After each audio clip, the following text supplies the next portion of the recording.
Yo, morning thoughts, morning thoughts, morning thoughts. Shout out to the people going out to work this morning. Shout out to the people coming in from work this morning. Extra special big up shout out to the people who work multiple jobs. I have the utmost respect for you. Shout out to my entrepreneurs, my stay at home moms and pops, my retirees. Shout out to the drivers. Shout out to the Uber driver, Lyft driver, truck driver, taxi driver, food delivery drivers, round town and long distance truck drivers. Shout out to the crossing guards and the school teachers. Shout out to law enforcement personnel, medical field personnel, military personnel.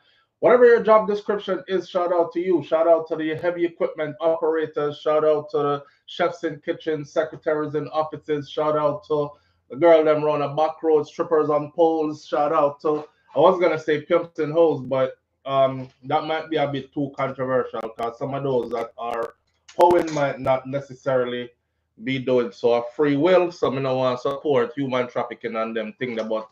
You get what I'm saying, right? Shout out to everybody who get up and get out and go work for yours. You know what I mean? By the sweat of a man's brow, so shall he eat bread. Also, the biggest shout out though to the people them who wish good for others as much as you wish good for yourself. If that's truly who you are, your character, you're a good person, then shout out to you. Here we are on this beautiful Monday morning. Today is the 28th of July. July is almost done. We're heading into August. And then, damn, my mom have three children. July, August, September, our birthday. July, August, September. I don't know. That just flying on my mind. But anyway, had a wonderful weekend. A bit tired and a bit sluggish. You know, moving slow, but it's all good. I'm here for it. Up and feeling good and being thankful because I was able to have a good weekend. We live some good life around here, right? I was thrown off when the live started because my camera. Me, I look for my camera and I'm like, which part it there? You have something in your hand and you're looking for it like, Lord Jesus, I'm gonna late for work. Which part my key them there? I can't find my watch. Which part my watch there? Or did one of these? And you say, which part my glasses? Then me I look for my glasses, can't find it. And it's like right here, the glasses they're right here, so you key them in your hand, you watch them on your hand. That's how I'm feeling this morning. I know I'm not the only one feeling this way. Sometimes we feel like say, me not down, pick up yourself, so flow. Devin, I'm not down, my friend. I'm I'm I'm I'm feeling a bit tired. That's what I should say. We were out in the sun all weekend. I'm gonna move my camera because it's super throwing me off. So I'm gonna move my camera and put it over here so I feel a little bit better. All right, so with it. That camera thing that did throw me off big time. I put the camera over here on the other computer and then it did throw me off. I couldn't find it. I'm looking around for it. I'm like, Lord, me start the live. I'm gonna have my camera, but I can't see myself. Which part of the camera there pick me up? I know sometimes I come to the live, I mean, I have no pants. I just there and I'm underwear, my drawers. So I don't want the camera did a point down there, so me can't find out which part the camera there. And everybody I look up in me hoo ha. So I was I was a bit I was a bit like frantic just now. Calm down now, I'm good. Um this is what I'm drinking this morning. Some water with some lime, cut up and squeeze and I try to replenish myself.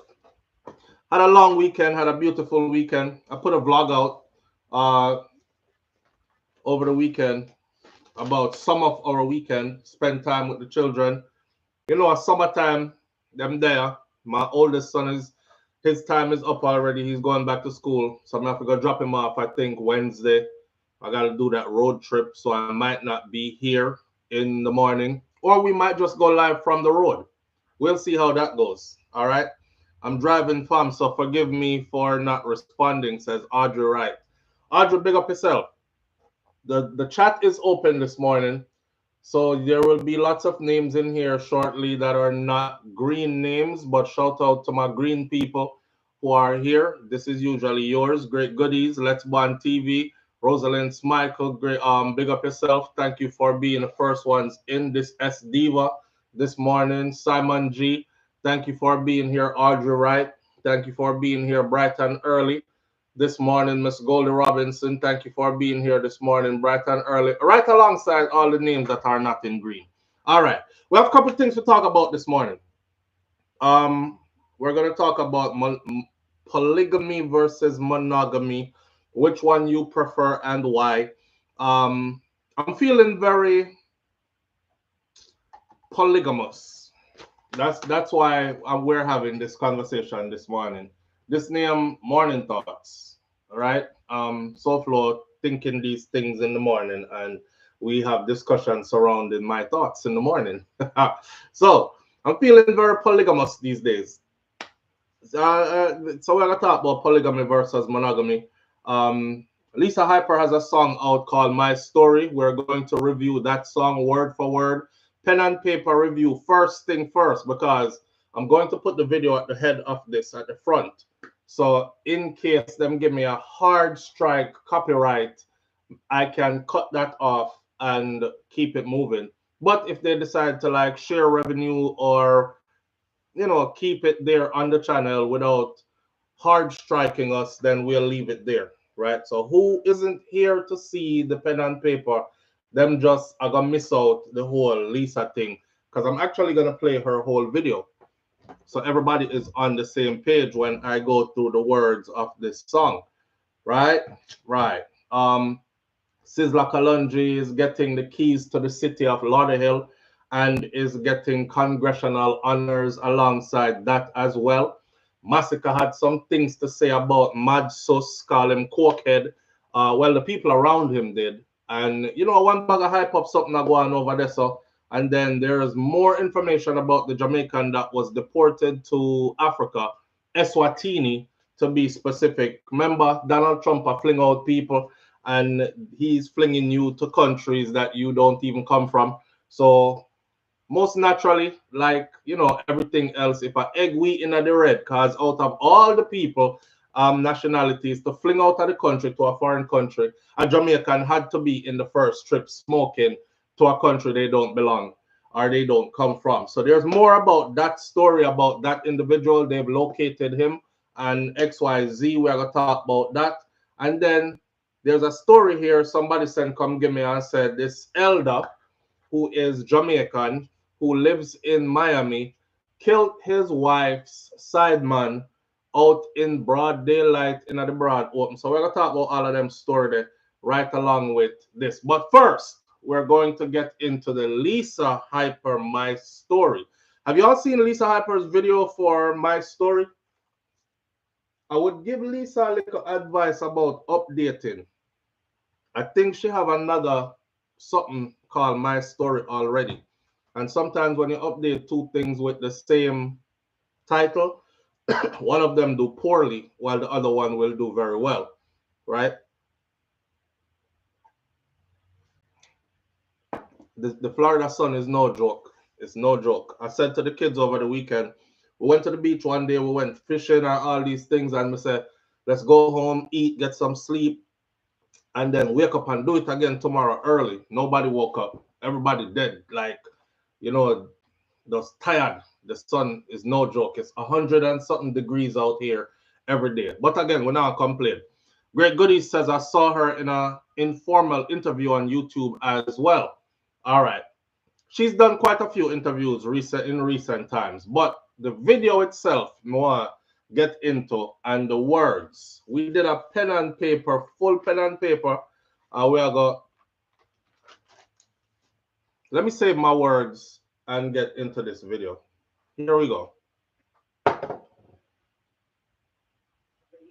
Mix pink salt, lemon, and 2 fridge door ingredients and get ready to turn heads with your summer body. Today, I'm here to show you how to make this new recipe using pink salt and just 3 other ingredients. This not do it through this morning. That's weird. I was trying to hook up something to I was trying to hook up some new equipment this weekend. As you can see, the standing ring light right here.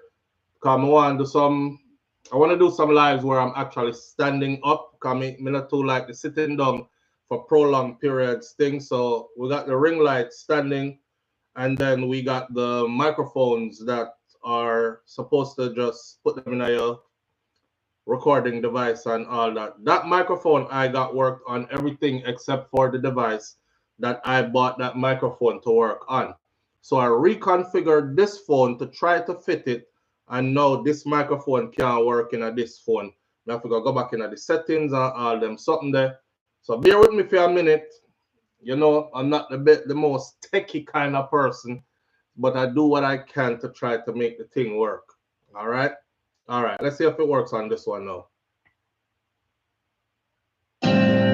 Yep, it's definitely that. You can always use a bad experience to evolve, to become a better version of you.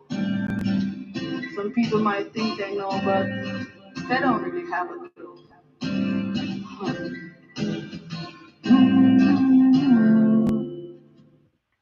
Boy, I'm not lie, before we even get into the song, I know Elisa do to her body, but I guess maybe she's getting her woman body now. So she tick up. For those of us who've been around long enough from like Empire days and all them sitting there all the way back when up till now, we basically saw each other grow up, okay?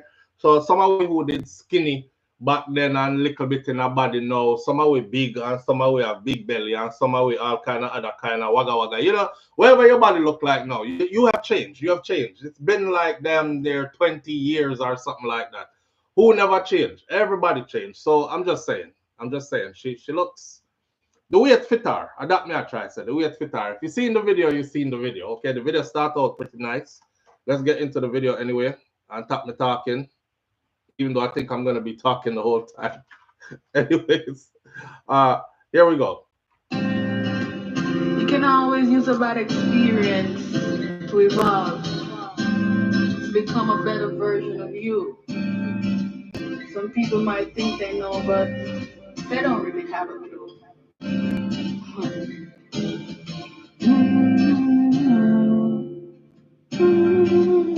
Yes, he made me stronger.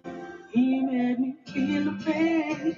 He made me wiser. And so I love him for the same. He made me suffer.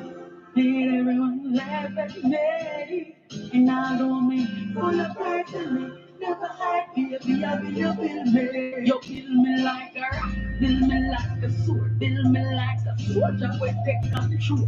Me not free the negative, the offers never been told me a stay positive. I'm a name don't know he fuck me up yet, but I can show me the road. He said cut me outside, show me the court, turn me in a queen bee.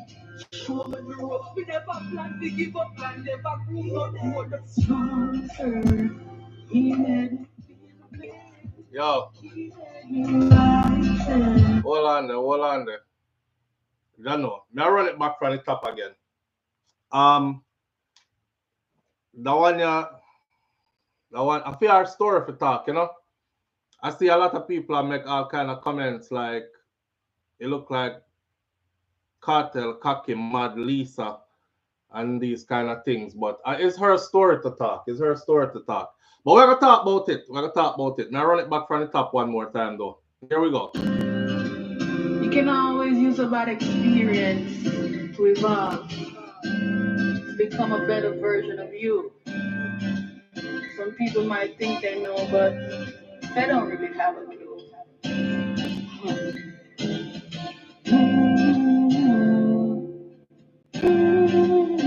Yes, he made me stronger. He made me feel the pain. He made me wiser. And so I love him for the same. He made me suffer. Made everyone laugh at me. And I don't mean full of personally. Never had baby, I be you build me. You build me like a rock, build me like a sword, build me like a soldier with take control. Me not free the negative, the offers never been told me a stay positive. I'm a name don't know he fuck me up yet, but I can show me the road. He said cut me outside, show me the court, turn me in a queen bee. Show me the road, we never plan to give up, I never grew no more. The stronger, he made me feel pain, he made me wiser. And so I love him for the same. He made me suffer. Made everyone laugh at me.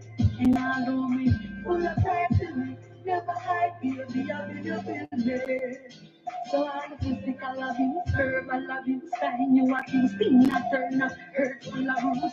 Still stay loyal, the world never knew. The 5-year-old little girl where you grew, but we still send my blessing. Not stressing, now play no victim, still trend setting. Real bad girl to the dance all repping. My story so fuck all the guessing. Strong earth, he made me feel pain. He made me myself. And so I love him for the sin. He made me suffer. Everyone laugh and play. And I know me full of pride to me. Never hide, baby, I'll be your baby. You can always use a bad experience to evolve, to become a better version of you. Some people might think they know, but they don't really have it.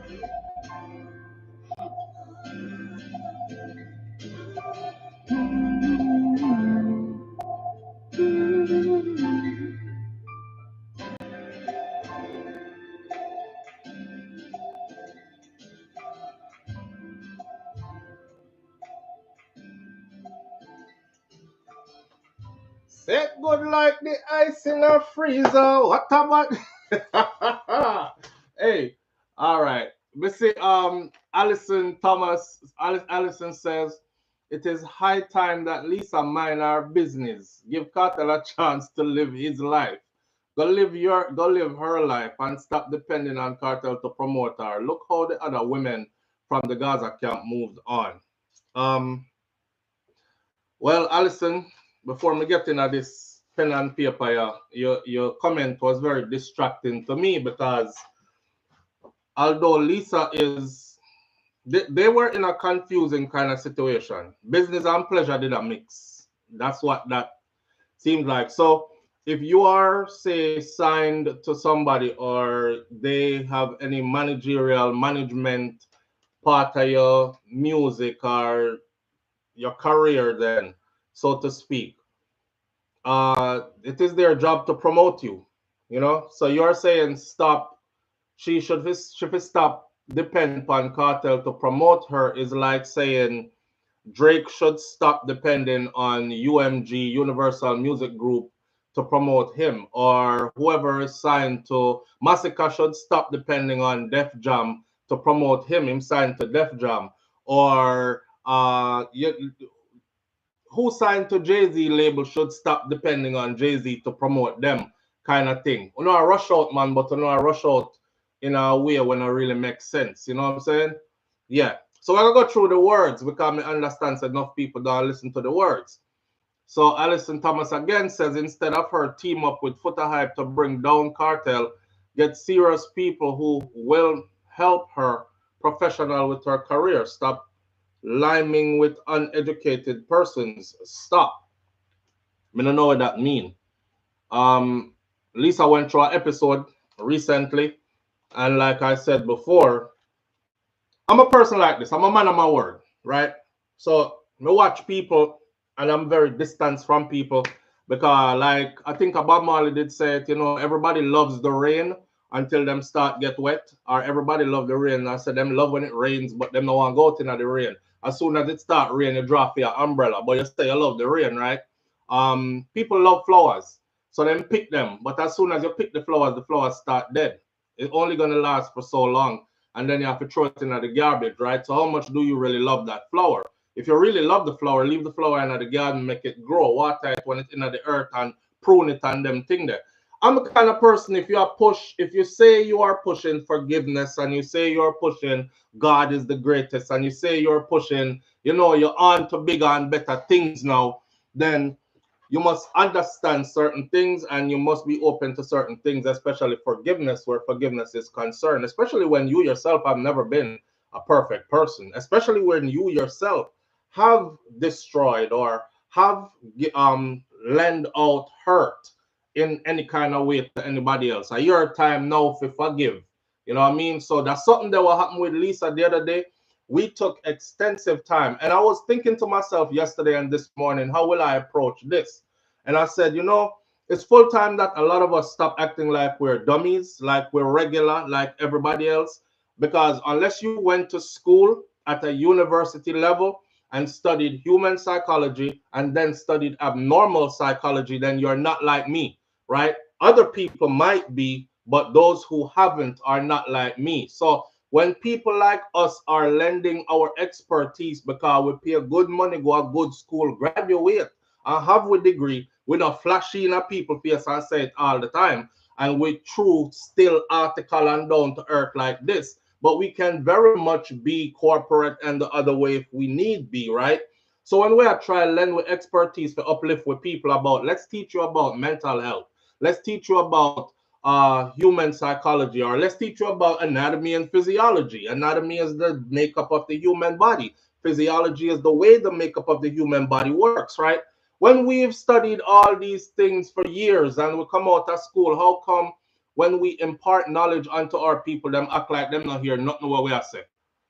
The situation that Lisa Hyper went through the other day when she was in a manic episode, I don't think that's going to be her last, because people who suffer from what she suffers from tend to have those from time to time, especially some are triggered. You know, they have different triggers. Some are triggered by if they stop taking their medication. Some are, but there are things that lead up to them stop taking their medication. Some are triggered by things in their environment. Well, they all are triggered by things in their environment, but it depends on what the triggers are. If they're at a place in life where they have recognized all their triggers and they have things under complete control and these kind of things. I said it already, I'm going to say it again. That's why Beanie Man remains good in my book. Because Beanie, of all the people that Lisa said something about, she said the worst thing about Beanie Man. She said Beanie Man raped me. Now, me not take rape lightly. So if you're going through your manic episode and you decide to call my name, remember, I know we sit on up here, so someone and I said, no, Beanie Man have some answering to do, because rape and no joke thing for your name call upon. And then, of course, you know, the narrative and your brain is working and you're like, maybe I one of them late night day in a studio. We start all the research on which song Beanie Man have with Lisa where they might have collaborated, spend some late night in the studio. How old was she then? All these things. People are saying, me believe her. Me believe her. If Beanie Man can forgive her and move on from that, then so could a Vibes Cartel, because her relationship with Vibes Cartel goes way deeper than her relationship with Beanie Man. Remember, I know, I've also said right here, if you're going to love a woman, love her like how you would want your daughter to be loved. Love her like how you would want your sister to be loved. This is the evolved me. So people who probably know all me now from years ago, them probably look for me and I want to frig up with them and watch this video. Yeah. Him, that the boy there, me no hide nothing. Me, we make y'all run down the road with no clothes on. Mad, mad, smarty. One time gone, long time gone. We've evolved and we haven't been that person in a long time. That's why when I come to you and I speak about karma and you recognizing when karma is fucking you up and you fix yourself and you suffer through your karmic energies that you have sent out that is coming back to whoop your ass. Once you've purified your karma, then you know you're more conscious, like, okay, I have to be a good person. It's a conscious effort. I wake up every day to try to be a good person, right? Can we put out bad energy already and me get it right back? Sometimes I did get some back instantly. Sometimes I get some back down the road. But I live my life in the years of sevens. Because seven, you know, we have a whole different system of beliefs than everybody else. We're not going to impose mine upon you. But you know, for us, seven is the number of completion. So in a 7-year period, this is what needs to be done, and this is what happens, and you cycle through so on, then you move forward. Anyway, for Lisa Hyper, it is her story. I love the part in the story where she says, my story, so fuck all the guessing. That means you can say whatever the hell you want to say. I know you got through what she went through, and she got through it. I have never been the type of person to try to take somebody's story and act like a my story. I'll fix it the way how me want it to fix. Now, man, if it sound like this, And no, you should have react to it like that. And them go through it. And them must know. And them must tell you. So I'm a spectator on the outside looking in, right? I've always said, because we're not bandwagonists, that Lisa Hyper is actually my favorite dancehall artist as a female. Check my video them from way back when me I said that. I have videos on here where I've done reviews of Lisa Hyper songs over the years. And most recently, well, you know, about we did the Lisa Hyper tribute. Before all this, like Lisa needs to be given her flowers, which it took me 2 days to edit that video, and YouTube blocked that video twice, and I still had to release the video eventually because I couldn't figure out why they were blocking it. So I had to release it eventually. I think maybe it had to do something with one of the clips I chose to use that she had very little clothes on, or it might have looked like it was naked, but she wasn't naked. She actually had on an outfit that was skin color, so it looked naked. It must have been that. Either way, it took me gathering up about 14, 15 of her videos and editing through all of them and combining clips and walking through her history in dancehall and all these things. So please don't think, sir, we are bandwagonists and we jump on something when time it get hot. A lot of the things we depend on it long time and then it get hot. So we revisit, right? All right. The words. She says you can always use a bad experience to evolve, to become a better version of you.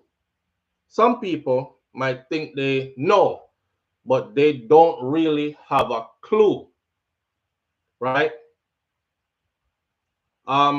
Somebody has said, what was Lisa doing for 13 years? Well, we soon get into all that. What was everybody doing for 13 years? I don't just Lisa. What was everybody doing for 13 years? The funny thing is, though, I'm not going to be distracted by the comment section. I'm going to read through the words and then we will entertain Una later. But I mean, look up just now when I shouldn't have, and I saw what was Lisa doing for 13 years. So because I'm that kind of person, kind of OCD, like to put things in order, let me just say this. You weren't following Lisa for 13 years. So you don't know what she was doing for 13 years. See, a lot of you feel like because you never follow artists or because the artist didn't have a #1 hit on the charts that was playing 50 times a day on radio, them never did that. Do nothing, right? So your question is, what was Lisa doing for 13 years? Tells me you're not a fan of Lisa because she was putting in a lot of work over the 13 years. And she remained loyal to that brand for them 13 years as well. See? Facts don't lie, people do, says Cartel. Say, peace, brother. Lisa with her foolery. Because it Mooney tell Cartel about she take money from him, but she said Cartel grape her too. Yes, it's her story. She's talented, but she's sick and she need help. Well, she's sick and she get her help and she back to normal and she moving forward. We can't keep holding people in that place where they are when they're going through a manic episode. This is for all of you, by the way. This is not just for Lisa, because somehow know when I have picnic yet, I gotta end up have a youth. We go through them something here in our real life. Some of you gonna have a family member that's close to you. We go through them things here in our real life. Mental health situations are not just for one person, not for everybody. So there's something here you can learn from it. This is not an attack Lisa morning. This is not a me want to justify Lisa reality morning, because you can't do it. No matter how you try it, you can't do it, right? A PR, and I too I go through. So we have to listen to the story from PR perspective because it's her story to tell. Seeing, I understand, say, you know, a big Cartel fan, so am I. But I'm also a big Lisa fan as well. So we are going to split justice where justice due, right? All right. You can always use a bad experience to evolve, to become a better version of yourself. Some people might think they know, but they don't really have a clue. She said, yes, he made me stronger. He made me feel the pain. He made me rise up, yes, and so I love him all the same. He made me suffer, made everyone laugh at me. And although me full of pride, so me never hide, baby, I bill you bill me. that he made me stronger part there, that he made me feel the pain part there, that he made everyone laugh at me part there. It just took my mind back to when the picture came out. A lot of people were saying it's a video. It wasn't a video, it was a picture. And the picture is still out there up to this day because the internet is undefeated, right? The internet keeps everything. The picture is out there up to this day. Made everyone laugh at me. I think every woman probably can relate to that song here where Lisa just put out. Some boy clown you out before.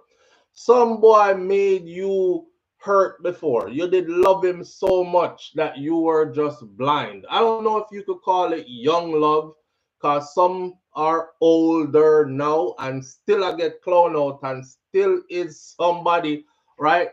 Like his teeth and still is somebody clown. It still is somebody yamhead. We even make up a name for it in the culture, call it a yamhead. I guess she was his yamhead at one point, right?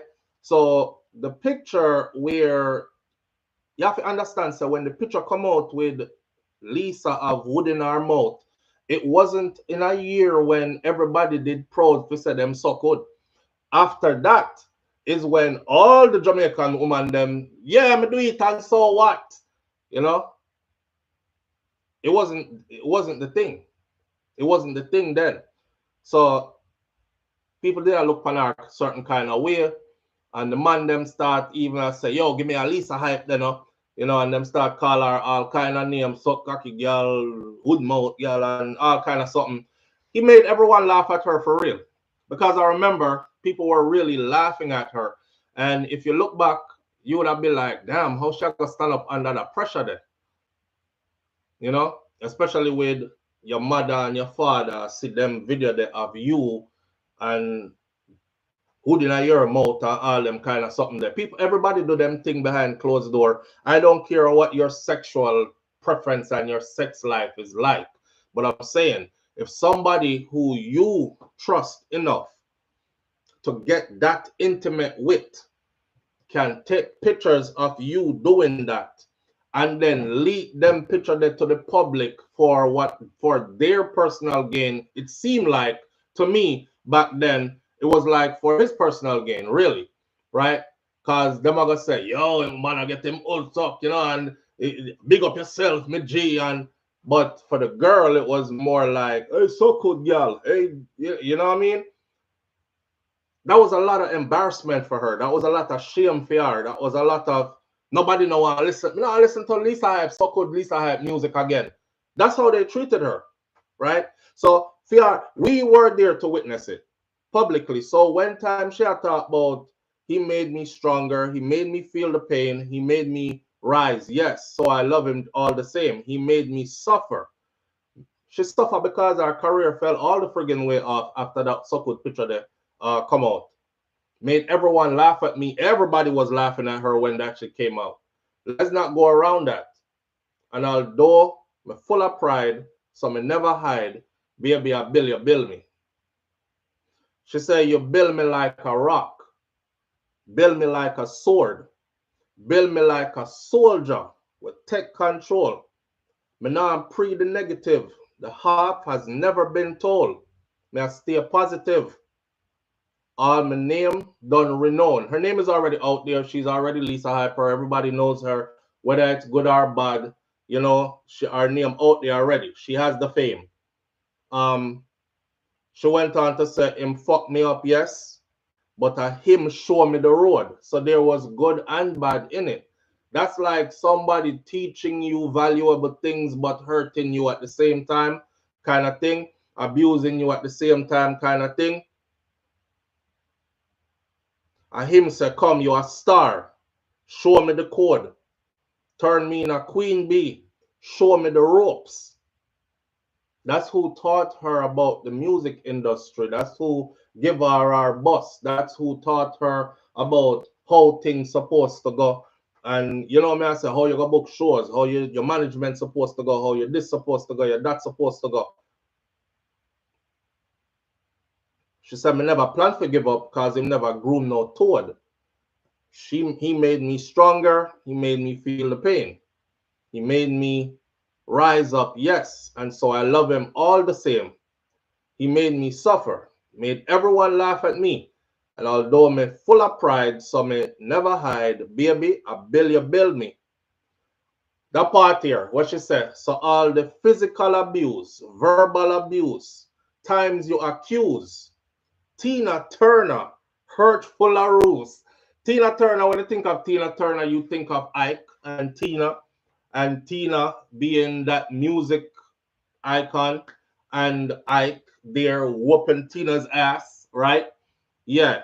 The physical abuse, verbal abuse. I guess she's saying in this that him used to beat her.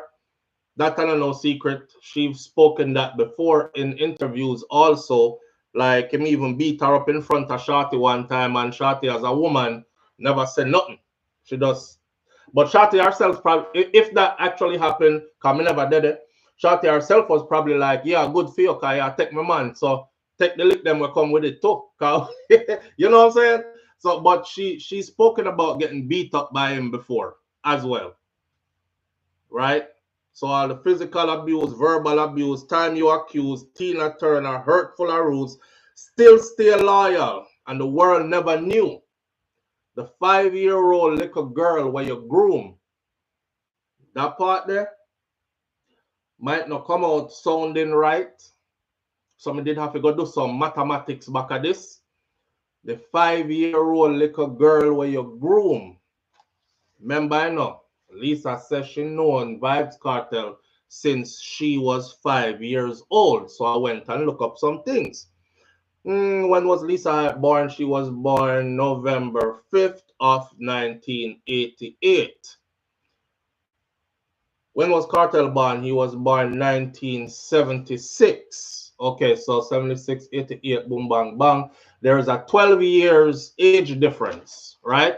That means that when Lisa did a 16, Kartel did a 32. When him did a 17, when she had 17, him a 33. When she had 18, him a 34. When she had 19, him a 35. When she had 20, him a 36 already. All right, almost 40. All right. But she said she still send her blessings. She not stressing. She not playing no victim. She's still trend setting. Real bad girl for the dancehall repping. And a PR story this, my story. So fuck all your guessing. She'll tell you how it go. Meet the man, Franima. Now, when I say a lot of women probably can relate to this, I went under the comment section of her video and I saw comments from women who said, like, this a them life story. You know, I said them did something with an older guy, him a little bit older than she is, and pretty much I did her first everything. The first person she learned anything sexual from was him. The first person who grew her a certain way and show her certain things was him, but at the same person will end up hurting her deeply, right? I see women under her comment section saying stuff like, we're riding with you, Lisa, and we love you. Take back your power. You know what I mean? Don't play victim, take back your power and keep moving forward. Yeah, you get hurt and we all see it, but this ain't the end. We got you. You're super talented. We got you. Your greatness must come too. So, the little note them when I write down, I say, Lisa, thick body, set good. Weight gain, looks good on her. She's in her woman era now.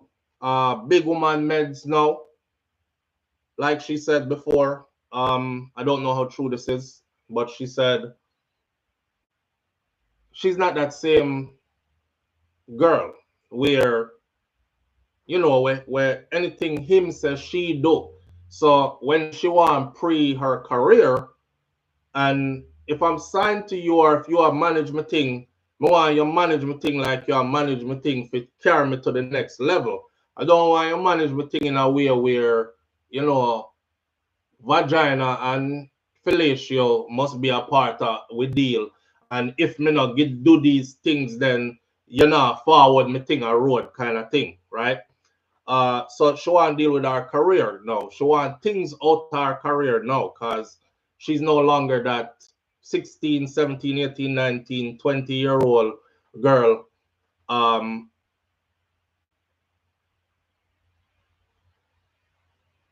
could tell she was shielding Cartel because she knew him since she was 5.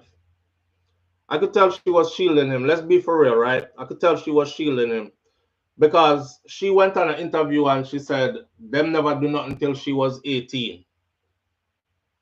No, she said them never do nothing until she was 18. When she was 18, he was 34. But them never do nothing until she was 18. But she known him since she was 5. You can take that and do what you want to do with it. See? The video, love it. Love the concept of how it was shot. Calm, acoustic, reflective. Just her telling her story over a couple of strings, right? With more vocals than anything. This is many women's story. So I expect this one to go far. The thing about some big songs is they might not go far on, say, YouTube, but they go far in the artist being able to perform them, being booked for events and performing these songs, and these songs end up being like their show closers or end up being like one of the biggest song them in them career. Like a Cargo, Nah Sell Out My Friend them kind of song. Right? Right. Cargo can go up on a big stage and close the night off with Nah Sell Out My Friend them. And chat something back at you. See if you have a real friend side of you, a real friend side of you where are your dear one, yeah, they are your knee friend. Them friend there, you don't let go that friend there. You know me, I said, nah, sell out my friend them. Nah, got this, my friend them. Please, Jah guide and protect them. That's the same way me look on that song here from Lisa. A PR story. Obviously, he took her through it from an early age. And basically, this to me is like her turning lemon into lemonade. She's saying she got hurt, but she won't play the victim. It fucked her up, yes, but she learned a lot through the process. And she's thankful for the painful lessons that came from it because they made her who she is. And she'll continue to fight forward. And, you know, she harbor no hate or no ill will towards this person. She still have love for him just the same. And she still has sent him our blessings. That's deep. That's deep. That's deep. I love the song. I love the song, and I hope Lisa get everything that's coming to her with the song. Now, with that said, I'm going to look in the comment section now because I've been ignoring the comment section the whole time just so I could get through the commentary. Because I can't stop every 2 sentences and answer everybody. So I'm going to run back the comment them a little bit. Up to about right there, so. Let's see. All right. Facts don't lie, people do. Bam, bam, bam. Cartel said peace. All right, bro. Facts don't lie, people do. You said Cartel said peace, right? And that's cool. That's cool. But I think there need to be more than just peace there kind of thing. I think there need to be like a genuine effort of forgiveness and also a helping hand to move forward as well. Knowing her situation. You want me to be real raw honest with you? If you know that girl since 5, you see, you and she know when you start dogo dogo. Me not going night and me not put nothing out there where we incriminate the G. Me just I say, them know between themselves when anything did start. If we want to look at the psychological part of all this now, you might have contributed in some way to her being an unstable person mentally for any type of abuse that you heaped upon her over the years or the way you groomed her over the years. You know what I mean? You might very well be a part of that. So I not just peace me I say turn your back on somebody and gone. Because I know so the universe work. You have to make restitution has to be paid forward. You know what I mean? You fuck up people, you have to go back and fix that. And or at least in some way contribute to the betterment of the individual who you fuck up or help to fuck up. Put it that way there. So I saw me look on it. I don't know how to look on it, right? You know, in my book, you don't just get to fuck people up along your way in life and then you just move on to like higher ground and better life and then be like, yeah, a piece me I said no, you know, and everything is all good. No, if you're in a position to say do more than just that, then you can and then you should. That's how me look on it. CJ Shining Star says, so since Cartel came out, she wanted him to put her first in front of his career. That's ignorance. Obviously, I know that she want. She never want him to put her first in front of him career for all the years that she was there. Me remember one time when everybody jumped ship except for Lisa. Popcorn and Black Rhino them a war. Everybody else gone. Yasa Deso and everywhere. The lone standing soldier was Lisa Hyper. That girl has never said put your career or put anything before me. And that she'll deal with. I understand exactly what she's dealing with. And there's no need for us to twist where people say, me G, and turn it in a sitting where we want if it turn in a. Just go off of exactly what she said. You know what I mean? She said she want a fair career deal with too, as if it's something important. Who wouldn't? She put in the time and showed the loyalty and put in the work for all these years is the least. You see what I'm saying? Alison Thomas says we don't know if Cartel forgive. So because Cartel don't bring her on tour, he hate or dislike her. Lisa will cause drama between Cartel and Sidem because Sidem tour with him. You see, Alison, you're trying to save Cartel relationship with Sidem, where Cartel is in the spotlight and Sidem now is too, and Cartel and Sidem have to save them own relationship because there are many other things going on. There are many other moving parts besides Lisa. Many other moving parts besides Lisa. I want you to look good. I want you to look good. Because I see things in it, but I not say nothing, you know. Carry notice. Never judge a person until you've walked in their shoes. You know what I mean? Burdale says, afternoon all from London, UK. Big up yourself. Watson 47 says, lie is thief. I don't know what that means. CJ Shining Star says, I will judge a person based on what they are putting out on social media. I will judge a person based on what they are putting out on social media. Well, of course, that's all you have to judge them by because you don't know them in real life. But you must understand, so what people put out on social media is not what they are. A lot of people put out on social media what they want you to think or what they want you to see. Them not put out who they truly are. So you judge a person by what they put out on social media is one thing. You believing that that's who they are and that's all they are, then you have a problem. That's all. You know? Facts don't lie, people do said, she said it's her boyfriend put out the pic. Who for boyfriend put out the pic? Remember when Cartel go back in that same room there and him say, people, when him did that do him vlog them, him go back in that same room and on the same bed them say, people, anybody recognize this room? Anybody recognize Yasso? And put the camera right back which part Lisa did there with the sitting in her mouth. So if anybody was guessing before, how would that? Lord God, Lisa get exposed. The video are so good. Well, it wasn't hard to tell after that. He kind of confirmed that it was, you know, him. Or unless him lend him a room to somebody and them did in the room with she. But we know over the years now, let's not play dumb. That's what it was. Let's Ban TV, so remember she was a teenager at the time that happened too. Exactly. To have all that pressure on you too. Seeing Let's Ban TV, to have all that pressure upon you as a teenage girl, where picture gone out with you are so good. Nowadays, that is commonplace, you know. That is commonplace. But they are surf internet already and run into a whole slew of Jamaican school people in them school clothes, and me have to say, yo.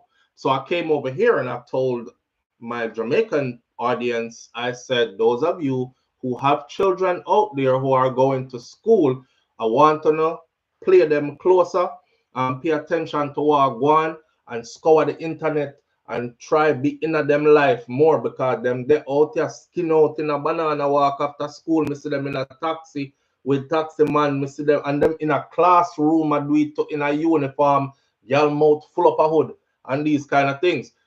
When this happened to Lisa, that was like what unheard of. I had never heard seen another one before Lisa. Yeah, we see them sitting there happening all the time on the internet, but in our space, in our genre. So that was a lot for her to deal with. You know what I mean? And again, like Let's One TV just said, she was a teenage girl when that happened. So you know, did not expect a teenage girl to handle them drama and flex like a big woman and brush it off and deal with it with maturity when she was a friggin' teenage girl. She was a teenage girl, right? Watson 47 says soulful needs stop and leave man live life. Watson, bro, type a proper sentence. Stop and leave man live life. Someone is so Ross ignorant. When you don't have, when you can't control, you know my phone lines are open, right? And nobody never brave enough to call yet. Anytime I do topics, I invite anybody who have an opposing idea, thought, or whatever. Don't just beat off your thumb on the screen. I said this all the time. It equates to me to somebody who like throw rocks and then hide them hand. Yeah, I call them people that some big pussy. Call me, I'm the kind of person like this. I'm not confrontational, but I'm confrontational when need to be. Like if I have something to say about them, I can say it right to your face. See, I could say it like right to your face. I don't hide and say what I say. Live on the air with SoFlo. Good morning. SoFlo, my brother. Yeah, my G. What go on? Morning. Man. Somebody's the money making Monday. Money making Monday it is. Anyway, the only thing I have to say about Lisa thing still. I think she should just put on her clothes and go and do some music. Keep on the clothes. Keep on the clothes. Yeah, me I see too much of your nakedness now. For no reason. That's just my thing. I have no reason to have so much of it. Like every video you put out with the music, you're naked. You're naked. I don't like that. That is a whole other issue. Yeah. But that send me on a different place. Like what's going on with you, yo? Like yeah, do good music, yeah, put out good music. And the lyrics them good. However, though you show me after some of them, you don't need to be naked in them because you don't sing nothing about nakedness. So why you naked in there? Yeah. Like you want somebody to see you or something. You already have the spotlight. Spotlight there for you. From when? I think just do the right thing with the spotlight. You know what I mean? I think in a fear mind, you know, she said, come here, I said, I want to interview one time, something about the Nicki Minaj them and the Cardi B them. So if you look on the landscape of our music, right, I actually asked a question here the other day. When did it become standard place for every black female entertainer across all our genres to be half naked when they perform? Like 99% of them, you know, just Lisa, you know, 99% of them, the song don't have nothing to do with nakedness. So I think she'll try sell sex, because sex sells along with the music. Is a strategy that has worked over time. No pun intended. But yeah, if it tone it down. Hold on, stick up in my answer. No pun intended, but Lisa should not try sell no sex right now, because if we are going to be honest, sex fuck you. Yeah. So relax with that. Yo, hey boy, I true your talk. Yeah. That's why you're in a predicament we're in right now. Yeah, so yeah. Part time. You know how to do the thing to good music. Yeah. So you have to let the self-fuck business alone. Yeah. Hey, when you put it away, never G. Good artist and all of them things there. You see me? But you just need to keep on our clothes. Anyway, somebody in our comment section says, one draw back to that comment that I write here, you know. One Alice Thompson say, you know, your feelings. Because, see, say, you know, your feelings, because Cartel come out and acknowledge you say you have one different kind of move towards Cartel. Somewhere in here. So what? So you advocate for Cartel all along and Cartel now give no acknowledgement to your vex. Maybe because of the type of maybe because of the topic where they're on their mind, you know? They say like you try to bring down the artist. So Cartel not give me no acknowledgement. Yeah. Talk about me. Going on there, but what may I say is, yeah. But what may I say, you don't really have nothing to do with that. Yeah. You know what I mean? Why people say so? Anything where you talk a fact, so all of this are out there already. You just have to go a little bit more in detail. See. And you just break down the song a while ago. With the girl that tell her story. So what kind of hard feeling in that? Some people for bill and easy. Yeah. You see me? Get the free chat, use it wisely, man. See. Then use it the frivolous thing, the man. See, but I told me all right, my G. Yeah. All right. I guess people think say me supposed to like. I'm not a yes man. When I deal with things from an intelligent place. Like if I saw that Vybz Kartel case, like in Noel Maitland's case, where all the evidence points to Noel Maitland and them have solid evidence against him, even though them call it circumstantial, there's DNA evidence and all these things. I would have said him did guilty too. But all these things were not in his case. That's why I advocated for his freedom over the years. I wasn't looking for no recognition. But I'll tell you this, and me said this on this camera, and Cartel can tell you this story, I can't even show you it on my phone. When Vybz Kartel walked out of prison, you see, Vybz Kartel sent a personal message to say, we did it, SOUFLO. Not only that, before him come out of prison, there's a song where he released where the video was shot in Miami, where it's called Polo Anthem. And if you listen to Polo Anthem, I'm already in the chorus line of the Polo Anthem song. So I don't know what kind of recognition, like, you know, I think. One next person said to me the other day, boy, you did advocate for cartel freedom hard, you know, man. And now that him come out here and miss all of him concert them. What the fuck? Like, am I supposed to, like, follow him around and go to all his concerts? And I don't Cartel is free. He's performing in Baltimore tonight. My fly gone to Baltimore. He's performing in New York tonight. My fly gone to New York. He's performing in my fly gone over there. So what are y'all talking about? Right? Me did happy said the man bust off the case and come out after 13 years. So me fly go at Jamaica for Freedom Street concert. And I was there and I enjoyed myself, and that was that. Right? Not even remember myself because the situation where it go on with me and wifey, and then me and the straight vibes rum kick off in there, and the straight vibes rum do me a kind of way where I have everything on my phone still, kind of thing. But me don't know, me don't know when them expect Crystal G. Listen, me no run back at people, you know. I'm 6'5", 250 pounds in a real life. I'm a tall man, I'm big man, I'm in a run back at people. My back broad, I'm strong in a real life. So I don't know what y'all was expecting. Like, allow me make me do my thing, man. If you want to be a groupie and you want to run back at him, then that's what you're supposed to do. I have super respect for the guy. I've said it over the years. I respect him in many ways as an entrepreneur, as a ghetto youth, to make it and set it a certain way and showed others that you don't have to go the traditional way to do it. He had many songs that are not and have nothing to do with under gal or gal and sex and all these things, like they were portraying him to be our gun and violence. Him have enough songs when I have no curse words in them.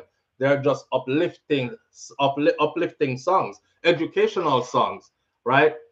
Them kind of thing that we did in it for. But me don't know what I try to talk about. So what we do is called commentary. So we talk, and we move forward. See?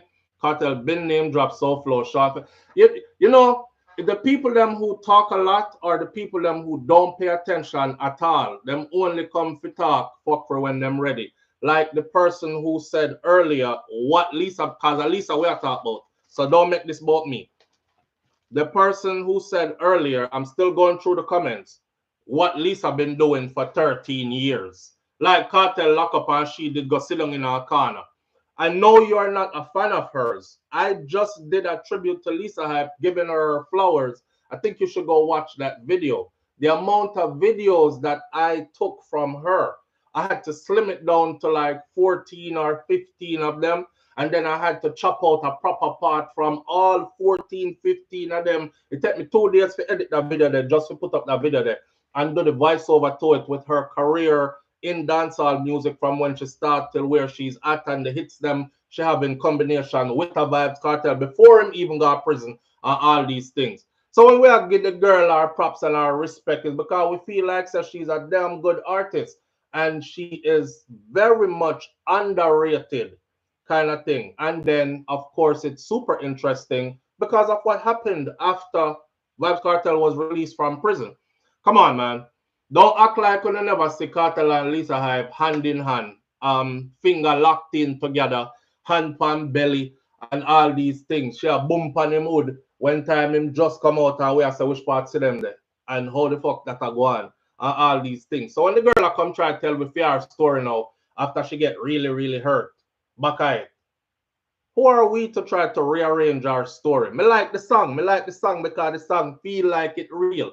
But I also like the song because as a person who me say are my favorite artist, it look like she's at a place now where cause everybody when we get hurt, we have to process through the hurt, And it look like she is finally processing through this hurt and moving on to a better place, which is what a lot of us been saying for the longest. Like, come on, Lisa, man. You know when you betting on somebody and you want them to win and you see them fall down and you're like, all right, baby girl, come on, get up, let's go. You got this, you can do it. And she's like, yeah, I have to go in at the institution, go take injection and lock up now until set me back.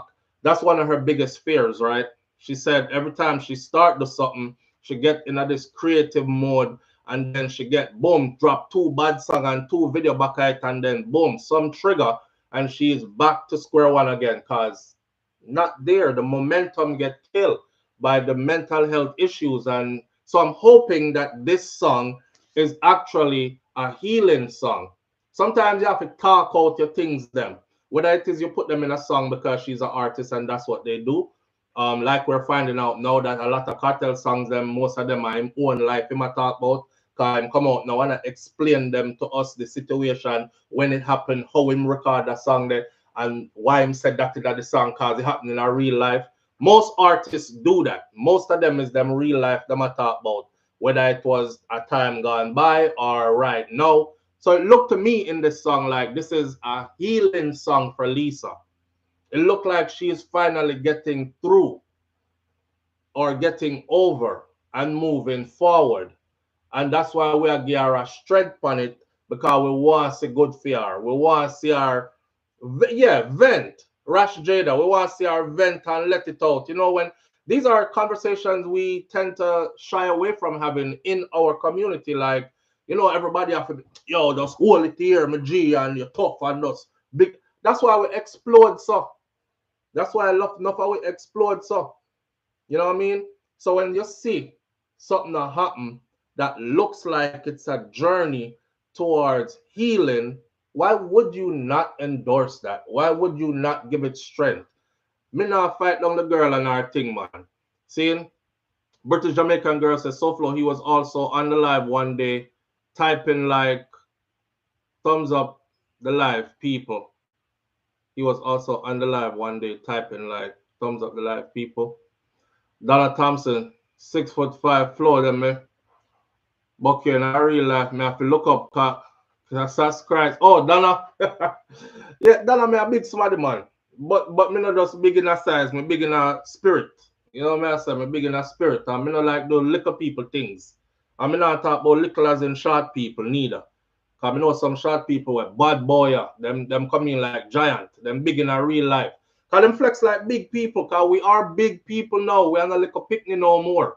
You know, a lot of the times when the chat is open, one and two like a picnic might they out there, and they might jump in at the chat and say some picnic things, and and then them go about them business. That's cool. That's cool. But if you're a grown person, try not flex like a picnic. That's how me I try say. Lisa Hyper's song is called My Story. The song only has like 24,000 views on it. For some reason, I noticed this with Lisa's songs. No matter how good our video them is, no matter how good the content is, the topic is, the wording, the delivery, the production, all of that, they always start out super slow. And then when we go back across them again, a year from now, 2 years from now, them have like 400,000 views, 500,000 views, 1 point something million views. So it's always a slow growth kind of thing for her with PR thing. And that's the way it trends for some people, you know? Junior Copeland says, prayers are plenty for Lisa. Mental health isn't playing thing. Sean Fritz says, SOFLO, I guess they weren't listening to her, plus what she said about what Mr. Jamaica, the general, told her. Come on, mama, put out the music, express how you're feeling. And she did after Killer Pajar. After Bound to Killer Pajar. Yeah, man. So back to what I was saying, then we're going to get off of the Lisa thing. Lisa could be, and I said it before, so may I say it again, she could be that face. You know how Cartel has pretty much become the face for the disease that he is suffering from, right? Lisa could be that face for mental health and, you know, seeking help or recognizing your triggers or flourishing even though you are afflicted with or suffer from that, right? That's why you don't have to be the end of the road, because our culture has a stigma that surrounds mental health. Is like, boy, I'm mad somebody, you know, him chip off in him head. And then, yeah, that's it for you. You can't go no further than this, right? She can lead by example. She can educate along the way as well. She can start tell people how she recognize or triggers them, how she feel when she feel an episode coming on. Remember I told you the other morning about the sister we have the fits, we call it when we are grow up, but seizures. She has the seizures, and she's able to live by herself, and she has a very lucrative career field. And they asked her if she has ever been if she ever in a courtroom, if she ever going to a seizure yet, and she said no, thank God, it hasn't happened yet. But she's recognized her triggers now over the years, that usually it's when she's super stressed out, or, and funny enough, her career comes with super stress when she's preparing a case to go court on all these things. So the camera is over her in her living room, and she said this is her seizure area in her house anytime. And they ask her, how you know when it's happening? And she says, well, you know, I have this, first of all, I have like this euphoric feeling, and it comes over me. And once I get that euphoric feeling, then after that would come like a nauseated feeling, like almost like you want to throw up, but you can't. Epilepsy. Yeah. So she has seizures regularly. And then she goes, and they say, so what do you do? Because you know it's coming. Do you like jump and call 911? Or she said sometimes she'll just call her mom and she'll be like, hey, mom, yeah, I'm feeling like one's about to come on. And she has her cameras set up to where they can see into her house. But now, like, when I was watching it, I was thinking to myself, so if she bring home a man, or she and her man want to ride, or she feel like she naked and want just bust it this up on our living room floor, then our people them have access to in her. But you know, she don't have a social life like that either. She don't have a dating life and them kind of thing there. All these different aspects of an individual life and the stuff they deal with and how they get put one foot in front of the other and move with life. You know what I'm saying? It was kind of interesting to me to see. Well, at the same thing, when you look at somebody who's suffering from mental health issues, Lisa could very well be a big advocate for that. Me like what 5 upset. Me like what him said though. Because although me I look on the video and I say, yo, her body said good, like she put on weight. You know, she don't look like the little skinny Lisa no more. She obviously is 30. I think she's like 36 now. So she obviously in a woman body now and all these things.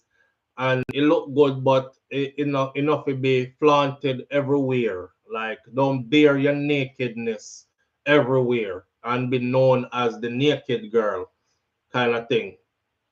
But then when we look at the entertainment industry, I have to ask myself, when did we get here? Like, cause I remember an era gone by, all our women had on clothes, and it was super taboo to look a certain way or to wear certain things. Instagram threw me off of Instagram for about, I think I had a 2-week ban on Instagram where I was not allowed to post anything or listen to it because I make that exact comment here. I said, back in the 90s, early 90s, when we were growing up, mid 90s, even a hoe that was hoeing, you couldn't tell unless she told you or unless you knew her like that, because everybody did cover up and look normal. Now, prostitution, you could have tell the prostitute them. For those of us who grew up in Miami, remember 79th Street? Remember 79th Street? When y'all cuss people and I tell them, say, your mama sell on 79th. That was hoe strip. And them used to dress a certain way. So when you saw them anywhere else, you knew, okay, that's a working girl, that's a prostitute. She sell front.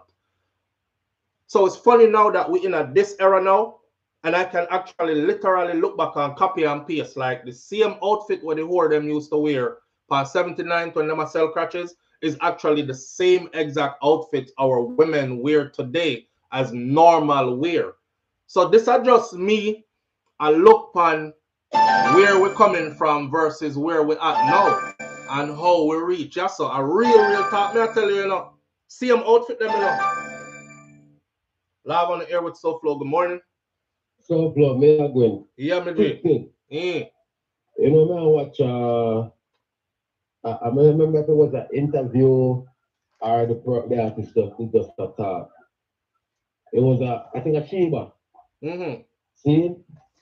She said she there in Canada there and she had go out with a friend. See, and I think the friend is a white girl too. And the friend, she had killed up herself and said, boy, no star, she don't know what to wear. And her white friend turned to her and said, oh, I know exactly what I'm wearing. Because you guys, when you guys go to party, you guys go damn near naked. And I'm like, damn. I said, people, I'm a pray with. Yeah. You see image, what they put out there. So I know you're alone that see it. So other people see it. I mean, kind of taken aback when she said that. Yeah. And she never really talked about dressing, but that just come up in whatever she was saying. You understand what I'm saying? I know, you know, say, that don't look good. We need to do better. Yeah. The stigma, they like, our female, them always naked. Yeah. Like, it's always out, face a pum pum, always the show, and them everything. We need to stop that. Yeah. Yeah. We've seen them things that we went at them time. If you're up on the beach or by the pool, you don't necessarily need to. If you've got like one beach party type of vibes, I get it. But you get up on a regular club and them kind of style, you need to half naked and them thing there.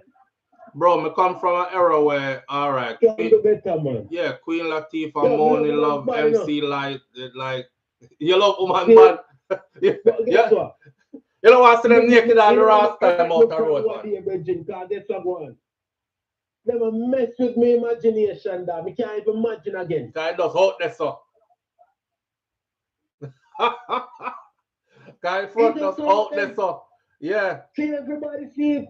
So tell them again from them, brother. Don't a little make me think, me tell any woman this. Woman come here all the time and they want to walk up and them naked. Me I say no.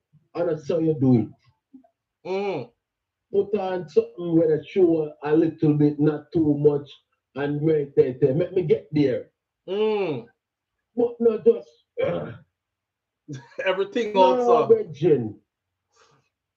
And that used to be enticing, you know. Exactly. Yeah, that used to be enticing when she cover up, but you can't see the shape. You are clean. Yeah. You see a girl leg? Yeah.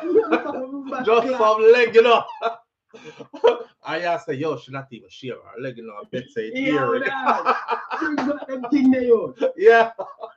I true one. I true one. It's a me. Yo. No. Anyway. All right, my brother. You know me there, I want to vibes that man. See, no work Monday, every day I try to make more than money for a yard, so you know it go. All right, sir. Yeah, see, all right. All right. Yeah, it used to be like your imagination was peaked, you know. We're not even have to imagine, you know, it just there right in front of your face. That's all. Like, I probably that's why to like no excitement no day, you know, first time you get to like take off a girl clothes now, or she take off her clothes in front of you is like, okay, wood in your mouth maybe, yeah, suck it off maybe, cause that to get me excited, cause that's the only thing me never see you do yet, or skin it out so I can see the inside that, cause that's the only part me never see yet. Then me probably will get excited, cause everything else up there already. Like a true 5 up a talk, like back in the day, yo, me used to have a teacher. I think I told the story before, Miss Hayden. Miss Hayden taught at North Miami Junior High. And Miss Hayden used to wear some leather skirt. And the leather skirt them did long, like all the way down. Remember Miss Hayden one time called me up on the class and she was like, get up here and do this problem on the board. I'm telling them me sitting tipped up and cleat and I couldn't get up and I have to arrest me. I'm putting in my belt and I'm kind of sitting live on the air with SOUFLOTV. Good morning. SOUFLOTV. Yeah. From morning, yeah, text you know. How many people are saying that they're calling and I'm not answering? When you call, when you hear the phone ring, I'm answer when the phone ring. So obviously you're calling going through, or you're probably not calling the right number. Where you say from morning, yeah, text me. All right, my boss. Forgot. Mm. All right. Yeah, you talk about the Lisa thing, that. Mm-hmm. All right, hear me I said. You don't see that something Lisa does. That's why I can't tell cut off Lisa. Well, obviously, yes. She say a bag of things the other day. Then so all right, somebody I try to set you up and I try to do things. You're gonna deal with him the same way? Bro, I think you miss out the argument. Nah, miss it so far. Okay. So bro, we are talking about somebody who is okay. So let me give you an example, right? Your sister, you are your sister, right? Your sister move good through life and everything. Your sister suffer from mental issues. So in our episode, then, or your daughter, in her episodes, then she's known for saying stuff. So our head take her one at a time. The man she say a bag of things about you. You cut her off after that? No, me not cut her off. Okay. But here is that something I delete to you all the while. You're gonna feel upset, so I'm not do this person this, not gonna get rid of him. Time I'll carry me down and make people believe different things. Are you the bigger person though if you make people know say no man, me no hold nothing against her because you know Lisa stay already. She have the issue that she got through. You can actually be our strength. You know what I mean? And make the world know. But when you cut her off in front of the world now, then the people them who as influential as you are follow you, them people they are gonna still side against her and feel say it's a her or you kind of thing. You have to use your platform to heighten her plight. That's what love is. But so far, when the man come out of prison, every Jamaican me I watch, the the man I big down the man and I said what things about the man. We must love each other and uplift ourselves in that. What you say about everyone what? Everybody on social media, I try to set up the man life and I do everything and I talk to the man as bad. Nobody come out and talk good about the man. I wish social media in the pan, bro. Cause we always talk good about him. For this man, me I listen to you, me I tell you, say everything as badness here. I said that nothing positive about the man. That. Bro, you saw my video last night on put up? Yeah, me see a video. Okay. Nothing positive, not in there. That's like this morning. Then okay, so you have the positive and the negative. That's what me I say. You don't want people like take one side and just stay up on one side when life is not like that. See, me's a person like this. If me like real people around me. So if you're gonna tell me about me good things, you tell me about my flaws too at the same time. I'm not egotistical or ego driven where you have to tell all good things about me and don't ever say nothing when me might think is bad kind of thing. When me say about him this morning we're bad.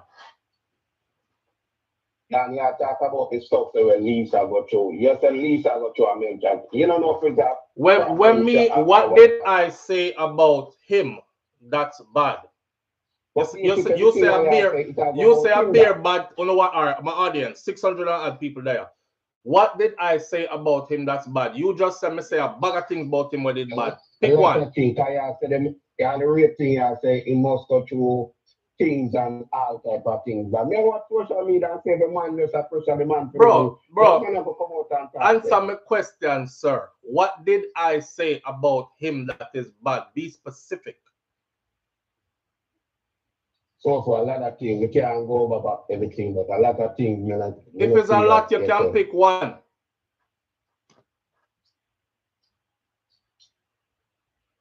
Pick one. That's one.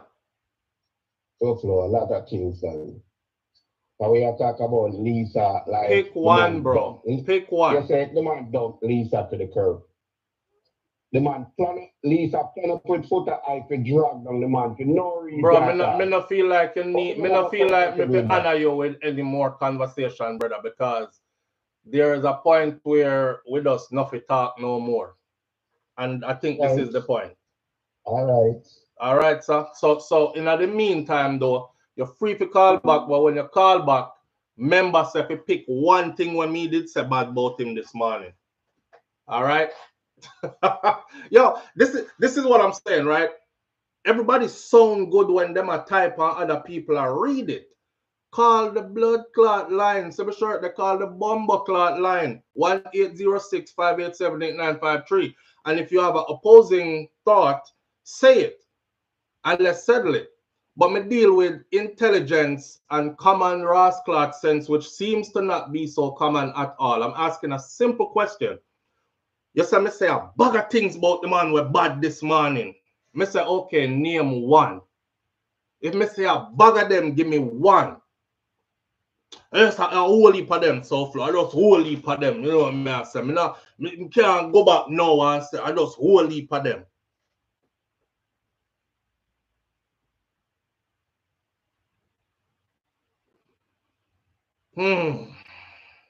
Poor way. You know, I saw a report they put out. I better not make them people here be true about we, you know. I don't know if you see the headline. It's like 90% of Jamaicans IQ is and them give one low number. Me forget what. And under the article, I went to the comment section and there were Jamaicans on there with that low RAS number asking, then this low or high. I was like, yo, then this low or high. Hey man, you literally have a computer, yes sir, where you can actually just go so and say, what is a high IQ versus what's a low IQ? Siri. And you got past then this low or high and type in a blood clot patwa. My WhatsApp is working. It's 1-806-587-8953. The number is pinned at the top of this chat right here. It's like with people them have no reasoning ability, and a lot of the times, and that's why you will hear me say stuff like, I hope when we talk about this person, them don't take it in a bad way, because them might have a frigged up sense of reasoning just like all the others who be calling in. Because if them not have a different level of intelligence, they might just be offended when there is no need to be offended. You know what I'm saying? We're reviewing a song that Lisa put out, and we are going through the details of the song. This is called Pen and Paper Review, word for word. we take with time, we sit down, we listen to the song, we write out the words, we compare it to things that we know that have gone on in the past with her and her relationship with Vybz Kartel. And then we combine all those together and her issues that are public as well. I don't know what we are make up. And we just accept. Critical thinking skills, reading comprehension skills need development. Listening comprehension skills is critical. Listening comprehension skill, reading comprehension skills, the ability to read something and then you can reiterate or you can give back what you read. You know, them used to give you that in a school. Read this story, and in 2 hours the teacher got quiz you, give you 10 questions having to do with what you read. And she's going to ask you, what color shoes was John wearing? Why did John end his relationship with Sarah? Obviously, you must have read that in order to be able to do that, right? Right. Listening comprehension skills, the ability to listen and translate what it is you're hearing with sense. It's like them listen and them hear something completely different from what is being said. Whole heap of ignorance.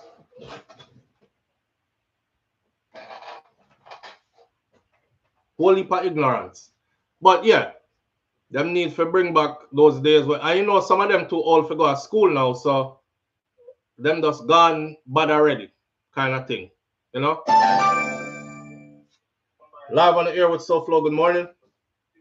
Brethren, good morning, brethren. I can hear myself echoing in the background. If you can turn down that device for us, please. That way we can hear you good. Come on, I did. All right. Talk to us. Good morning. How you doing? I'm glad to see another day. You know, stressful time still. And number 47. But yeah, the whole of we are go through it. Yeah, man. Yeah. You know, man, first of all, we love the SOUFLOW family. Manners and respect, sir. Yeah, and then, you know, so you have people with different views. Right. Some are bright, some are not too bright, some are in between bright. So you have to tolerate them still. See? Yeah, yeah. So, but our job is for uplift and enlighten, you know? Yeah, man, as my first guy, we say one full one. Yeah. So me and that family member there, we are gonna look for my cousin and tell them, say, yo, cuz, you don't no blood clot, you know. But that no mean say me not like him, you know. Cause me love him, cause my cousin see him way. Seeing, like, I mean, I look for my brother and tell him, say, brother, you need to shape up, man. You can do better than that. But you know, that's why I always say this right here is family. And this is where the family gather at the table. So always feel free to share your opposing opinions. We're not supposed to be agreeing on every single thing that's said. We're not drones, right?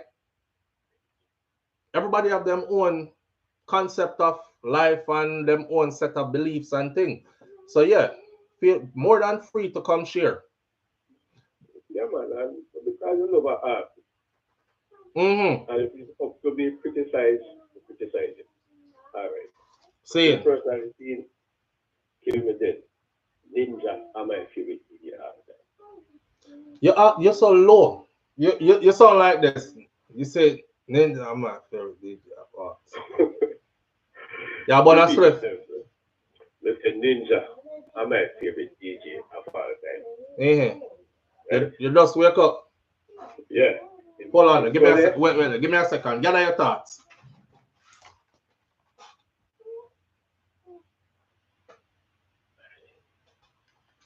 Me hear the man a whisper. How we are whisper to big man?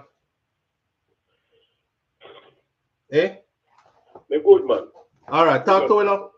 Yeah, man. So I try to make a point, right? Yeah. Ninja are my favorite DJ. Mm-hmm. Right? Because they commit himself and him can lock up their prisoner, right? Mm-hmm. They still buy music, but they still say when to it free. You understand? I made this to say that because to say exceed your DJ, your artist, and you make a wrong foot, you're criticizing, say be about you're criticizing out of love. and will abuse somebody verbally because they express a different opinion about your favorite artist. Okay. Because I get back to depend you where one or two cars I say, boy, you have high farm cartel. If something wrong, it's just wrong. Mm. You understand? And the girl, I feel for the girl. Because mental health enough getting virgin. You know, one time me used to say, not everybody deserve an interaction. Not everybody deserve a reply. Not everybody deserve the opportunity to have a conversation with me. And the reason why I say that is because I realize that when you're coming out yourself and just start talking to everybody and everybody, you end up a walla in the foolishness. Let me give you an example. Alliance 818 from the comment section says, you talk a lot to be so short fused with loyal supporters. Just dismiss the ER body-wide different options, then call the people dunce and illiterate. I'm sure most people listen to your artist decent.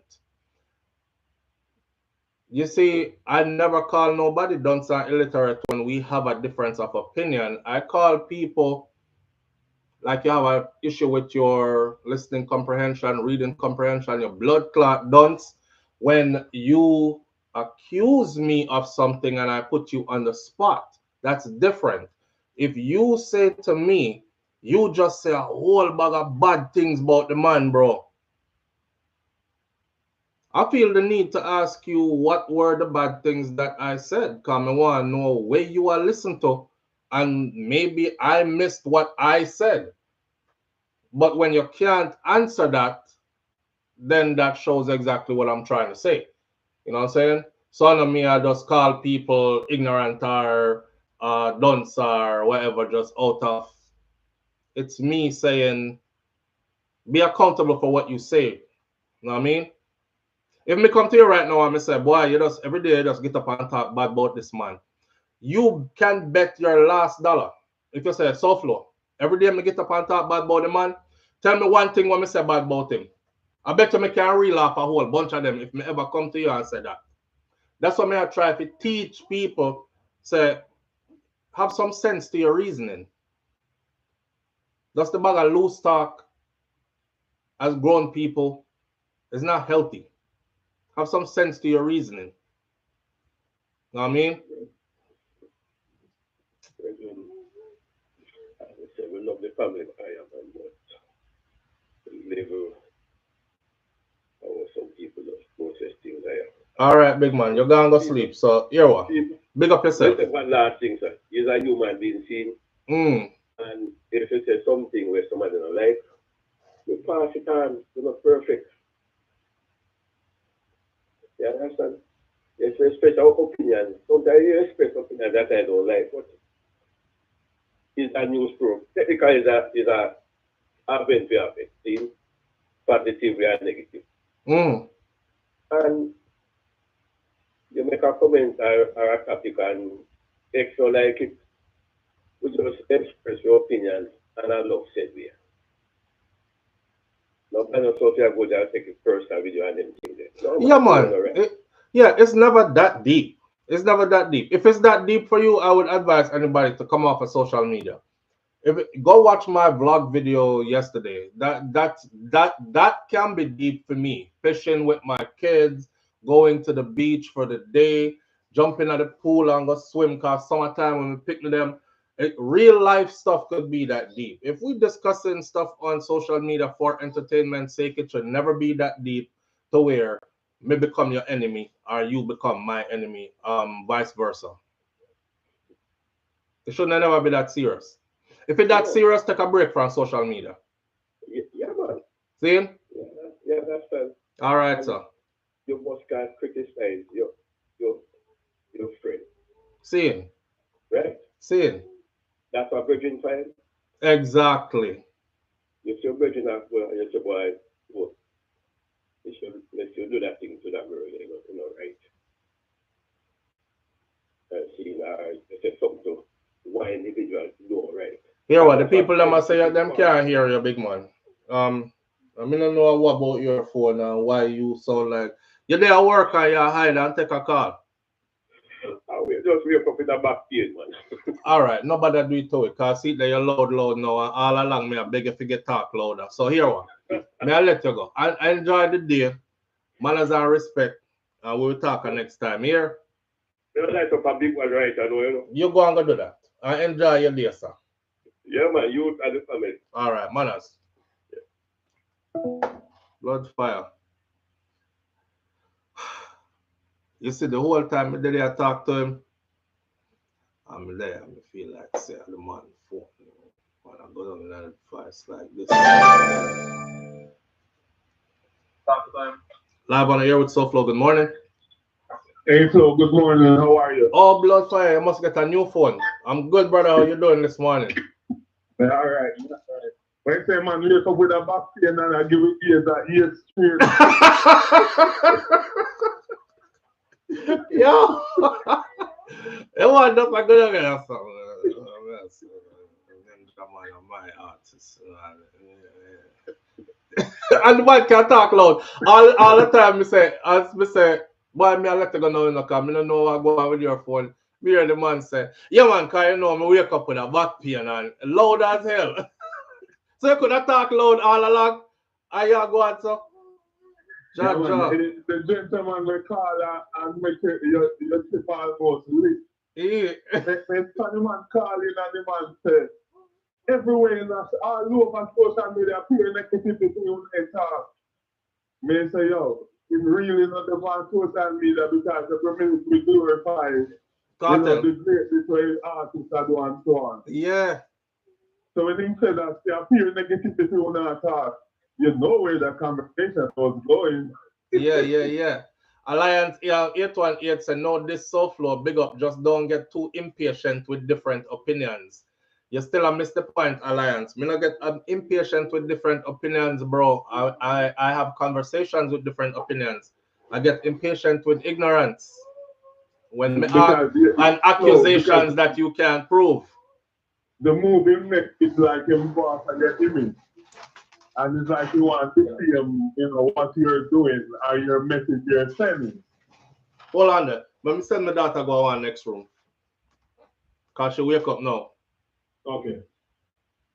Munchie. Mommy. All right, go on. Yeah, man. It seems like even the child accused you. So you say, Virgin, just tell me where did I go wrong? What did I say wrong? What am I saying that you say I made disrespect the man? Yeah. Clear it up. Because your goal is to clear up any misunderstanding. But he refused from giving you something to work with so you can clear it. So it makes you a little bit frustrated. No, you know what it was, Jerome? It me not cut no corner upon nobody. The man knows say me never say nothing bad. And him did talk foolishness. And that is an accusation that I wanted him to stand on. So me I hold him foot to the fire now. So if you hear me say something bad about somebody, tell me what me did say. That was so bad. Him can't give me nothing. Because him know that there was nothing. Right? But him did things that me did just gonna make that blow over like that. See, them kind of conversation them I talk about. I don't like waste conversation. Cause me too old feet. You know what I mean? I'm too old for it. Don't come around here talking about you said so much bad things about last night. Shensia get a collaboration with Mariah Carey, right? So me put now in the comment section say,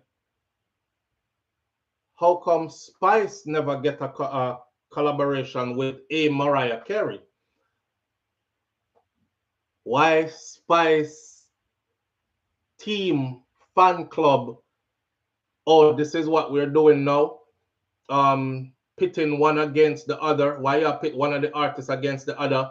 For social media, to get likes and views or something like, or start drama, something like that. Me I say, how could my comment start drama between Spice and Shensia by me saying how come Spice didn't get a collaboration with a great artist like a Mariah Carey, right? Now, I had to explain to that person that this is stemming from conversations we have had where we talk about the skin color and the look of the individual will open doors for them that others can't go through. And that's a point I was making. Ain't no Mariah Carey team running after Spice. Them run down Shensia. You see how Shensia look compared to how Spice look? Shensia has done collaborations with the Hispanic community because she look like them. She's easily relatable to them. The same kind of thing where Sean Paul is in that genre of music and well accepted because him name Enriquez and because he looks how he looks like them. So that's the point me I try making up. But that Spice same one the song where she talk about black hypocrisy and she talk about, you know, being of the complexion she is and the things that happen along the way. So I know pitting the two against each other. But you see how somebody took that and turned it into something completely off. Me, I try make the two artists them war each other. But that's a discussion we made all the time over here. Because even to this youth and them Vito, they laugh at many comments where somebody's about Shensia. And there's, you know, the guys that make there, you know, the drool and I talk about she clean, but they eat her right now and all these things they would say about Spice. Right. And because over the years we talk about a kid think a black dolly is ugly and you know just many things. Some man wouldn't say that about Spice, but they go crazy over Shensia talk about her skin and her looks and this and that. So they always have that. But some people have a strong mentality to say nigger here is one of the best here and you know your melanin skin in a Nubian queen looking. Some people just do not see, you know, black people as that good looking. That's how some of them see. Exactly. Big broad nose and big this and big that. And we always mention things that we have studied over the years about our own people. I want people to know something new to this. So if them go back and look, when J. Capri died, I was on YouTube. When J. Capri died, I said, because Lady Saw went straight to church. After J. Capri died, Lady Saw gets scared and she went to church, right? I said, I did a video back then says, just go on YouTube and look up SOUFLOTV, who will be the next queen of dancehall? And you will see. And watch what my prediction was from back then. I said, me put up all kind of name, Pampote, Spice, all the woman them. And we weed through each one and why, who couldn't get it, and who it will be. The next dominant figure would be, and I said, Spice would be that person. And I said, following closely behind that will be Shensia. And the thing what going to happen with Shensia also is, from way back then, you know, I said, don't even be surprised if Shensia win a Grammy before Spice get a Grammy. Because I heard a record executive speaking about looks and marketability. And the record executive was talking about the appearance of the individual. And it basically was picking like light skin, biracial looking, like you mix with Asian and black or you mix with white and black or something like that. And he was saying that they are easily marketable and them will go across all genres and people will feel more relatable to them then. And I'm like, yeah, that's the same thing will happen with like a Shaggy or a Sean Paul or, you know, then it's no secret why those guys, not saying they didn't do the work, they did. But it's no secret why those guys are able to step into circles and go through doors that many others haven't been able to. You know what I mean? And for the people who act like that is not a real thing and we just make it up, it is absolutely a real thing. So it's a real thing. So from we younger, we know if you're not brown skin, you can't work as a bank teller. If you think about it, even the bars them in Jamaica, if you're not brown and pretty, them not hire you. Yeah. No bar puff, they not hire. You have to be a bartender. Yeah. I just saw them do it all the time. You know, we still have classism, you know. And some people just would never date you because that certain thing. And you can take a position, but them say, you know what, this person no look palatable to represent for our company. So we'll rather go get a lighter skinned person that doesn't even have all the qualities just to represent. And that's So always been the issue. Always been the issue. Yeah. And the thing is, when I speak out now, what I'm doing is I'm trying to be an advocate for somebody like Spice. In other words, what me I try to say is this. Me feel like Spice would have been more deserving of a Grammy right now than a Shenseea would, and then Shenseea would get it later. But they're going to delay that Grammy for Spice so long that Shenseea will have caught up to where Spice is and surpassed her. So when she get the Grammy, it's gonna look like, oh yeah, she definitely earned that. And now I'm gonna say she never earned it, but Spice should have gotten one before her. But we know why she never get it, kind of thing. Now, I think that person we're coming does not know where we're coming from, where we are. But of them are run Spice fan club or Spice besties fan club or something like that, whatever. Because we see where people used to tell you, you're too pretty for the current bad word. And you know, you're too pretty to be bold and all these things. So only certain things goes to certain different types of people. So we used to it. No, Crystal, all right, Jerome, big up yourself here, brother. Yeah, man, all right, anytime. Manners. No, Crystal G, Jerome is not perpetuating the same BS. He was explaining that is what he said. We grew up hearing that, like, damn, you're too pretty for be so dark skin, or what a pretty girl for you. You know you're real pretty even though you're so black. Like, pretty girl can be dark skin or what? You know what I mean? Or like, oh, she have pretty hair versus VR hair not so good. That's what he was saying. He wasn't actually saying that way, right? He was explaining. Thank you, Topaz. He was explaining. I think Crystal G got it the wrong way. Yeah. So enough about Elisa Hyper. We have other topics to go on to here. We will say this though. We wish her all the best in our healing journey. And I don't think that anybody's reality should be kidnapped, held hostage, remade into what we want it to be. All of us have been through something at some point in our life, right? And it's our own story to tell. So if Lisa tells PR through music and she's trying to heal and be a better person, I mean, she start out the damn song by saying you can always use a bad experience to evolve, to become a better version of you. If anything else that you missed, don't miss that message right there. So, all right.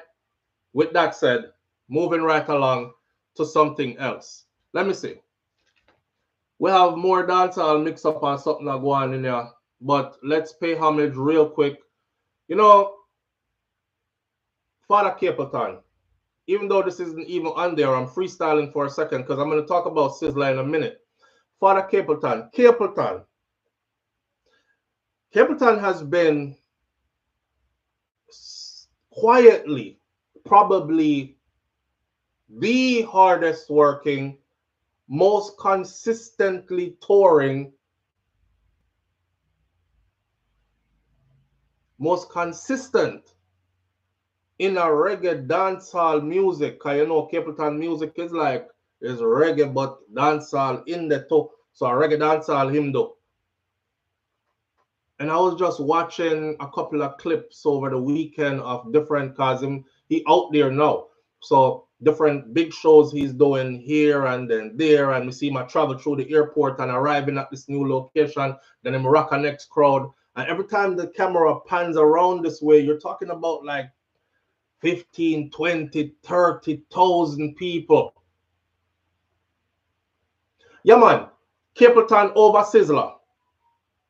Not in consistency, but Capleton over Sizzla in touring. The reason why is because when Sizzla visa did get taken away for certain places, you know, see Capleton quietly just go through. Quietly just go through. Coffee win Grammy. Black girl never dressed nasty, but with a big tune. So Junior Copeland, Coffee was the first to win a Grammy, and there is a lot of controversy behind that Grammy. She won for best album, but that wasn't an album.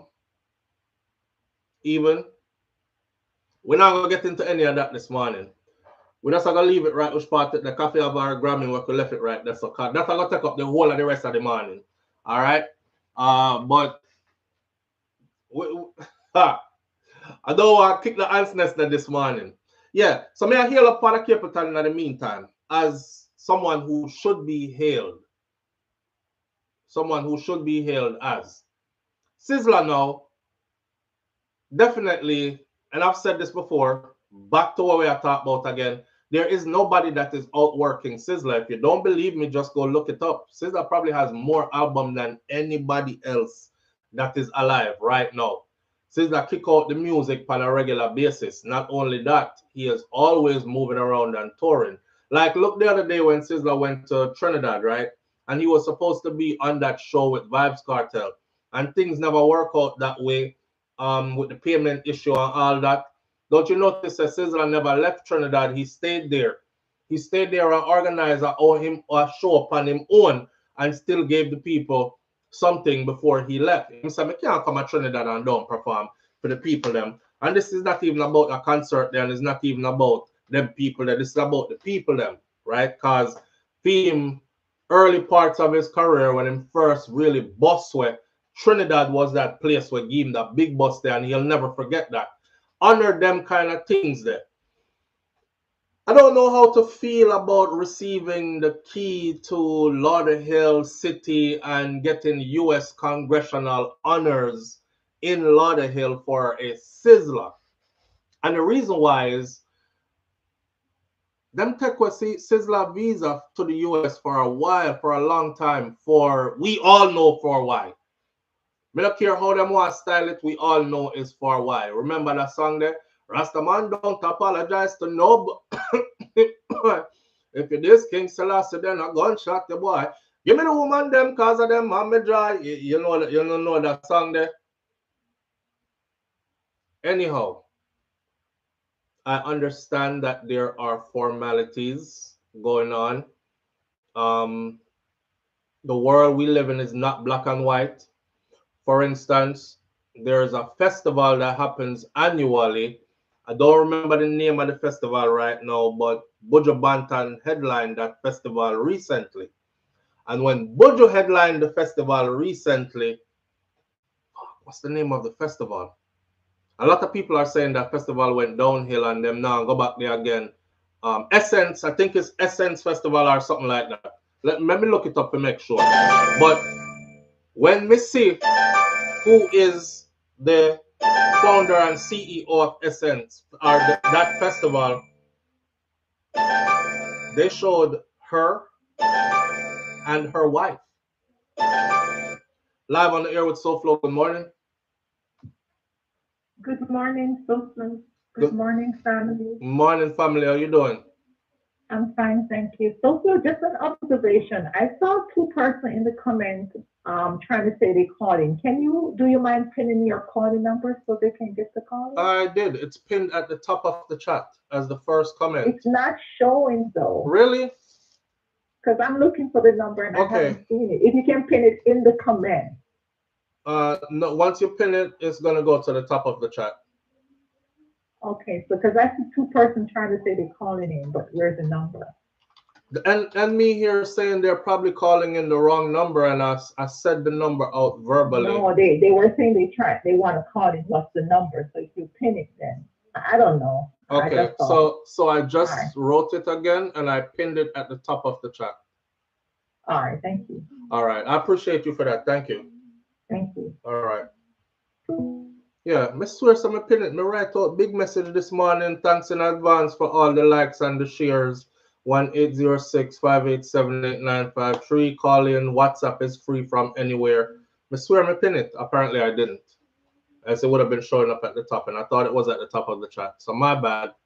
It's right there. 1-806-587-8953. Use WhatsApp. You can call in free from anywhere. All right. Flow me and talk to my son forward. Scene. All right, Donna. Live on the air with SOUFLOW. Good morning. Hey, good morning, Flo. Morning, family. How you doing? I'm good. I'm good. Can you hear me clearly? Yes, loud and clear. Okay, great. I just wanted to call in because I've been trying to call you for a while, but I didn't been able to catch the live. Right. So I just want to make a quick derail about the alkaline situation, if you don't mind. Go ahead, because we're all over the place this morning anyways. No problem. I'm not going to derail too quick. So two things, right? I always hear you mention about alkaline not respecting Vibes Carter, right? And I did see an interview where he did say respect to him in the past. Mm-hmm.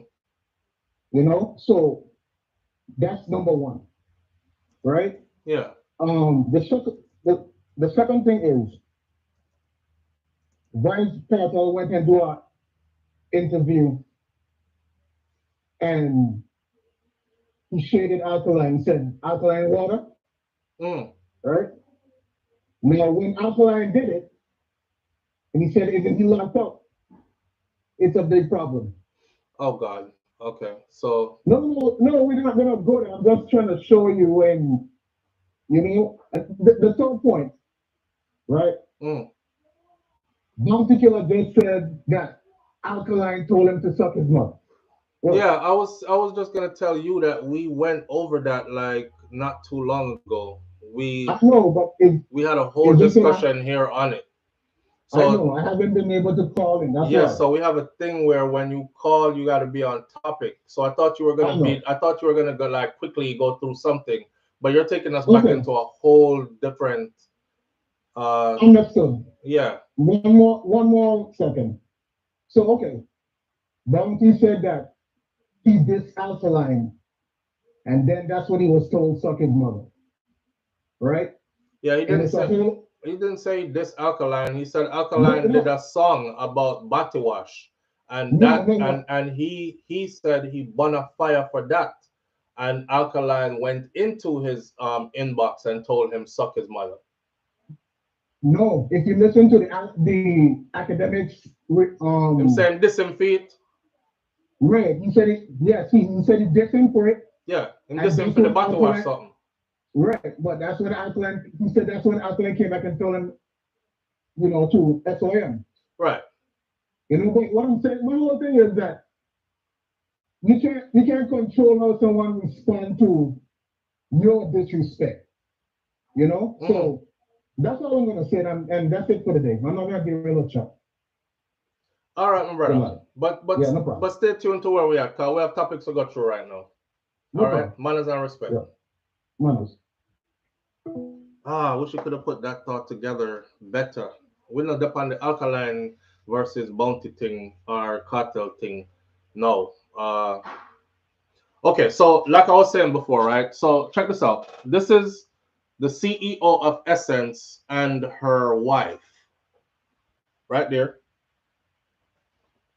See the CEO of Essence and her wife?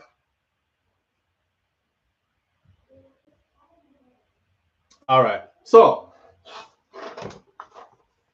we went from, you know, when you're seeing our artists, them who had their visa taken away before, because a man might have sing a boom bye bye and people might have show up at them concert and say they're advocating violence towards a certain group of people, blah, blah, blah.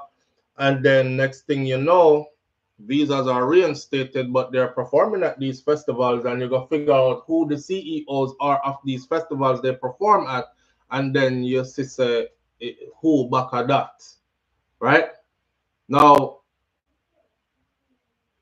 bring me to Sizzla.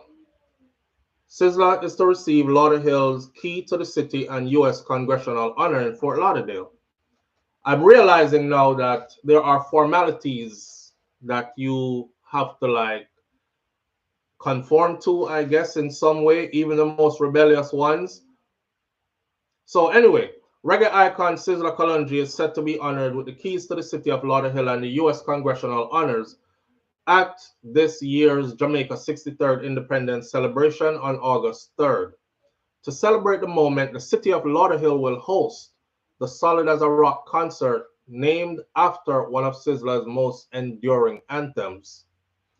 Joining the lineup are icons Lady G, Admiral Tibbet, Etana, Hal Anthony, festival icon Roy Rayon, all backed by the powerhouse Code Red Band. Sizzla, who is known for his fiery lyrics and social commentary, will be the featured guest, and the annual event will be held at Broward County, a region with a vibrant Caribbean diaspora and deep-rooted Jamaican connections. This year's celebration takes on added significance as it spotlights Sizzla's impact beyond music, recognizing his lifelong mission to uplift disenfranchised communities and reconnect people of African descent with their ancestral heritage. I was emotionally moved. I was touched by the gesture. Filled with joy and excitement, Sizzla said, as my fans worldwide would be so happy. He said, shout out to Dancehall Mag, big up to them. So receiving the key to the city can be a life-changing moment, filling you with a sense of pride and purpose and responsibility, especially on the Back to Africa mission. Now, for the prolific artist born Miguel Collins in Kingston, Jamaica, the recognition affirms the spiritual and cultural calling that has defined his decades-long journey in reggae and Rastafari. He said, this meant a lot to me, as my forefathers had fought for the worldwide recognition of the Black culture and its purpose to reunite the disenfranchised and broken African people to their original roots and throne of claim. Sizzla is a devout Rasta, and he believes the artists have a pivotal role in global transformation. It reflects that our voices, our actions, our contributions as artists can actually shape the world to be a better place and also can be the basic ingredients towards uniting a people that is scattered across the world because of slavery. It even more so populates and enhances the annexing of our African kingdom and empires through the culture of Rastafari and reggae music. So, as someone who has consistently used this platform to advocate for African sovereignty, spirituality, and self-determination, Sizzla views this, the honor, with humility. And he said, I've always seen myself in a great position to aid and assist my African people to the highest level. But with life comes the unknown. You never know what plans the Almighty has in store. Therefore, I am humbled. In typical Sizzla fashion, he credited his guidance to divine order and the sacred teachings of Rastafari. So from the inception, we are established as a royal nation with the principles of prayers, chanting, and charges over the holy temples. Our order is of prayers and chanting, reciting the Psalms, Proverbs, and the books of prophecies daily. Therefore, it is not a part of our thought or culture to be deterred from the protocols of Zion because of the popularity that it breeds. We are on a mission, and that mission is to liberate the people as our duty is to the people in love, Sizzla said. We feel some type of way, but it comes full circle. Like what is to be must and will be, and them can't stop it regardless. You know, if you look at how long Sizzla paper was taken away from him and how long him couldn't even set foot in the United States of America, and then here he is getting keys to cities and congressional honors and these kind of things. You see what I say? So although I want to burn out a part of them, on the other hand, I have to still say big up Sizzla. Don't get it twisted. Back to the black hypocrisy something. Sizzla is a dark-skinned black brother who is unapologetically African. And when Sizzla said Don't give me no white God. Don't teach me anything wrong. Could a white God save me from white man oppression? Is just a black God and a black messiah. You see, when him says something like that, or when he sings a song that says, black woman and child, we talked about this before. These are the things that will have Sizzla never elevated to a Bob Marley like status. Remember me tell you that good. Because as soon as Black Woman and Child comes on, every other woman who is not black is going to cut herself off from that song. She can't relate. And as soon as his song about white God comes on, the whole of them that have the ideology and that picture that was painted by XYZ, the Jesus picture, them say for them God white. So them cut themselves off from that too. Plus, no white person wants to hear that God is black. You understand? So these kind of things, black empowerment, black upliftment, black curriculum, Sizzla Kalonji, Capleton, them man, they will never be exalted to the position of a Bob Marley. Bob Marley had what you call the perfect mix for this world. As in daddy white, mother black, they can relate to him because he looks the figure, the part, as in how Shensia look, as in how Shaggy look, as in how Sean Paul was able to step through doors with that same type of look. But them are all Jamaican the same way. You see how that all tie back in right there, sir? Big up to Sizzla and his accomplishments. I know honestly, sir, this is not the biggest accomplishment for Sizzla in a theme mind, but it's a big accomplishment, same way. Then, and we big him up for that always. Sizzla is like one of my favorite artists, by the way. I've told this story over the years. When I was on a deployment, which I was kind of living contrary to my beliefs, kind of thing. But that's how life is. Sometimes I just believe so you have to go in at the belly of the beast to go get what you want. Cause I'm like that. I'm a fighter.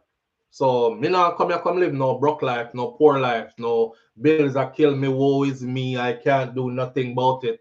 I'm doing whatever I can to elevate me and mines, right? So I'm end up in a uniform in our army. And I'm ending up in all kind of places because of this. And I'm going through all the oppressive stuff that happens behind the scenes when you're in uniform. And one of the things that uplifted me all the time was Sizzla's music, even while I was a soldier in the military. I remember specifically being on deployment, and I remember this one officer, he just kept fucking with me for some, I don't know, I think he did have shotman syndrome, because him did shot, and me like really tall, and every time he passed me, plus I think he was a bit racist too, but in uniform, they could hide it really well and just project it as something else, right? And the man just keep on bother me, mind you, we're in a combat zone, and we're running missions all night, missions every night, all night. Sometimes we out in the daytime running missions. This man just keep on a frig with me. Like if him a pass me on a bootlace loose, him feel like him have to say something about my bootlace were loose. And you're a fucked up soldier. Get your shit together. You all over the place like a damn soup sandwich. Always had some shit to say. And I remember I walk away from this guy, and all was playing in my head was Sizzla's music. To the point where I actually start singing it. Every time I feel like me like a break, I just kept singing Sizzla's music. They can't keep a good man down. Always keep a smile when they want me to frown. I take the vibes and I stood my ground. They will never ever take my crown. That's how that one that just carried me, and I had that song on repeat just for that man there. Every time him come around me with him friggery, they can't keep a good man down. And it made it to the point where I was like laughing or smiling when him I go through him friggery, but it's the military. So you can't like laugh when a superior talk to you or smile. You have to keep your military bearings. but in my mind, I'm laughing big. And it was thanks to Sizzla's music. So yeah, music is powerful and can carry through a lot of things. And to see how long they banned Sizzla from this place here, and now that he's here, and just bare big things are going on for him. Because it ain't only that. He's commanding big crowds doing big shows. I know we talk about Vybz Kartel all the time, but others are out there doing big things too that I think need to be mentioned. And that is why I mentioned Father Capleton earlier as well. See? So Flo, did you see Deborah Brat got released? No, I didn't see it, you know.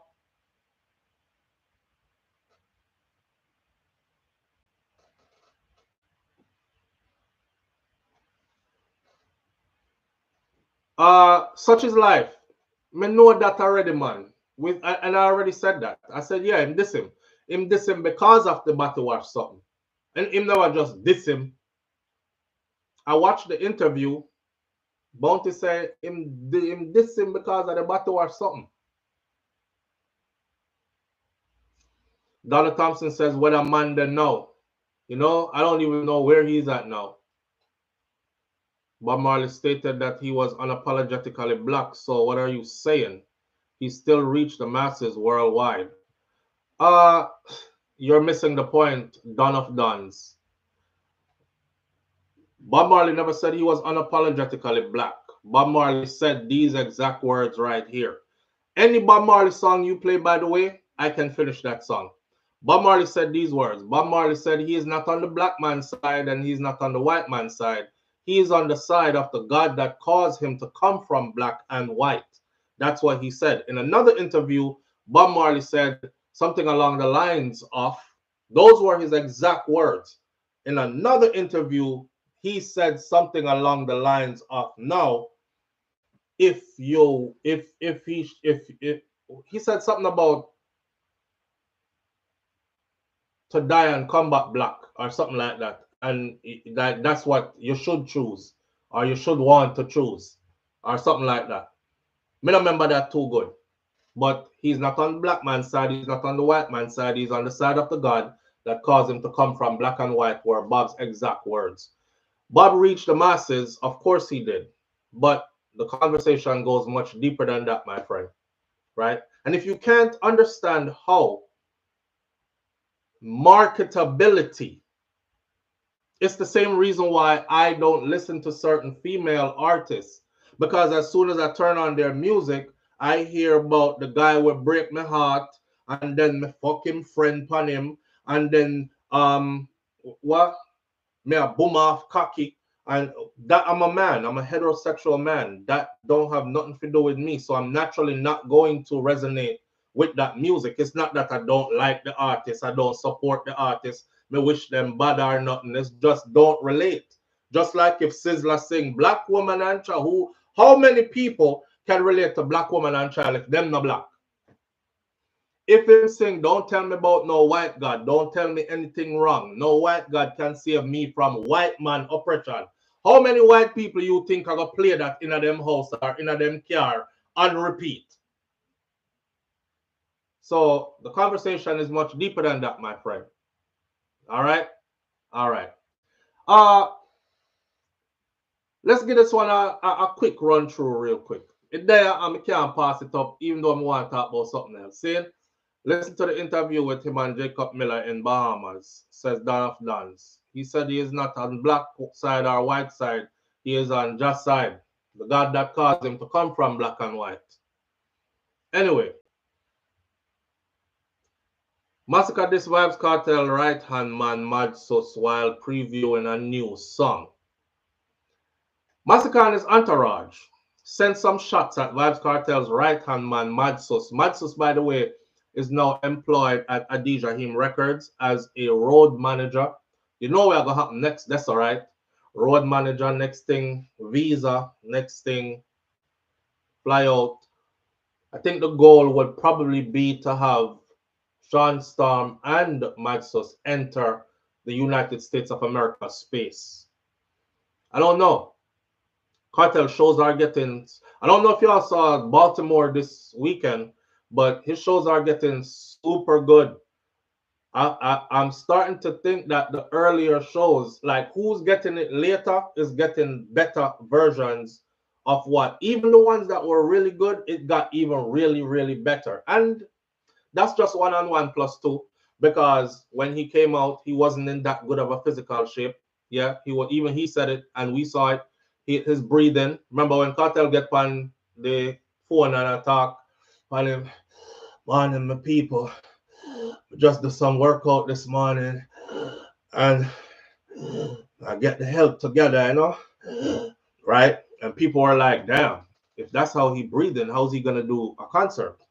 And then them talk about him breath control, and see, then down the road it was like, yeah, I'm doing good right now. He told Lisa Evers, I'm running on the treadmill like 20-30 minutes straight and this, that, and now you can see it on stage. Him joints them free up. There's probably not much inflammation there again, because it comes with Graves' disease, the inflammation of the joints and so forth. Him posted a picture the other day of him without his glasses on. His eyes weren't bulging.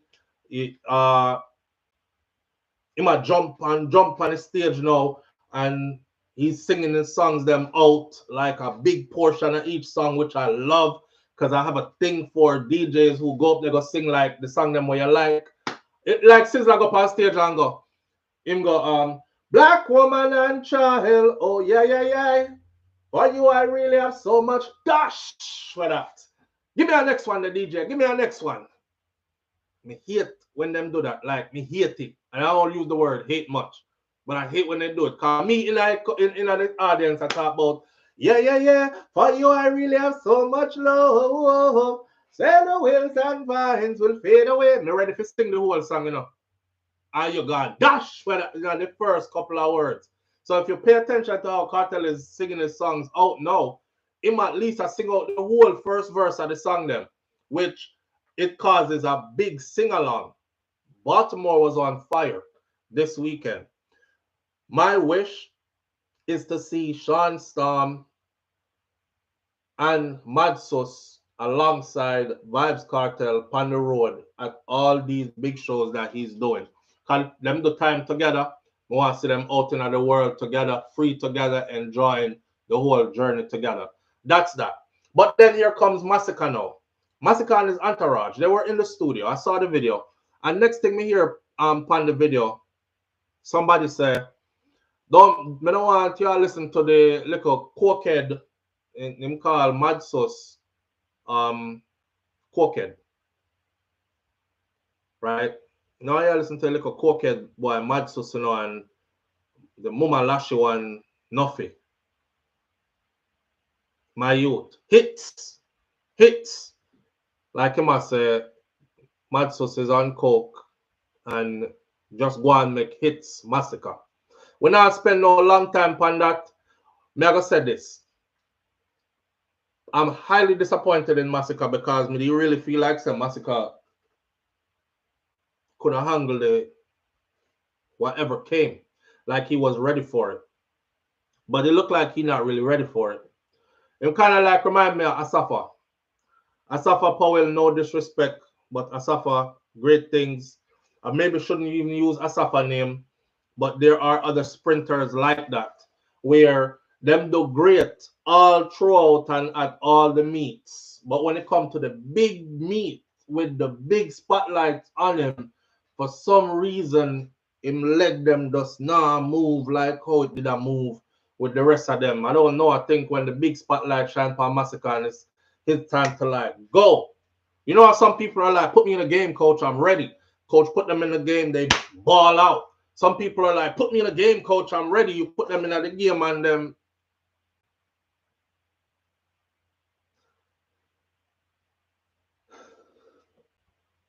Stage fright. You know what I'm saying? So I think Massacre afraid. I think him afraid. My message to Massacre is don't make a friend them around you, boost you, bro. Leave Madsus alone. I don't know want to argue with backstage or what words were exchanged or what was said. Madsus is not an artist, and Nuffy is not an artist. So Nuffy and Madsus can't do nothing for you other than beer mama lashy argument, beer back. I'm a guy like this. As a man, I don't argue with other men because me a pre-violence once arguments start with me and the next man. You know what I mean? So me I go either take for myself or me I go get violent quickly. It's only two. Me see enough people stand up and argue with man back and forth till somebody lick them down, or till somebody stab them up, or till somebody shot them, or something like that. I get violent first. You not do me nothing first. From you give me one hint of violence, me get real violent real quick, or me just left if me sense any kind of violence. So me not argue back and forth with no man. Me not have time for that. I think that's a woman thing where women curse each other out and go back and forth. Yeah, suck out, yes, dirty girl, thinking girl, come lick out and me, ray. I think that's a woman quality, right? Now try to show Massacre say left out the back and forth arguing thing and your friend them round you about you talk about mad susa cokehead and enough ya mama lashy and bro, make songs. Make songs. But make song and show we say you're ready for where you say you are. That we want to see from you. Make songs and show we say you're ready for what you say you are. Right? You say you're the baddest. Alkaline say him is the baddest. Me I push the warrior, you know, because that's what we want. Massacre say him as the baddest. Alkaline say him as the baddest. Him say him not, no, he was the youngest and the baddest. He's not the youngest anymore. Him come back and say, but he's still the baddest. Stop acting like you're afraid of the man, bro. Deal with that. And make you see something. When Mad Sosa go do, go make one song about you. Him and Nuffy are going to do a collab about you. They're not artists. So what you are trace with them for? Or why you letting your friends around you inveigle you in a them kind of frigger there? The same thing him doing now with Joshy, you know. Him couldn't say it. Him make Joshy say it. You have the man on your stage. I talk about me as a crown I put out around you. But none of them no better than your shoes laced with G. On the same stage where the man supposed to get crown pan. And before you say, nah man, you know, a great man no crown tonight, you just make so you can sell later. Say, that's like throwing stones and hiding your hand. Your brethren this the man and you co-sign it, then you are going to say, me no have no beef with him, no really mean it like that. No. Me no like the quality about you. I don't like the quality about your Massacre. War is in the air. And we want to see that. And trust me, I feel like if him call Alkaline, if him brave enough and call Alkaline name, you see, you're going to hear two whoosh. You're going to get one of them microwave there. But a time to stand up and be brave, bro.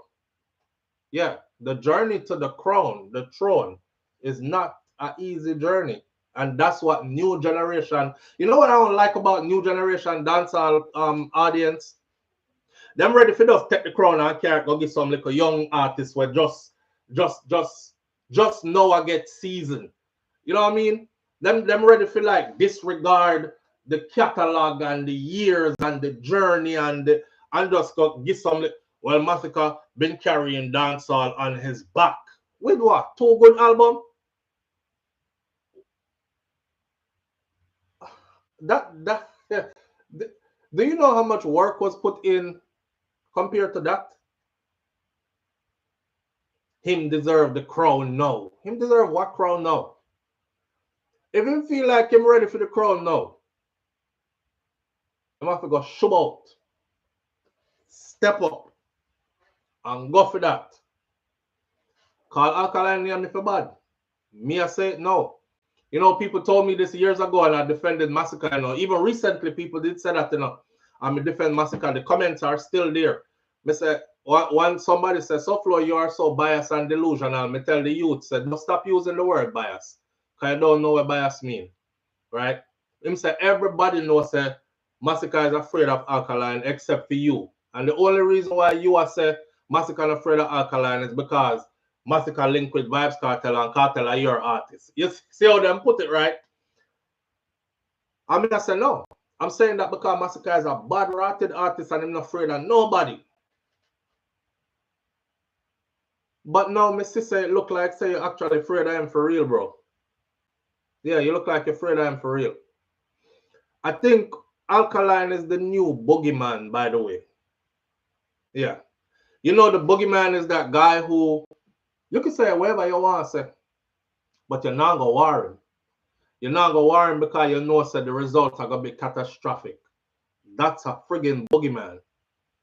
And I think that's what Alkaline, you see how him, although I never like the interview, the Dunce interview with him though, but looking at it now, it kind of add to, I don't want to say a dark energy, but it kind of add to that. Because people will look at him and think say him can't talk, so him probably can't write song, so him probably can't come up with ideas fast enough. Especially if them never hear like Microwave and them other this song that we did make before. Because people have short memory span and them no want go back and look. Remember me telling about Aishana? And I said Aishana is a dangerous girl. If I was to ask for a female war right now in a dancehall, it would have to be Aishana and Lisa Hyper. I mean, know that Aishana would have given her a serious run for her money. Matter of fact, me that nervous for Lisa. But I'm nervous for Lisa because Missy Aishana in war already. And a lot of people have forgotten that. She is friggin' dangerous. So we have to look on the artists them. We have to look at the work they've put out. We have to look how they commit to the part when they go in.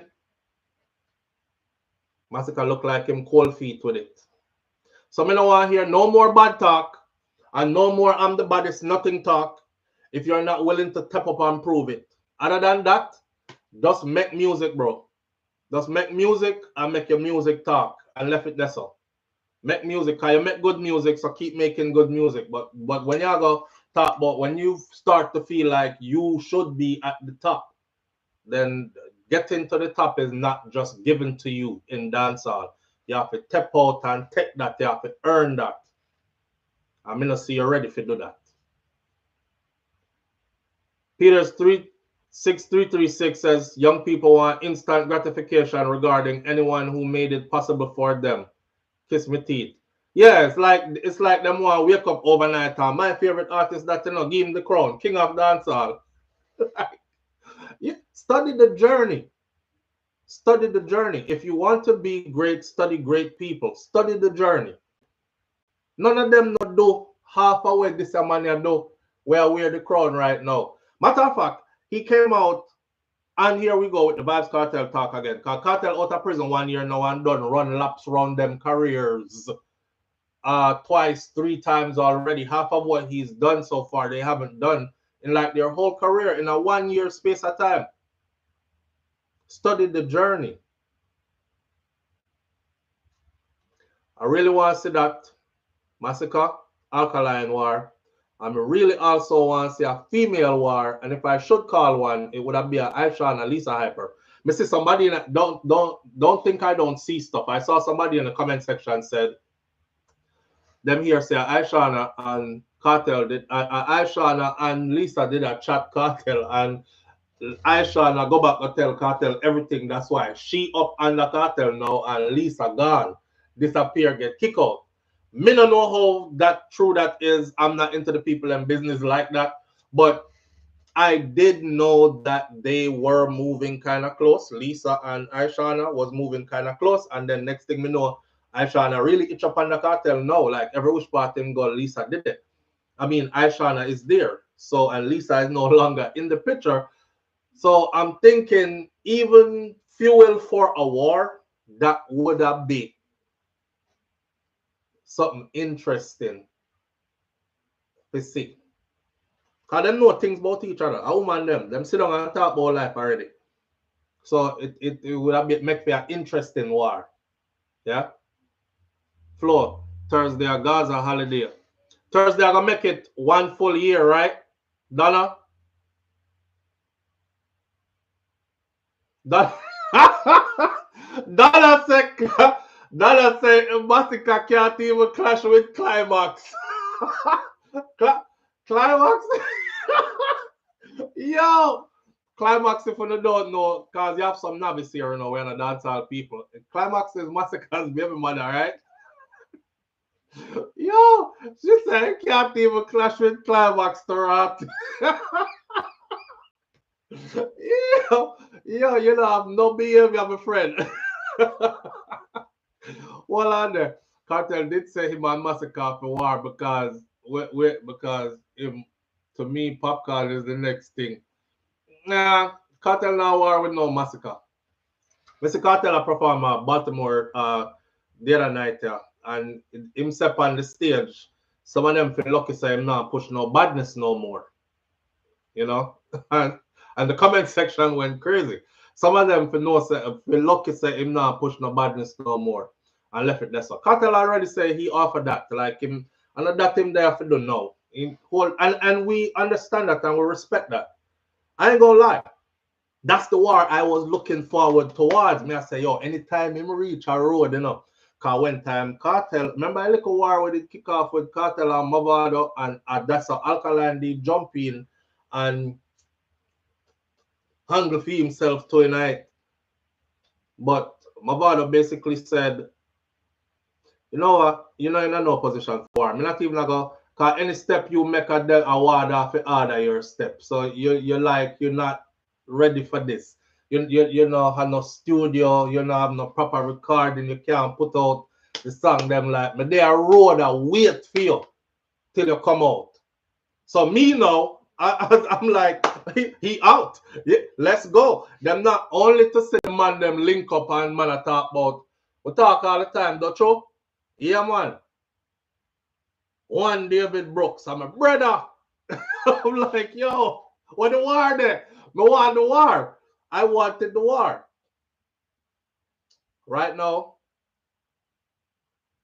seen somebody said yesterday, everybody is hyped because Cartel just come out and they haven't seen him yet, but they're gonna give him a year.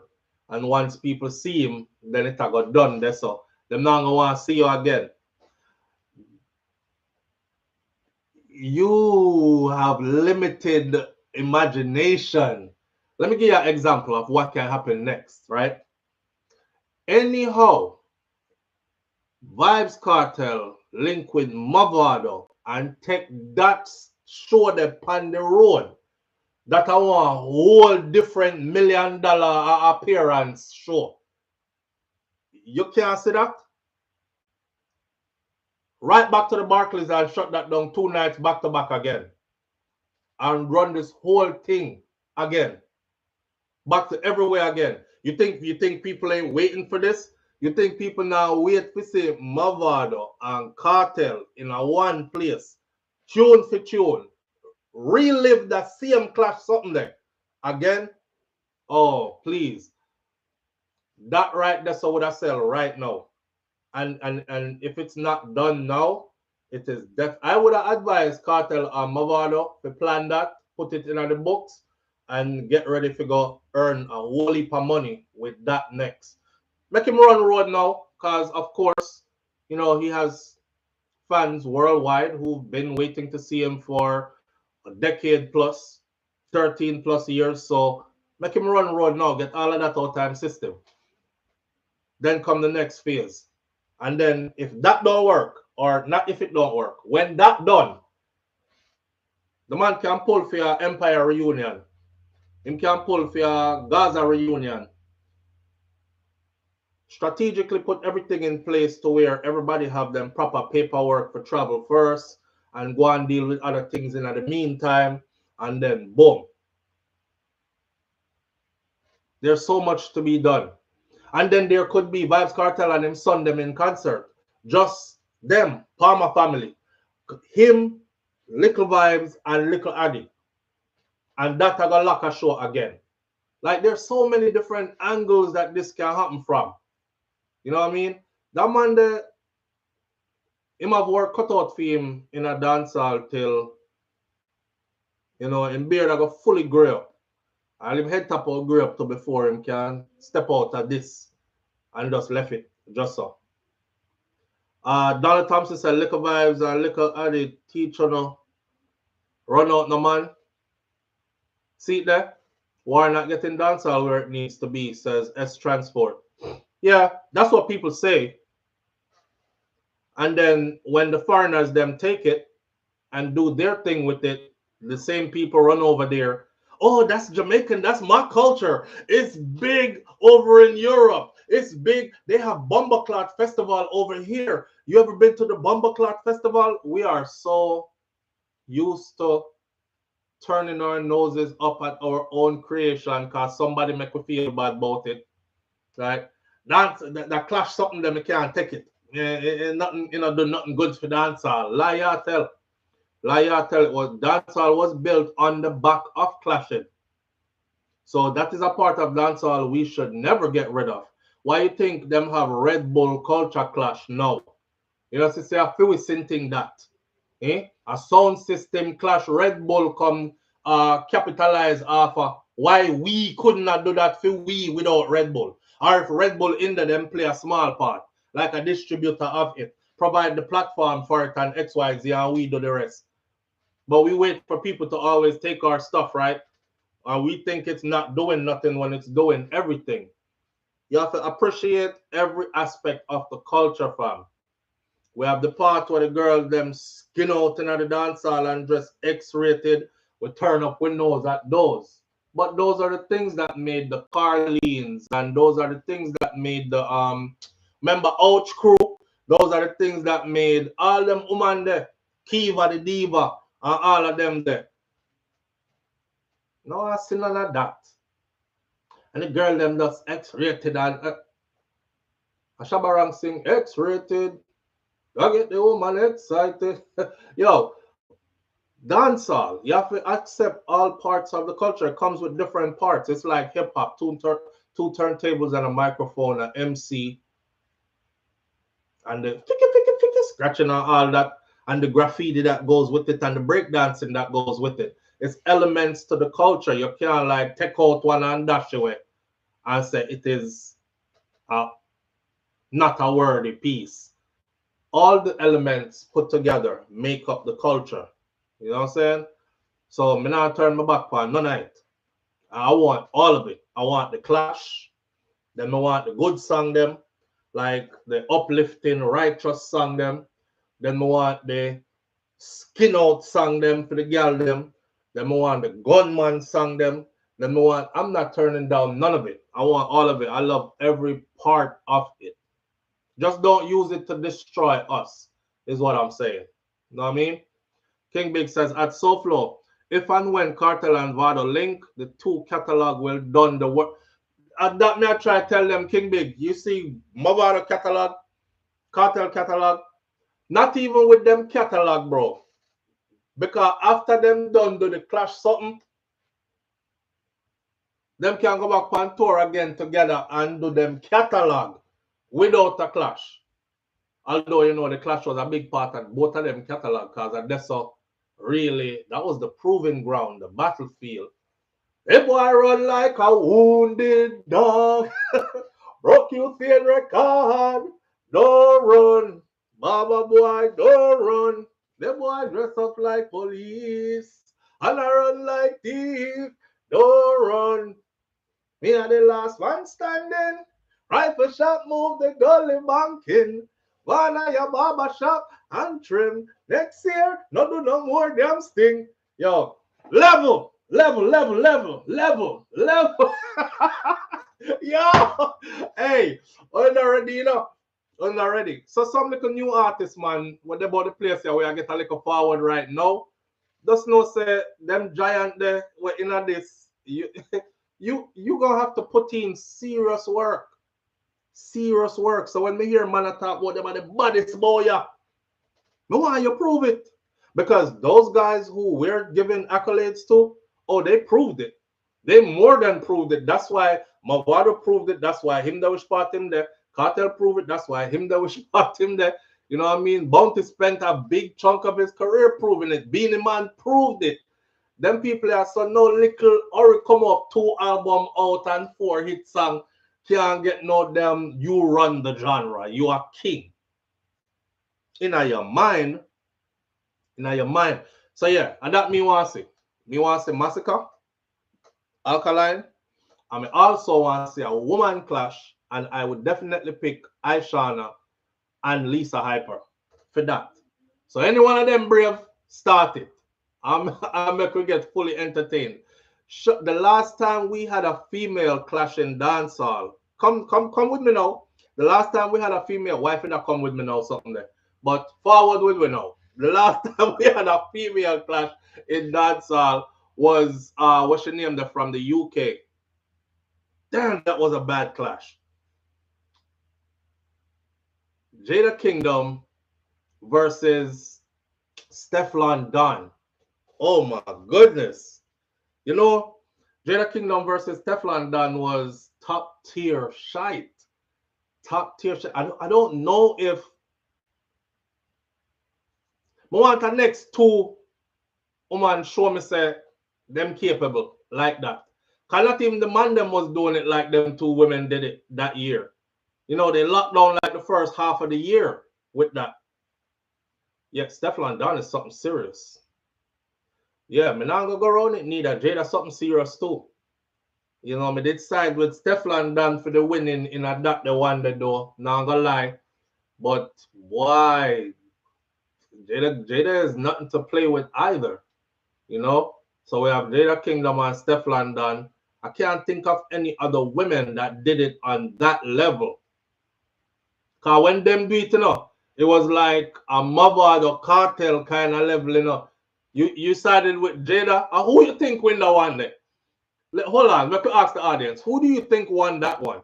Between Chanel Muir? I don't know if Chanel Muir. Well, you know what? Let me stop. Because I did say that about my singing youth and him definitely surprised me. Trouble says Jada. Climax bad, but she's not a top artist. Well, she have to go make herself a top artist. She just need to start slap fire for everybody until somebody answer her. That's all she have to do.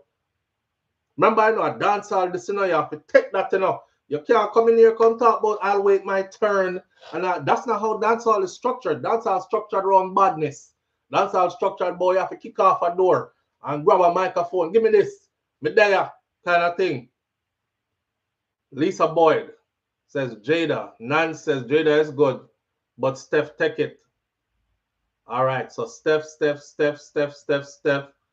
Chanel is fire. Jada.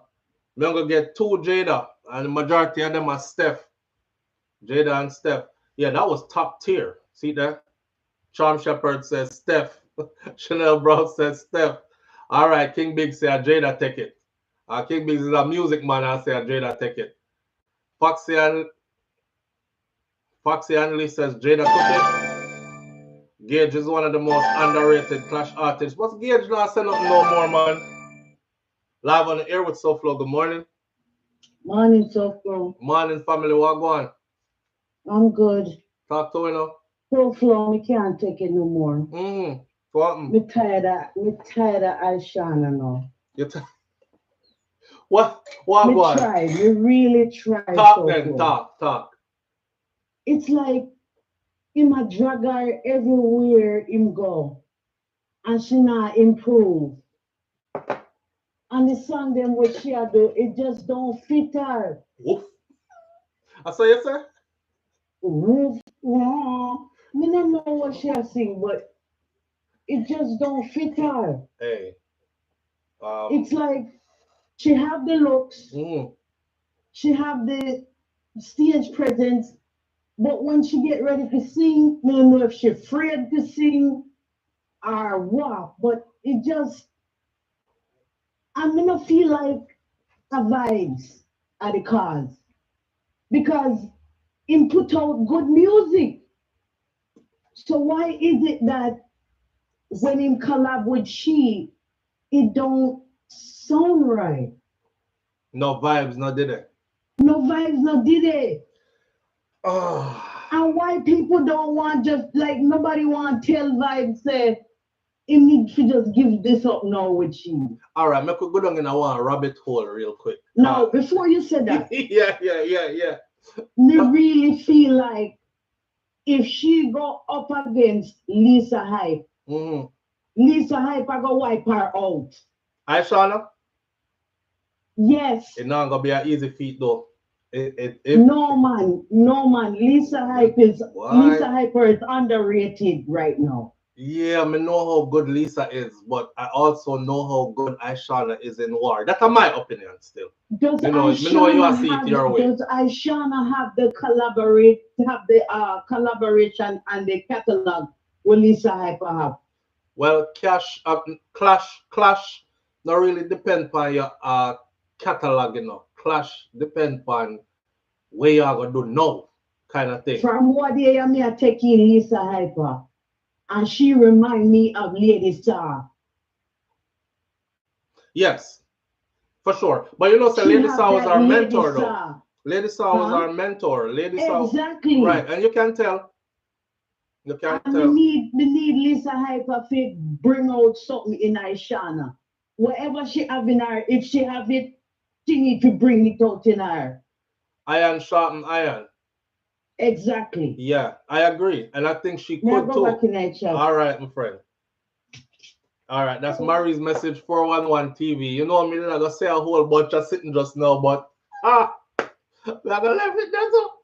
You know, okay, let's shoot the elephant that's in the room. A lot of people are under the impression that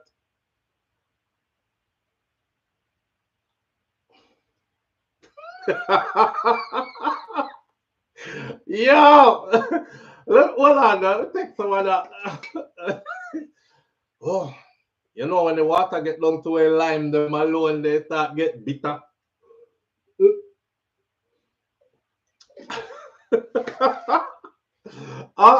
Mr. Last night, yo, left it, King Big Safi left it. Wait, Donna Safi said King Big Safi left it. I thought that like a goofy, we feel sad. Is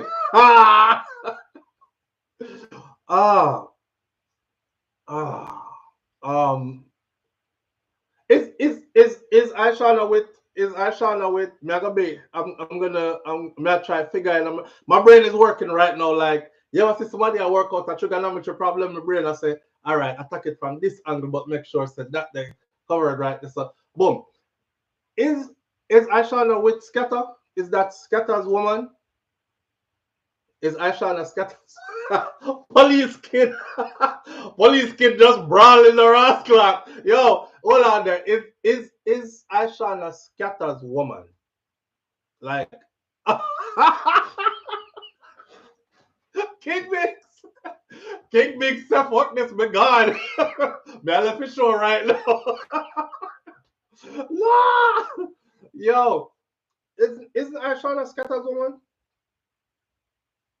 If Ishana is Scatter's woman, respectfully, I decline and exit stage left right now. All right. I've heard that she is. I don't know if she is. Like, I've never seen them intimate. I've never seen them, like how you see them on Cartel love up each other time to time and thing. I've never seen Ishana and Scatter even close enough to hold hand, much less. So I'm starting out there. No one know where that come from. Remember, I know controversy sells, and all controversy is good controversy, right? Because it keeps the people them talking, and boom, next thing you know, we're paying attention to a new project where you just drop or something like that. Foxy and Alice says Ishana is Scatter woman. Ishana is Scatter. Rush Jada, why you say it like that? Blood clean. Ishana is Scatter mattress. Rush Jada said Ishana is Scatter mattress. Blood fire. Cartel apologized to Scatter on stage while he was performing with her at the Baltimore show. Just like how Spice apologized to Sidem before she went into one of those. Yeah. So did anyone hear about the new Trump laws? So we're gonna left it to know. Cause me I go down the rabbit hole, but boy, the rabbit hole I look deep rotten. We don't want to go down there at all. Me I go left that one for a later date. Yeah, try to change the subject, King Big. Reggae Girl says no. She had Joe Bugda. Is she with Joe or she with Scatter or she with? Come here, try figure. Here what? Last night me over one part of one place and comment them. Let me see. Cause you know, see them and Ashana go. It looked like they were out to dinner or shopping or something like that. You know, girls' time together kind of thing. Like me and Bestie, yeah, that kind of something there.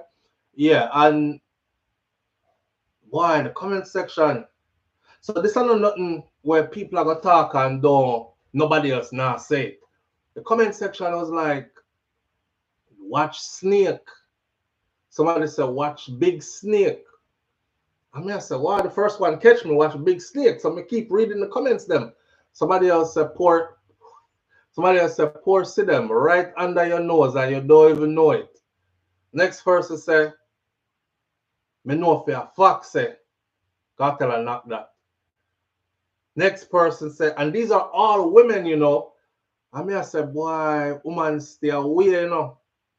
Woman stay away, because, or are they seeing something that, you know, the rest of it not see?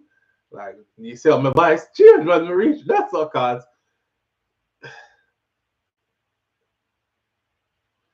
you know, no, maybe it's a brother-sister relationship them have, and she's a, yeah, trouble. She's a team player. She's a team player, right?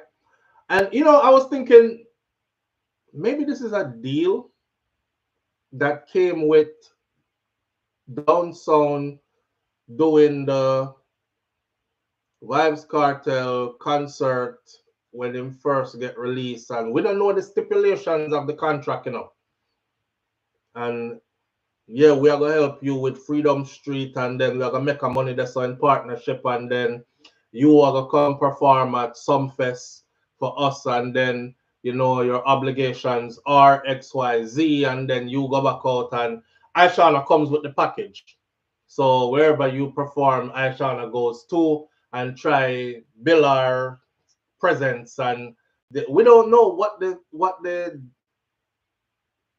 fine print details or the details of the contract is. We know say Cartel in a business with Down Sound for sure, but we don't know if Aishana come with the package kind of thing.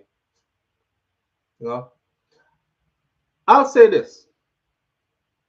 A lot of people are convinced that Cartel definitely are not that.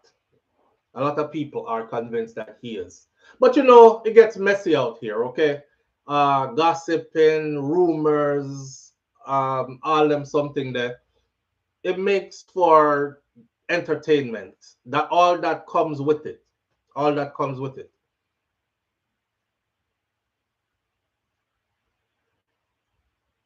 I'm not gonna go further down the hole, you know. Because me can't really say when me want to say, how me want to say, how me want to say it.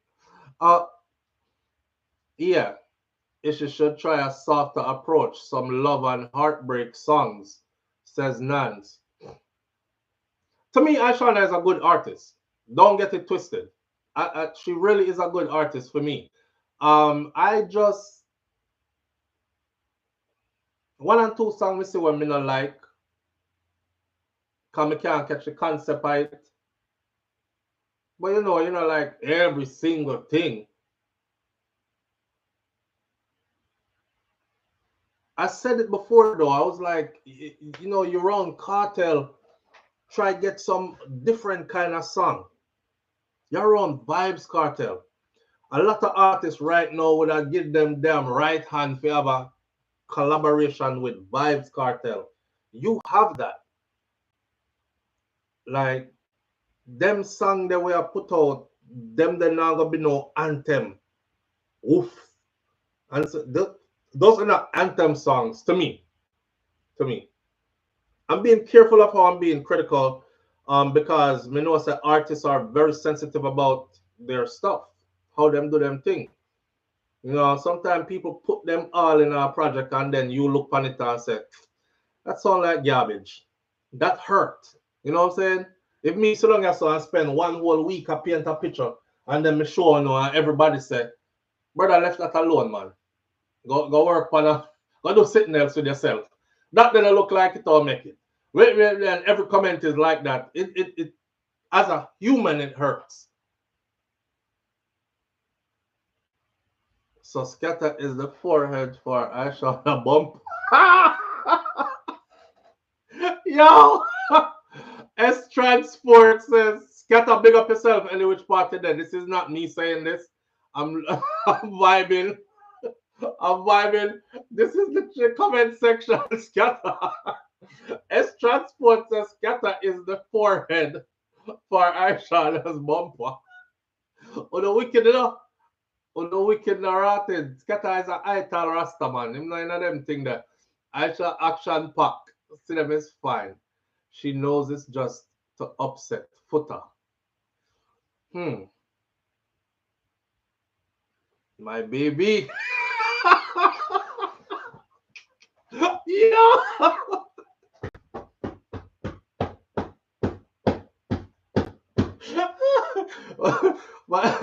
Aisha has pretty girl privilege to get cuffed. Licky says Aisha have pretty girl privilege at SOUFLOTV because she have focused on to be cartel first lady. She not focus on music. Rash Jada said Aisha focus on how to become the first lady, cartel first lady. She not focus on no music. So any song will do. When you say woof, all right, forget then. Woof. Oh man. Yo, is the money them see?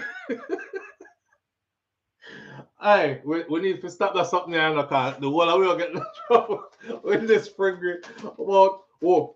I want to see a clash. I want to see a female clash. I want to see I want to see Lisa Hyper.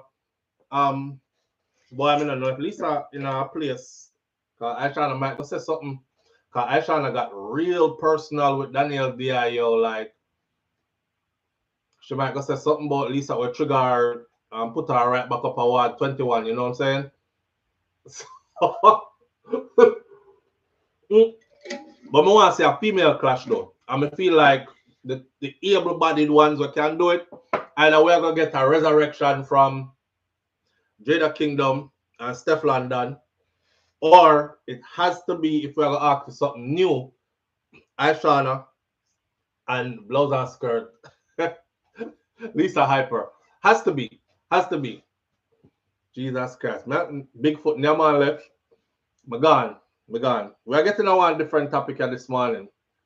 Big up to Sizzla and his big accomplishments in this place here. You know.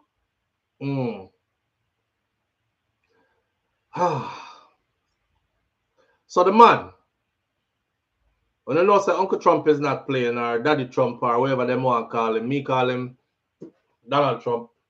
He's not playing with this immigration thing, see? I want Spice name call so Spice can show her clash skills. You know what, King Biggs? I wouldn't put Spice in here. Just like how me say a massacre, leave out trying to clash with a cartel. That's like me, I beat one of my son them. You know what I mean? The age difference is too big. The genre, not the genre, but the era is too much. The accumulated songs of Vybz Kartel, the catalog, too extensive. There's no comparison. Spice is dangerous when it comes to a clash. No, I don't think nobody will want to call for her name at all. She's the king. She's the queen of dancehall for a reason. I'll give you one example, right? Anybody remember Don Mafia? Anybody remember Don Mafia? Don Mafia? Not Don Mafia. Whether you the name from England. Don Andre. Big up Don Mafia. Any which part him there. But I know Don Mafia we are talking about. Don Andre. Don Andre from the UK I'm talking about. Anybody remember Don Andre? Let me tell you something, right? Spice come up on the stage and done Don Andre career in a one go. We never heard from him again. Next time we see him up on the back page of YouTube, I struggle, like put up a video and the video barely get like 1,000 views or so. Yeah, with the Tom Cruise song. But go back and look at what she did to him on that stage live, straight off the top of her head. She dangerous. Remember, I know Spice, I don't know, newbie, you know. Spice, a veteran, you know. You see where she come from. If you study her background, you will know that she built for the war too. So she don't know easy pushover. I don't think any girl out there is gonna call her name. Funny thing is, I don't think any other dancehall female is gonna call Stefflon Don name. I don't think any of them are gonna call her Jada Kingdom name. So we are asked for Lisa Hyper versus Aishana. Cause a lot, and not just me I say it, and I just Marie's message 411 TV is saying it. But the thing with Aishana go on with right now, she just there. She's more like Cartel sidekick kind of thing. If she do something else right now, like you have the link, no, you have the spotlight, no, do something with it, no. People are gonna probably say a Cartel I write the song them for her when she start beat Lisa bad. We have to look on that too. If Aishana and Lisa had get into a fight right now, lyrically, clash are going, everybody excited. People are gonna start to say that is Cartel helping her write those songs. No, cause theme side can't look bad. And that. But if Lisa beat her, it would have mean so even with Cartel them and Scatter, whoever else you have over there, would still can't tougher than me, kind of thing, whether they're helping her or not. So it would have make a good Spice. Are you a female artist, King Biggs? JG, big up yourself. Thanks for being here. S Transport said, no, sir. Spice will send them a mad house forever. A mad house forever. She dangerous. Yeah, don't play with her. She dangerous on that, for sure. And you can look back to when she destroyed Don Andre, and I did cover that from way back then, a couple of years ago. I said, damn, if a female write you off like that, you know, say, your career done. I said that. And the thing about it is, as a man, you can't really clash a woman, you know. So in between a rock and a hard place. Yeah, you do if you're dead if you do and if you don't. So him couldn't do no better. We're transitioning into something else right now. So when I know say the United States of America right now, most of all of us that are here are immigrants or seed of immigrants. So one way or another, we are affected by everything that's taking place. The video I put up this morning that everybody has to walk with identification. No, not identification, with proof of your status. No. Go listen to that video, okay? It involves charges and fines and all that stuff. And I think I told you all from a long time ago when this administration first came back to power that it's going to come to a time where everybody is going to have to walk with passport, green card, everything like that, etc. It won't be just immigrants. It'll be everybody else. Well, go listen to the video I put up before we do this live this morning. What I'm curious about, though, is the third country deportation thing and the U.S. being able to send you to a country you've never been to before. So the U.S. is accused of ultimate betrayal. This is an update to the Jamaican man who got sent to Africa, to Eswatini. Them send the brother go one place where me never heard of before. You know, them couldn't send him go to South Africa. Them couldn't send him go Ghana. Them couldn't send him go to Nigeria. Them send the man go to Eswatini. We never hear of a place named Eswatini yet, but we sure as hell learned what it was. So it says the U.S. accused of ultimate betrayal against a reformed Jamaican who was deported to Eswatini. The Jamaican man, who was among 5 barbaric criminals, as the U.S. described them, was deported from the United States of America to South African nation. He actually earned a bachelor's degree while he was in prison. He was enrolled in a master's program as well, and he was well on his way to rebuilding his life. This is what a U.S. news media update report says. Earned his bachelor's, enrolled in the master's program, got accepted, was working on a master's degree, and they snatched him. The New York identified the Jamaican as Orville Etoria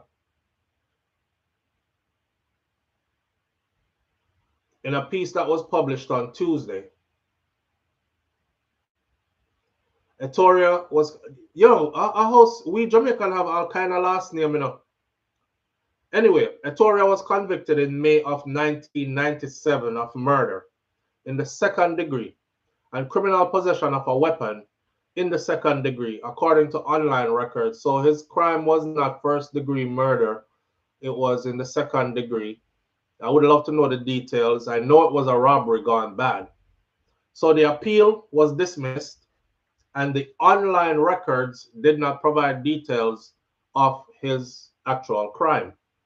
U.S. Homeland Security Secretary Tricia McLaughlin disclosed that the Jamaican and 4 other immigrants were deported to Southern African Kingdom of Eswatini. They were all convicted criminals, and they were individuals who were so uniquely barbaric that even their own homelands refused to take them back. The Jamaican government has denied that it refused to accept this particular citizen, and the article suggested that Eswatini spent time at Sing Sing Correctional Facility, which is the infamous maximum security prison that is based in upstate New York, where he began a trailblazing academic journey before his ultimate betrayal, is what they're calling it now. He earned his bachelor's degree through the Hudson Link for higher education in prison and the New York-based Mercy College, and then he later enrolled in the master's program at New York Theological Seminary. The report said that Etoria graduated in 2018 as part of the largest college commencement ever held inside of a prison, a milestone so significant it was formally recognized and celebrated by Mercy College. When Orville walked that graduation stage, he carried generations with him. He was granted parole in 2021, something that was hard won and very rare in New York State. He was rebuilding his life. He was on the right track. He was doing all the right things. But recently, the U.S. snatched him up and deported him, not to Jamaica, his homeland, but to Eswatini. This isn't enforcement, this is exile. He's now locked away again. Not because he failed, but because he succeeded too quickly, the report said. So, he was doing his time. He did his time. He enrolled in an educational program, in a reform program behind bars. He earned an associate degree. He earned a bachelor's degree. He enrolled in the master's program. He got paroled early in 2021. He was out, and he was pursuing a higher education through the master's program as he was putting his life back together, and they came and snatched him up. It noted that Etoria's 2018 graduation was acknowledged and celebrated by educators, by public officials, by prison administrators, and by his peers. And yet, despite all that, they labeled him barbaric. This is the ultimate betrayal. To praise a man's growth, while quietly plotting his removal. America celebrated Orville when it needed a good story, and then it threw him away when they no longer needed that good story. He was out when they snatched him up. We were of the impression that he was snatched up from inside of a prison, doing a long time for murder, and then when it was time for him, like he had more years left, they sent him there. Nah, he was paroled in 2021. He's been out since 2021. He is actively in a master's program, pursuing a higher degree to get a master's degree, and working and living his life, and they just came and snatched him. He didn't even know that they were coming to snatch him. Remember me telling us, for those of you who have any kind of offenses, whether it be a misdemeanor or a felony, you know, they're going back, right? There's no secret about this. They're going back, and they're using the same things that you got exonerated for, the same things that you got let go on parole or probation for, and think you did your time and you paid your dues and it's settled. But good for years now, man. So everything good. You better watch out. You better watch out, because that's how it's that's how they're flexing right now. Right? So there's more to the story, because over in Eswatini, they gave an update to where he's at. They said that he is now housed in, they told the exact location where he's at. They said he's housed in solitary confinement, where he's at. The officials in Eswatini said they don't plan to keep him forever, but they won't give any other updated details about, like, how is he going to get back to his own country? Are they in touch with... Kamina Johnson told us that she's in touch with them, or with the US, trying to figure out some things about him. Eswatini is saying they're not in touch with anybody from Jamaica. They have him in solitary confinement in Eswatini. So the man doing time, get parole. This is the system saying, okay, we think you're reformed, good to go. You know, we're going to keep you on the books, watch you for a while, but you could go out and live your life. And then like 4 years later, they just suddenly snatch you. Now he's in Eswatini in solitary confinement. In Eswatini, the people in Eswatini have found out about these Americans, and the activist groups in Eswatini don't want them there. They are actually protesting for these people to be returned to the United States of America, and they're trying to figure out what kind of deal was made and why their government would actually take prisoners from the United States of America and have them in Eswatini, especially prisoners who were described the way how the United States of America government described him. So obviously, right, they don't know about the deals that's being made between their government and the United States of America government. That's crazy. I also learned that they were flown there on a U.S. military aircraft, and they were dropped off, and that's that. And like I told you before, the U.S. has no guarantee from Eswatini that these men will not be hurt, tortured, harmed in any way. Live on the air with SOUFLO. Good morning. Good morning, SOUFLO. How are you doing? I'm doing good, family. How are you doing this morning? I'm kind of perplexed about all this thing going on. Me too. Because what I'm trying to say, England did the same. The US is doing that now. England did the What same happened way. to people who is deporting people who sometimes they might get into trouble? It could be big trouble, it could be a little bit of trouble, but they are being deported. But is England deporting anybody to a third country? No, not to a third country, but they did deport a whole lot of people too.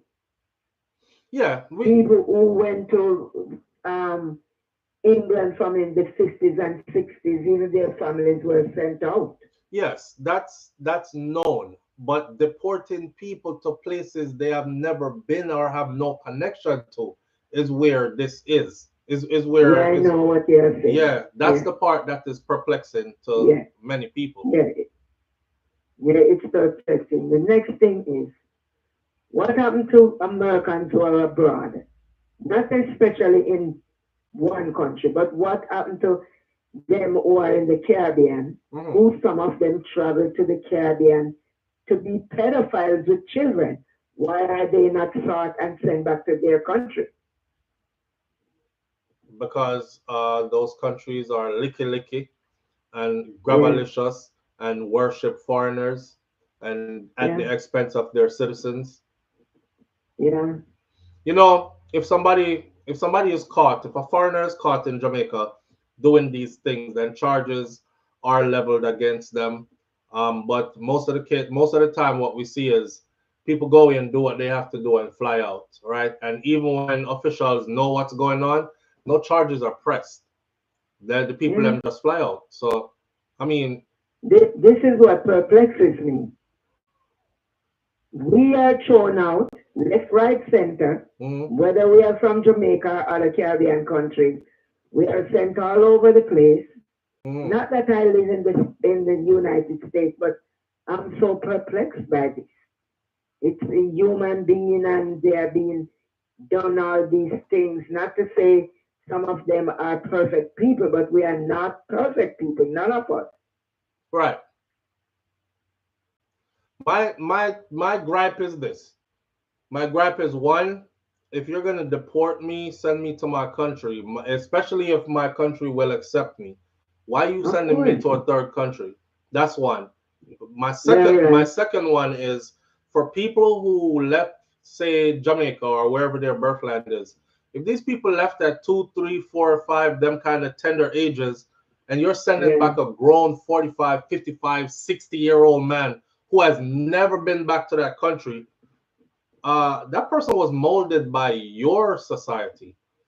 And they're completely out of touch with where you're sending them back to. So, you know, I think that's like double punishment for whatever the punishment is or whatever you're trying to punish them for. Them people that shouldn't be sent anywhere either.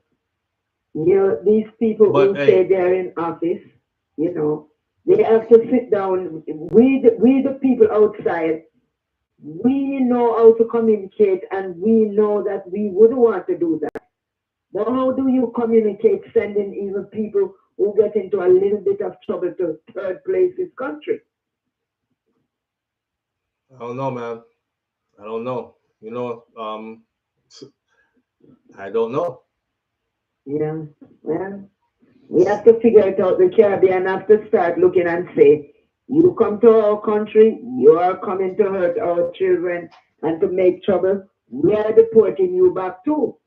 Doesn't matter where you come from. Right. Send you back too. I think what they're doing for us though is it's like a deterrent. It's a deterrent. They have a program here that is for self-deportation, right? So they're figuring if they do this to some of the people then the rest of them will be like, I don't want nobody send me go to Africa, so may I carry myself go back to my yard. And you'll book your own ticket and head to Jamaica, or you will call the home line, whatever the home app line, and tell them you want to self-deport instead of risking getting caught and sent to a third world country. Yeah, I think it's a scare tactic.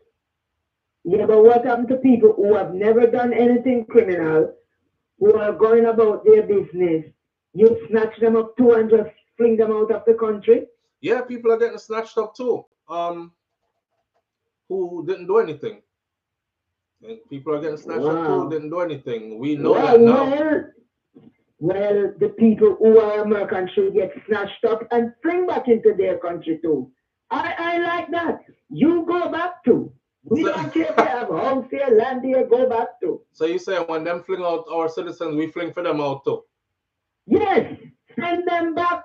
Send them back. I don't care which country. Okay. If you are treating us like shit, send back your people too. Pack up and leave. Go back to your country. All right. I'm going to expound upon that. All right, my friend. Thank you. All Take right. care. Yeah, okay.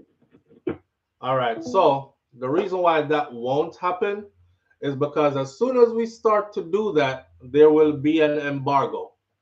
As soon as we start to do that, there will be restrictions on how many visas could be given to our citizens. Live on the air with SOUFLO. Good morning. It's me again, SOUFLO. Yeah, family. Talk to it. My phone clear? Yes, man. Loud and clear. One of the clearest. Remember you did say, if you voluntarily leave, then we give you $1,000 when you reach to your home country. Yes. Right? And you're not going to get the money until you reach. Until you reach. My question is, if you are dip somebody when you have no family, no relatives, no connection to Jamaica, they not have no bank account, they not have no address or nothing, where you gonna send this $1,000 to make sure said this person get the money?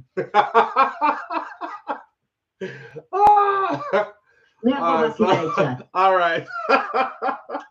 Hey, that's Marie's message 411 TV. Marie, hey, Marie is in the chat. When you see Marie's message 411 TV, click her name, go over to her channel. That's my fellow content creator sister. Marie, make me laugh. Marie said, if you don't have no address, no phone number, no nothing, how they must send you $1,000? You know, and that's what everybody is asking too. Like that. No, actually, that's why a lot of people, more people, aren't using it. For one, people are saying, "Yeah, right." Cause when time you dip me, I'm gonna reach back a yard now. Who me got to for the $1,000 to say, "Hey, I'm supposed to be sent $1,000 US. Did my money come yet?" You know, there's no line of, there's no established port where there's no point of contact established where you can say, okay, when we reach, me go over Garland Street and Cherry Lane at 357, go pick up my money. There's no established way of how you're supposed to get this money. And people are catching on to this now. So people are scared. People are scared, even the ones who want to self-deport. You know what I'm saying? You can't just see, me a laughing up because you can't just see your tech when them tell you, you say, boy, I know why them send me go Eswatini. So me I call them and tell them, say, me there for a while, but me want to go to my yard. And them say, okay, boopsie, you're gone to Jamaica. Right? Here's the other one. Alligator Alcatraz. They're trying to fill Alligator Alcatraz up fast, right? Alligator Alcatraz, they have, this what them have a go on right now. If you tell them, say, you want to self-deport, and if your name is on the list for self-deportation, they get you out in 24 to 48 hours. If you tell them, say, you want to fight your case, you're in for a ride. So, of course, a lot of people are like, I don't want to stay in here, so I prefer go home. So they are choosing to self-deport at that point. Now, at this point, you don't get the $1,000 because they had to come arrest you and bring you there. But you still have an option to either your due process, fight it, and that's why now all the facilities are full, because there is due process. Because although they are flinging out some people, majority of the people are holding firm and trying to work out their thing, right? The ones them that have the deportation order already, them not stand a chance. They're getting flung out. You have a criminal record and all these things, you're getting flung out. But for those who they are picking up that don't have criminal records, is a civil issue with them and their case, and they might have a case before the courts already or whatever. They're saying if you choose to forego that and leave, they will facilitate. They will pay for your flight home, but they won't give you $1,000. That's a different program that's happening besides the program where you call for the app and then give you $1,000 from the home app to go home. 24, 48 hours in confinement and you're back in your country, or months and months and months in confinement. You choose. You choose. I don't know about $1,000 something there. I just don't really feel like I could see this going really bad. Okay? I can see this going really bad. I can see which part. You reach where you go and them now give you no $1,000. Civic and rights groups are wondering whether further deportees from the United States will arrive at what rights do these men have that have been sent to Eswatini. Public outrage at the lack of transparency led to 150 women gathering up to protest outside of the U.S. Embassy in Eswatini on Friday. The protest was organized by Eswatini's women's movement, demanding that the prisoners be returned to the United States, and they are asking about the legal basis that Eswatini relied on to accept these people. Why is that not made known to the public, to the people of Eswatini? The 5 men are being held in a place called Matsapa Correctional Center. It is 30 kilometers or 20 miles south of Babane, and the facility is notorious for holding political prisoners and for overcrowding. It has been undergoing renovations and expansions since 2018, reportedly funded by the United States as a part of a program covering all 14 of the country's prisons. Sources within the penitentiary admission said that the men, including that Jamaican man, they are being held in solitary confinement in a high security section of the prison, with their requests to make phone calls being denied. So they can't even make a phone call. The sources also said that the men do have access to medical care and they eat the same meals as thousands of other inmates eat, as well as a toilet and a shower, and they have a television in their cells.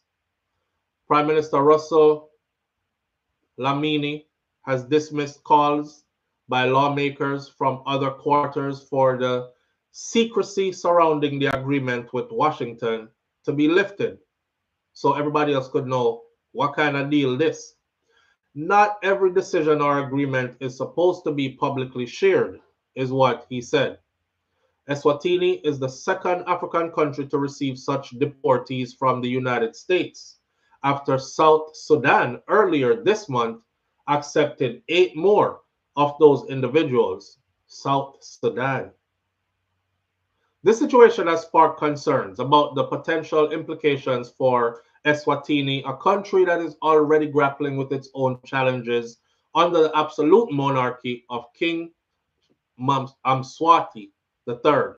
The 57-year-old ruler has been criticized for his lavish lifestyle and has faced accusations of human rights violations. U.S. President Donald Trump has used a threat of high tariff against other countries, such as Colombia, to coerce them into taking in people that are deported from the United States of America. Eswatini is currently facing a baseline U.S. tariff of 10%, less than 30% leveled at neighboring South Africa, which the government has said will negatively impact their economy. Donald Trump has directed federal agencies to work hard on their campaign promises to expel millions of undocumented migrants from the United States of America, his government has turned to so-called third country deportations in cases where the home nations and some of those targeted for removal refuse to accept them. The difference here is Jamaican authorities have come out to say they knew nothing about this Jamaican still, and apparently have still not gotten any information about him. So they didn't know that he was being deported to anywhere. The US did not run it by them and say, we have a citizen of yours who we are sending. Do you want to take him back or not? Them just scoop up the man and send him Ghana Eswatini. Civil rights experts have warned the U.S. deportation risk breaking international laws by sending people to nations where they have no connections and they face the risk of torture, abduction, and other forms of abuse. Like I said earlier, the U.S. has no guarantee from Eswatini or from South Sudan that you will not be tortured or abused if you are sent there. Why? God go with him, you know. God go with him. It's one thing if you come out of prison and you're going back into a next prison, you can't say, yo, I've been holding it down for years. Me a prisoner. See, I'm kind of institutionalized at this point. Just have to fight through a different system now. But if you did time and then you got paroled out and then you saw a bright future ahead of you, and 3 years, 4 years into that bright future, them just come snatch you up and send you go back to a foreign land now where you've never been, and now you're back in solitary confinement in a country that probably has, I'm willing to bet that their prisons are probably some of the worst you've ever seen. It's rough. It's rough. But that's where it's at.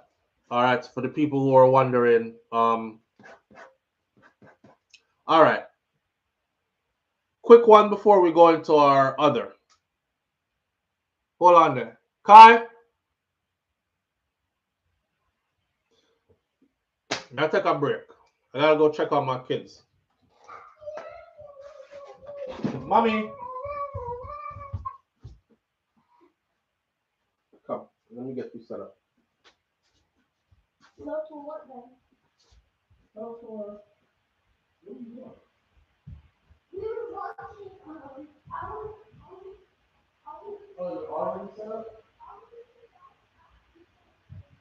Okay, I have like about an hour left.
Call by caller. All right. Since it's now known there, Jamaica man is exactly live on the air with SOUFLO. Good morning. SOUFLO. Yeah, family, what go on? That's why I not like when you leave the chat open. What? Some person showing your how come. Mm-hmm. Me no want come for nobody, you know. She'll tell you, say you to turn the phone down because when people call, it's too annoying to her. This is the first time you ever see her in the chat. You get the chance to be in the chat and you want to tell somebody how to run for them chat. I saw. Don't make me come out of my box this morning. All right, family. Yeah. We're going to go on like we never see it. Big up yourself. Here we are. On we move. I saw. So, Flo, the lady said that you should turn down your phone because it's too loud. Let me turn it down. Then I have to go turn it up with every phone call and turn it back down after every phone call and turn it back up. You just hear it ring a lot of times, man, because, you know, me left and go to the bathroom and them something there. All right. Well, I went to the bathroom in the process, but I went to go check on my babies. I went to go check on my children, make sure they're all right. Because them well frisky, you know. Them do all kind of something when you're not looking. So you want to make sure say them always good. Yeah, man, we're going to ignore that and keep going. Hope everything okay around our back. June Johnson. All is well, friend. All is well. Y'all be careful out here. Y'all be careful out here, especially where immigration is concerned, because right now it's not a joyful time right now on the immigration front in the United States of America. And for the people them who keep on thinking that they're safe, you might find yourself in a place where you're going to say, damn, I never thought this could happen to me. I put a video up this morning. You need to listen to it. All right. That's a separate video from this morning. It's a new warning that went out over the weekend that is for everybody. It's for everybody. Seeing? Trouble said they can turn down their phone too. Jay Barrett says, why the Jamaican government don't try to get this man from this country? That's what I want to know. And Camila Johnson said she would let us know what's happening in that situation. They've reached out to the US. It's funny how they described him though. You know, like somebody that has committed crimes so atrocious that not even their own countries would take them back. And then them say some of these men were convicted of raping children and this, that, and the other. So me I say, the Jamaican get convicted of raping children. I have to go look this up and see, because good for him. Anything happened to you after that is good for you if that was your crime. So I went looking for what his specific crime was and who was the one that was responsible for raping children, that was convicted of raping children. And it turns out that the Jamaican was only an armed robbery years ago, back in the early 90s, that ended in gunfire being exchanged and somebody died from it. That's what I'm saying, Nance. They could have sent him back to his own country and Jamaica would have accepted him back at his own country, but they never ran it by Jamaica that they have a Jamaican they want to send back to Jamaica. This is how I try telling us that this is where the scare tactic is. It could happen to you because you see it happen to him. Remember how you've heard stories of buck breaking and how they would single out one buck and they would do all kind of things to him in front of all the others who were forced to watch? So everybody else would be like, shit, man, I want that happen to me, so me I gotta be obedient and good. Right. It's the same thing happening here. Just snatch him and send him over. So all the rest of them are gonna be like, I want that happening to me. So hello? Yeah, I'm here, not too straight. May I try to go home? Please help me. Yeah, me take the $1,000. All right. You know, it's a tactic. I think it's a tactic. So we'll see how it works out. And I hope he's not being tortured or anything like that are going with him. Bougie Jamaicans think he's a criminal, so they're not taking him without being nudged. Well, you can't travel. you can't travel. Because when you go through the airport, I explain this to people all the time. If self-deport meant that just pick up your bag and just go to your yard, I think a lot of people would do that. You know what? I go home at my yard here, sir. Me come back later when time them people are gone out of power. You can't do that because if you think about how you travel, you have to clear TSA. You're not clearing TSA with an expired passport and documents to go nowhere, or you don't have the proper paperwork. So you have to go through the Home app. They will get your paperwork in order for you to be able to travel out of the country. It's a process. Yes, S Diva. Right. Stuck in an unfamiliar place. Probably don't even speak the language. The customs and norms of that place is not yours. Everything's strange to you. The real bad man them for that place, they look on you like you're food. Let's hope they don't have a culture of, you know, ride man back. That's my biggest fear, you know. That's my biggest fear. Anyhow, I got a story this morning. They say he's Jamaican. I haven't verified it. So I listed him as a Caribbean national. So there's an elder man down in Miami there who decided that at 69 years old, he's going to go to prison possibly for life. Them say he's a Jamaican. Me don't know no Jamaican elder that would put tattoos on his face. But then again, we in everything, so it could possibly be. If somebody who is in here who is from Miami, who is on this chat, who used to be out at the flea market or you still are out at the flea market, give me a link. I'll make we know if you know that person here.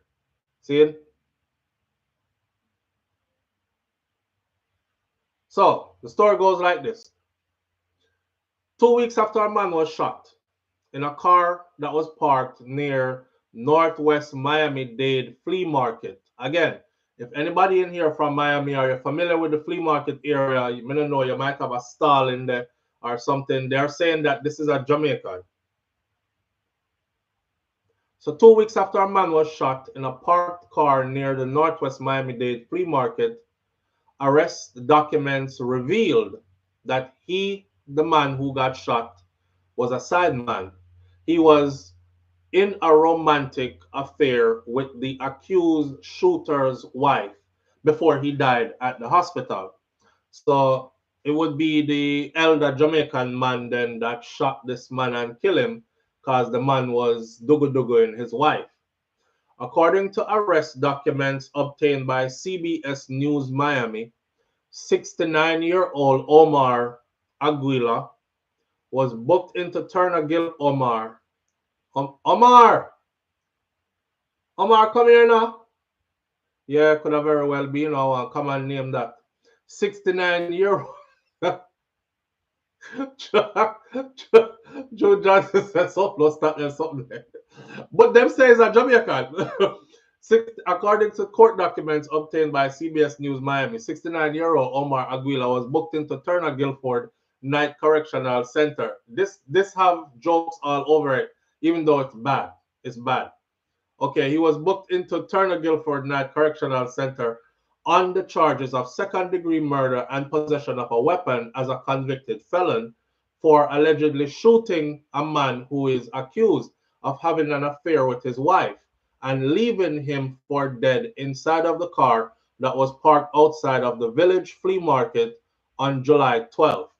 So while in a bond hearing, a judge ordered no bond on the Jamaican second-degree murder charge, but granted him $15,000 bond on his charge of possessing a weapon as a convicted felon. He's expected to be back in court today, this Monday. The shooting on July 12th, just before 5:55 p.m.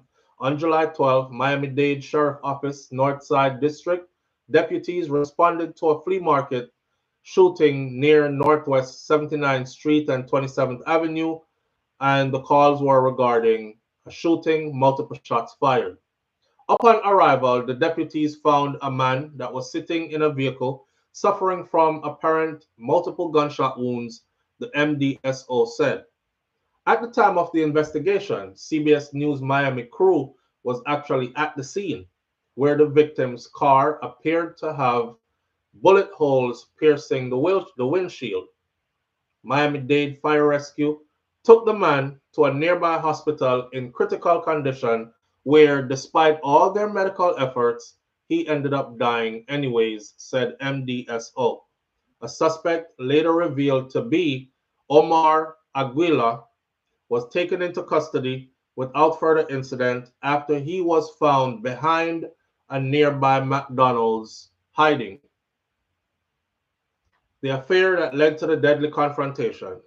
According to arrest documents, the man shot in this incident was in a romantic affair with Omar's wife since 2019.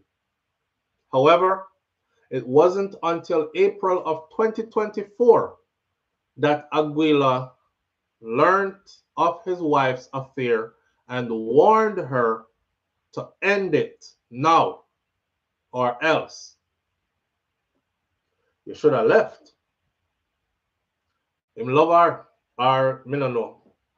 On July 10th of 2025, the affair partner arrived at Aguila's home. Him show up at the man's house asking to speak with the man's wife. At this time, Omar confronted him, who departed from the home shortly after, the arrest document states. 2 days later, Omar, his wife, and their son, they were at the flea market when the affair partner arrived in a gray Honda Civic and attempted to speak to Omar's wife again. Omar was then alerted by his son about the interaction. Mommy is outside talking to the same man that you spoke to before and told him not to come around anymore. Omar then rode a mobility scooter towards the affair partner's car. Omar apparently has problems walking and him ride one mobility scooter. So he rolled up on a scooter like what's popping. Got off the scooter, walked over to the passenger side window. According to the arrest documents, it says that a verbal altercation occurred through the front passenger window that lasted less than 5 seconds before Omar pulled out a gun from his waistband and shot the other man multiple times.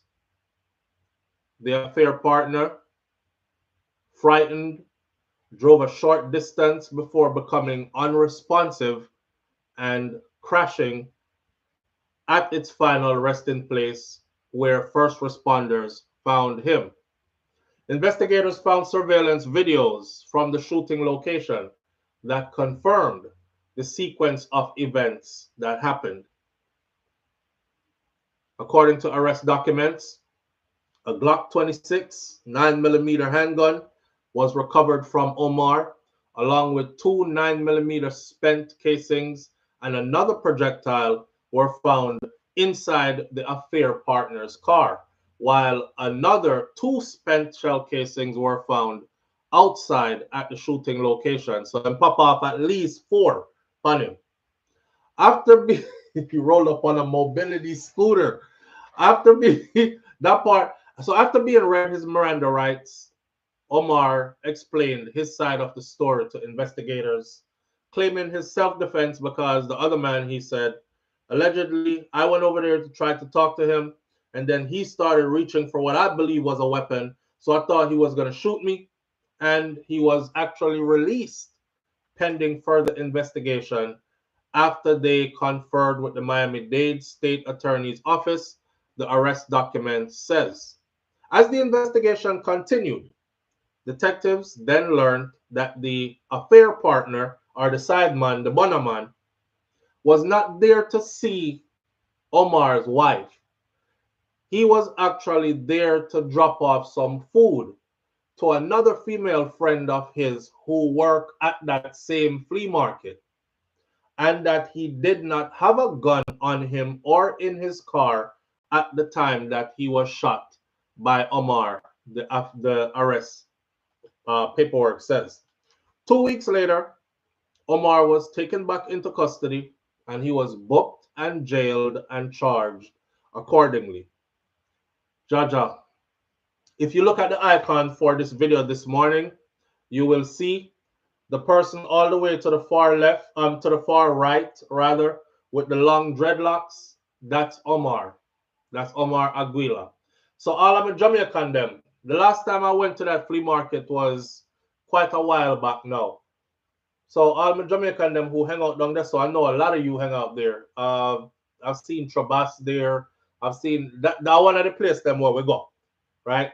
Y'all look on this man and wanna link me and tell me if I'm a Jamaican for real. Because I never seen a Jamaican elder tattoo up them face. And I think he has tattoos on both sides of his face. See? But I also saw he's in court and they have him in a turtle suit is what we call it, the green jacket. The turtle suit, the green jacket is basically for protection for individuals who are feeling or have made it known that they are feeling suicidal or they are feeling some way of harming themselves or others. Then we strip you down naked and put you in the turtle suit. And that's what he appeared in court in the turtle suit with a cane, and he was walking with the cane. So it makes sense that he had a mobility scooter to get around.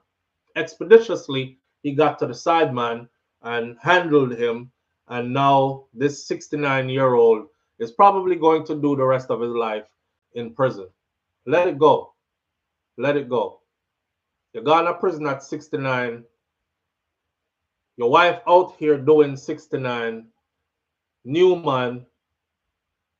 You know, worth it. Let it go. Let it go. But what can I tell him? You know what I mean?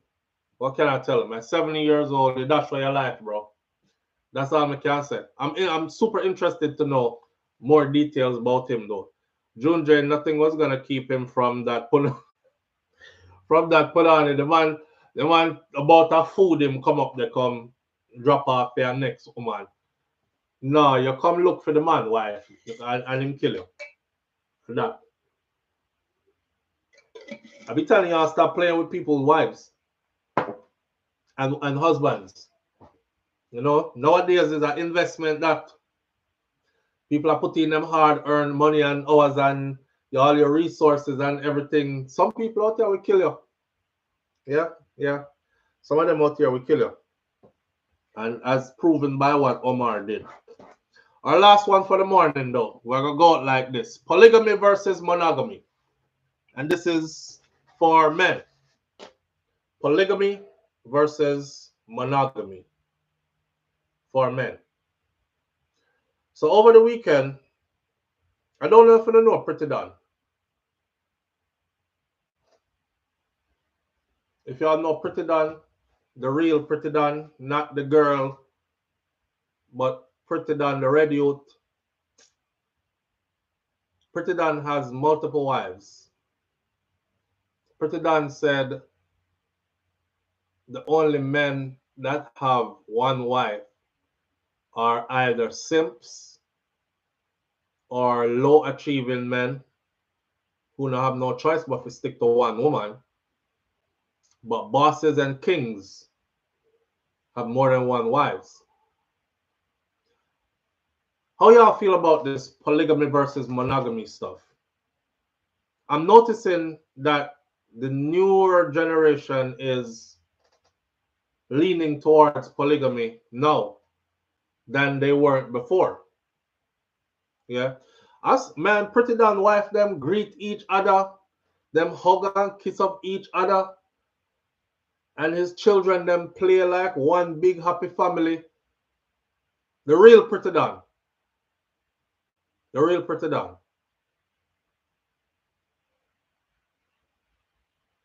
Marie's message 411 TV says, gentlemen, If you're in a wheelchair, your woman are gonna give you a bun. It's just that simple. Marie, no man. Listen.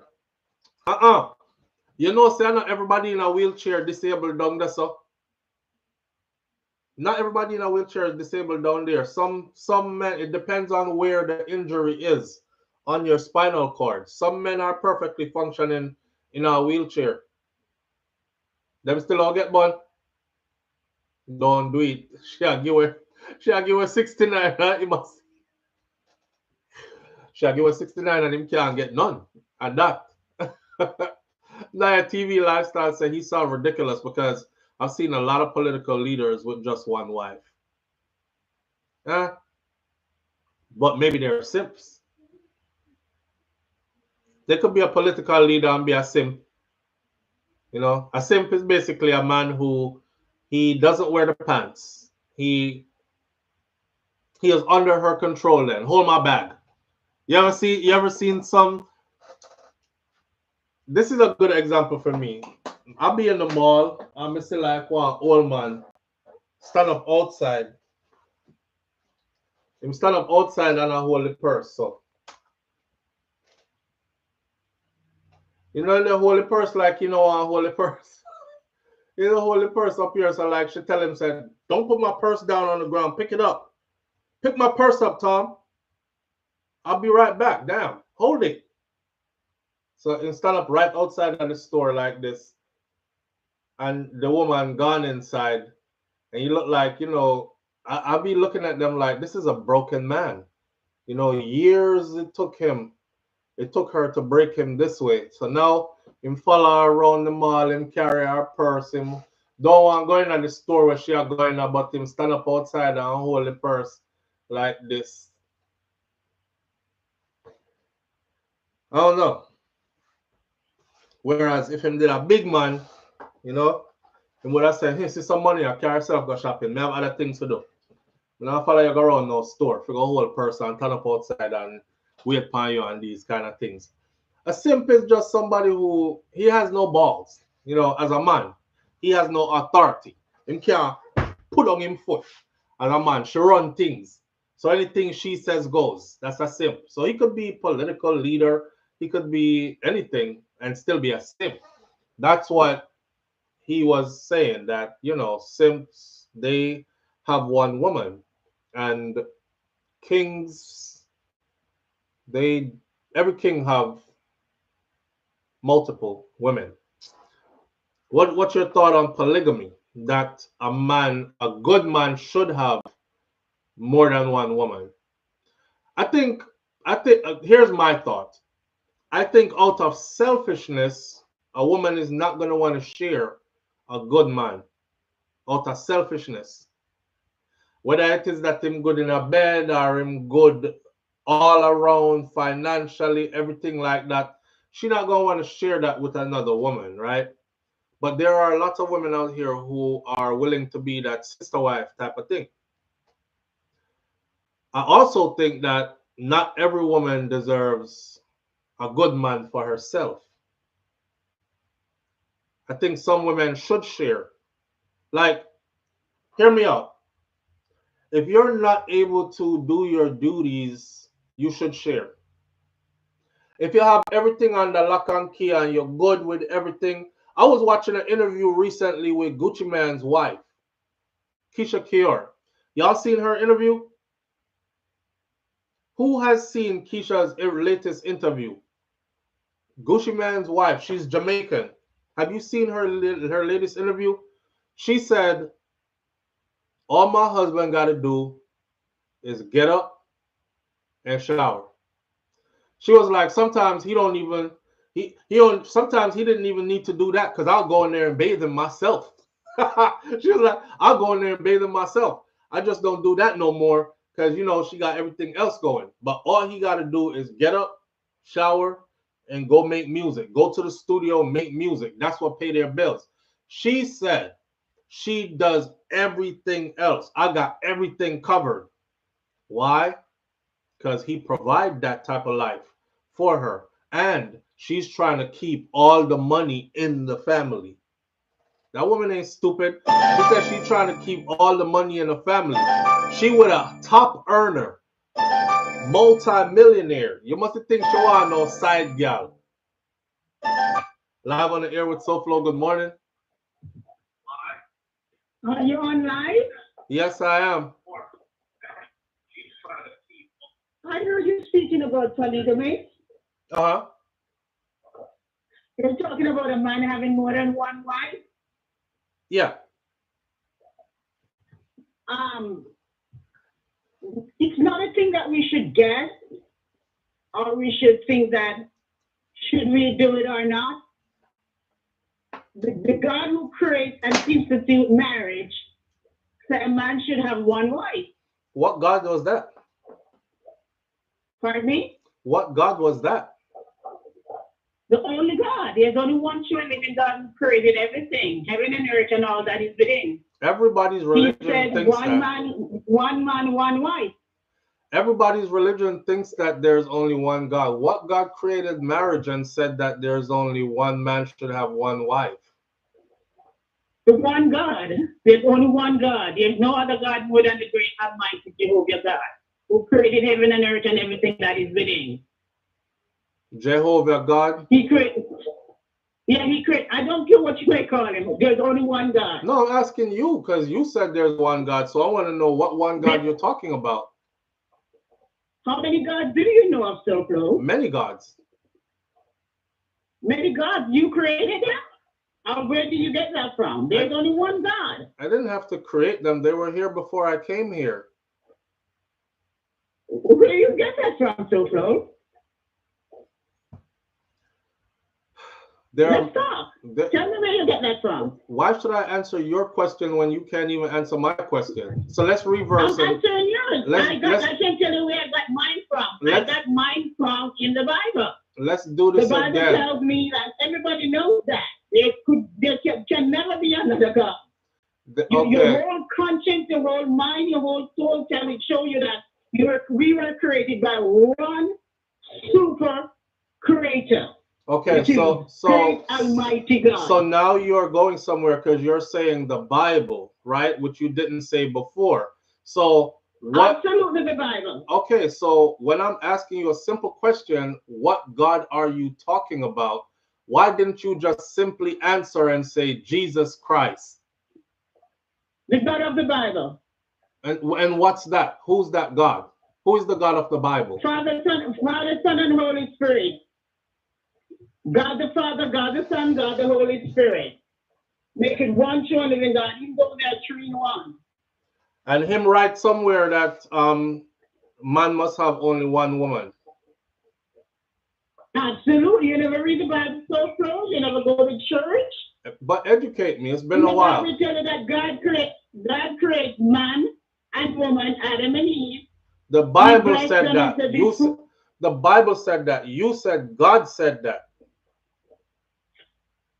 But God is the Bible is written by inspired men of God. God gave men the inspiration. God gave men the understanding, the wisdom, knowledge, and understanding, and then just write it on the paper like God was telling them. Okay. So I'm not going to fight with you about your system of beliefs. But you think that God said that man must have only one woman, right? One wife. Okay. Any other than one is adultery. An adultery, whoremonger and adulterous people will be judged by the one true and living God. But aren't there men in the Bible? Aren't there men in the Bible who are considered holy men, or godly men who had more than one wives? Sure, absolutely. But guess what? You have permissive and omissive. Allow that God allowed. In those times, God allowed it, but now God changes everything. In those times, because God allowed it. Everything changed. Since Jesus came, everything changed. You have the Old Testament and you have the New Testament. Jesus come now and put everything into perspective. So which one was? Now we have to go by what Jesus said. So the Old Testament is not Jesus. I'm trying to understand. The Old Testament is not Jesus, but the New Testament is Jesus. That's what you're saying? The Old Testament is Jesus, the New Testament is Jesus. But there was a period of time when man did not have the knowledge, have the wisdom, have the revelation that we have now. So God allow it. God winks at it. He winks at it. But that was the thing that was pleasing to him. So when Jesus came, he set the record straight once and for all. God did the same God, but he changed his method, his way of doing things. But it's the same righteous God. But he just came. First time he would have killed you right on the spot. Now he give you a chance to repent. So God used to allow man to have more than one wife, but then God changed his mind and said you only should have one. He don't change his mind, he changed his method. Because mankind was more in the darkness. Now we have more light. But isn't changing his mind changing? We get the teaching of God. Change his method. The nature of God. We get the understanding of God much better. But when we were in ignorance, God weakened our ignorance. But then Jesus came and it's once and for all. This is what we're going to live by now. He set the record straight. What did Jesus look like? I want to know what that God looked like. I'm curious. All right, I'm going to tell you something so close. What does that God? Give me a description of that God. I met him so close. I met him in the spirit. Give me a description of that God. That God walked the earth at one time? Let me explain something to you. God is a spirit. Okay, so God never walked the earth. God was just a spirit. At one point in the Bible, God walked the earth like man. He put on man's flesh. And what Abraham? Okay, so what flesh did God come to earth in? In a human form. Okay, so now give me a description of that human form. Let me tell you something. Nobody can really tell what human form he came as a human being. So you talking about the so you're talking about so you're talking about God in the Bible, right? And if I remember correctly, that God in the Bible was nailed to a cross, right? And I'm sure they didn't nail a spirit to a cross. So they nailed a person to a cross.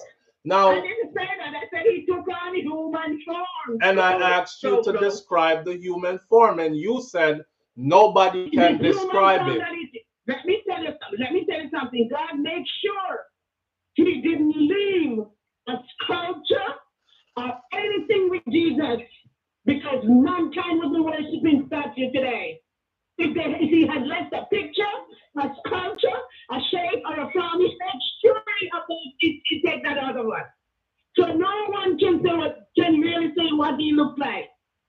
Because we would be having statues, just like man of the cross now, around their neck all over. So God makes sure he's a spirit, and he take away the picture and image of Jesus Christ, that we will not have that image bowing down to as a statue as idol. How we reach over here, some man? We're talking about polygamy and monogamy. Tell me something about polygamy and monogamy. All right, let me tell you now. Like I said, in the dark days, God, there's someone that calls permissive and omissive. God allows it because we were in darkness. We did not know God. We did not have the revelation of the nature of God that we have now. So God wrinkled our ignorance in those times. And God allowed to send Jesus to set the record straight, to leave us with no excuse. Okay, so basically you're saying that polygamy was the old way and monogamy is the new way. Right. Okay. Monogamy is one wife. If you choose any more wives than one in the eyes of God, you are an adultery. Got it. And you are a whoremonger. Got it. And whoremonger and adultery of God, you don't. Got it. Thank you. I appreciate that. Got it. You're very welcome, SOUFLOTV. Love you. All right, my friend. Yes, blessings upon you too. Bye-bye. Thank you. Appreciate it. Bye-bye. All right.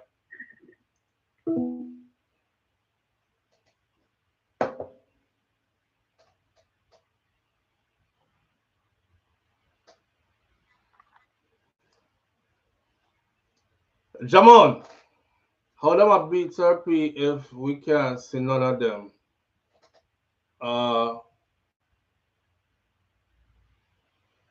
Jamon, your PF said that.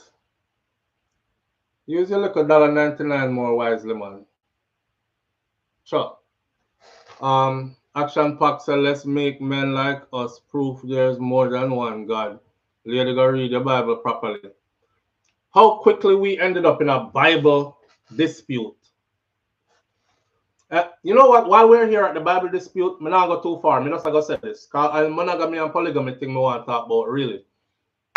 As I was saying before, I think that some women, their reward should be a husband to themselves. What should not have to share with nobody. Like Keisha Kior. Some women, them need help. So them should have multiple than that the man they should have. Because some want to take on some things were too big for them. You know what I'm saying? And you need some help with it. You know, it's funny. What black people are the only set of people who will tell you that, black Christians are the only set of people who will tell you that when you point to a picture and I said to them, say, the white man picture there where my granny have on the wall, that Jesus, that she said Jesus that. Them say, Jesus has no color. I say, well, if he was a man that walked the earth, he must have some physical descriptive, characteristics. So describe him to me. That's not important. He's a spirit. And you must worship him in spirit. So I say, you talk about the God of the Bible. She said, yes. I said, well, as far as I know about the Bible, the God of the Bible was nailed to a cross, right? And the God of the Bible is three people in one, Father, Son, and Holy Spirit. If you want to believe, say, him and him own Father and him Son and him Holy Spirit and everything in a one. That's all. They didn't nail a spirit to the cross. So give me a description of this individual. That's not important. It's never important. That's where you get me at. That's where you get me at. That's all right. That's how spot me buck up. I'm not go down the road there with you. Me now go further down the road there with you. You go along down there by yourself. Me I turn up right up here, so. You not draw me down there, so. So, back to what we did I say about the polygamy and monogamy something. So, Flo, it's time to pass the offering plate. Because at this point, at this point, boy, you see when time interpretation take over and everybody have them own interpretation that's sitting on. You know, it just come out whichever way make you feel good about yourself. That's something dangerous within itself. You know what I'm saying? No, it was a spirit. I always get them with that one. I said you cannot nail a spirit to a cross. It must have been a man. Did he walk the earth in physical form? Yes, he did. Okay, well, if he walk the earth in physical form, him have some descriptive characteristic where you're supposed to come up. You hear what that lady they say? She said, God made it so that there were no traces of Jesus left on the face of the earth.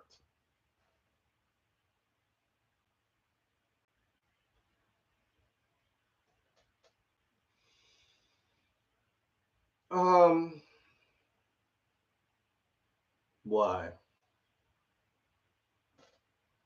I don't know. I'm starting to lean towards polygamy. I think, you know, I was polygamous. I was. At one point, I was polygamous.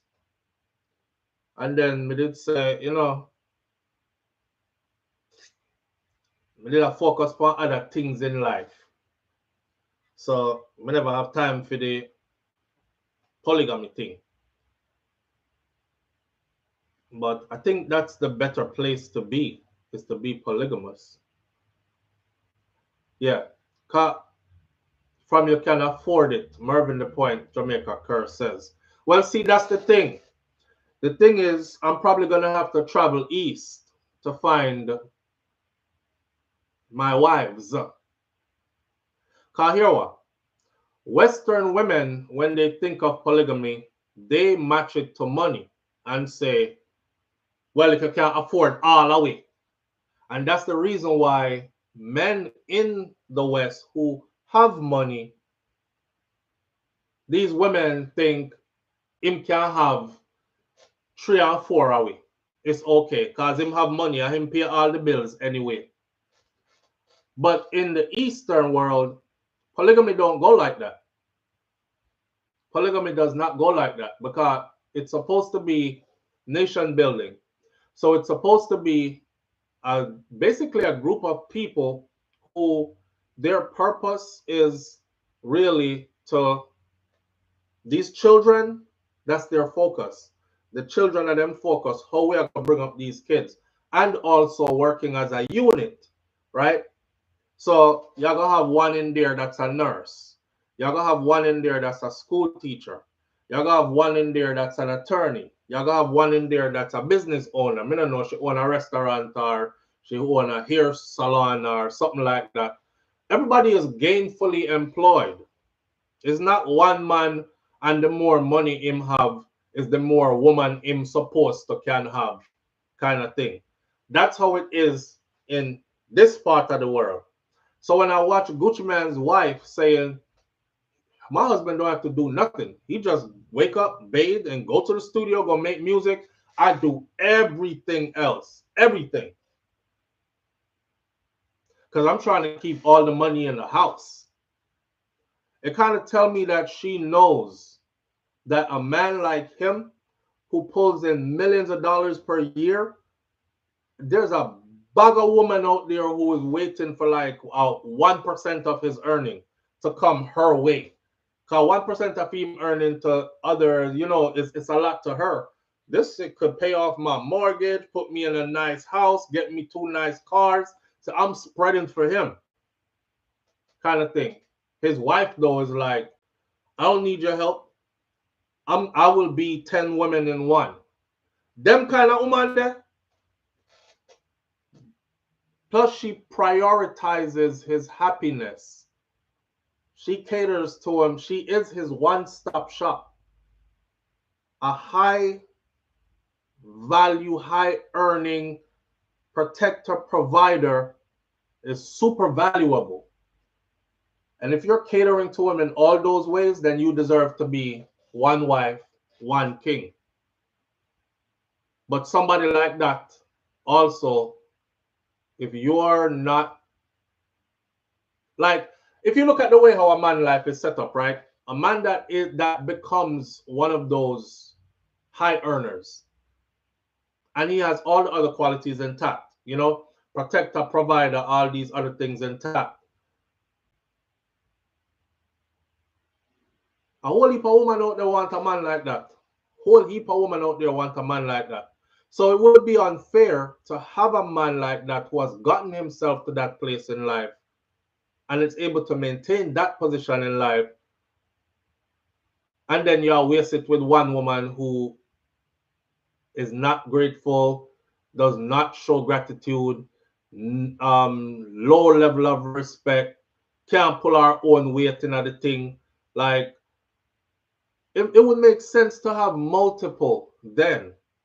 You know what I'm saying? Let's be for real. Let's be fair. It would make sense to have multiple then. Night TV says, well, she sounds like she's running on masculine energy. If she's doing all of that, even though I know I'm that type of person because I don't need anybody's assistance. That don't have nothing to do with masculine energy.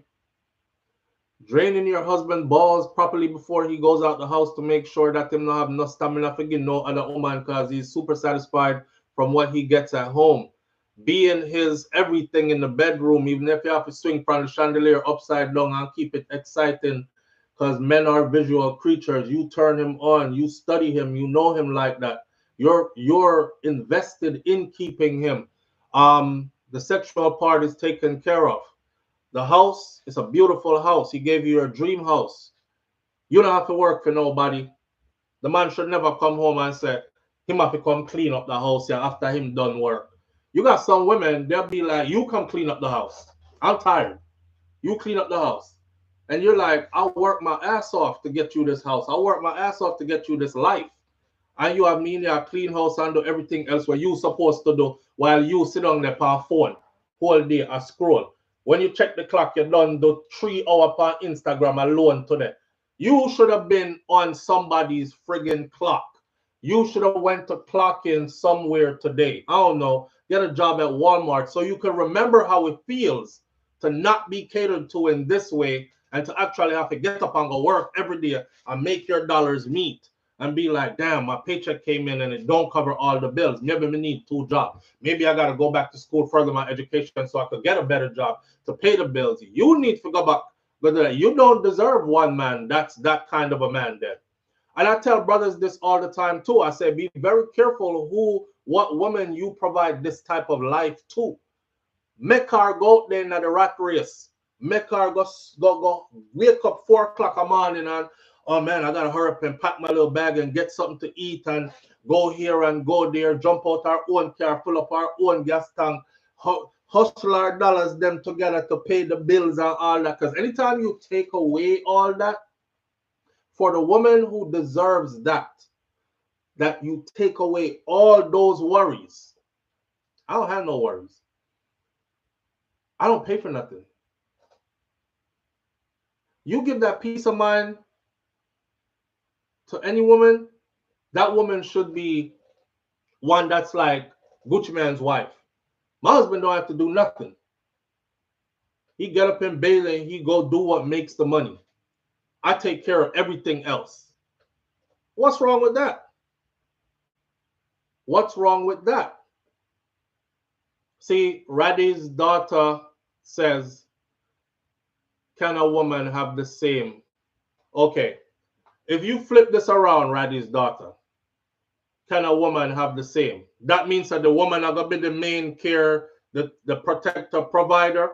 She's going to have multiple men. She's going to pay all the bills and create a life of comfort for these men where they can wake up every day and just clean the house and cater to our needs. And that you say, because that's what it comes down to. Y'all always flip it about can a woman have the same? Why the hell would you want the same? How does it benefit you to have the same? How does it benefit a woman to have the same? That's another thing.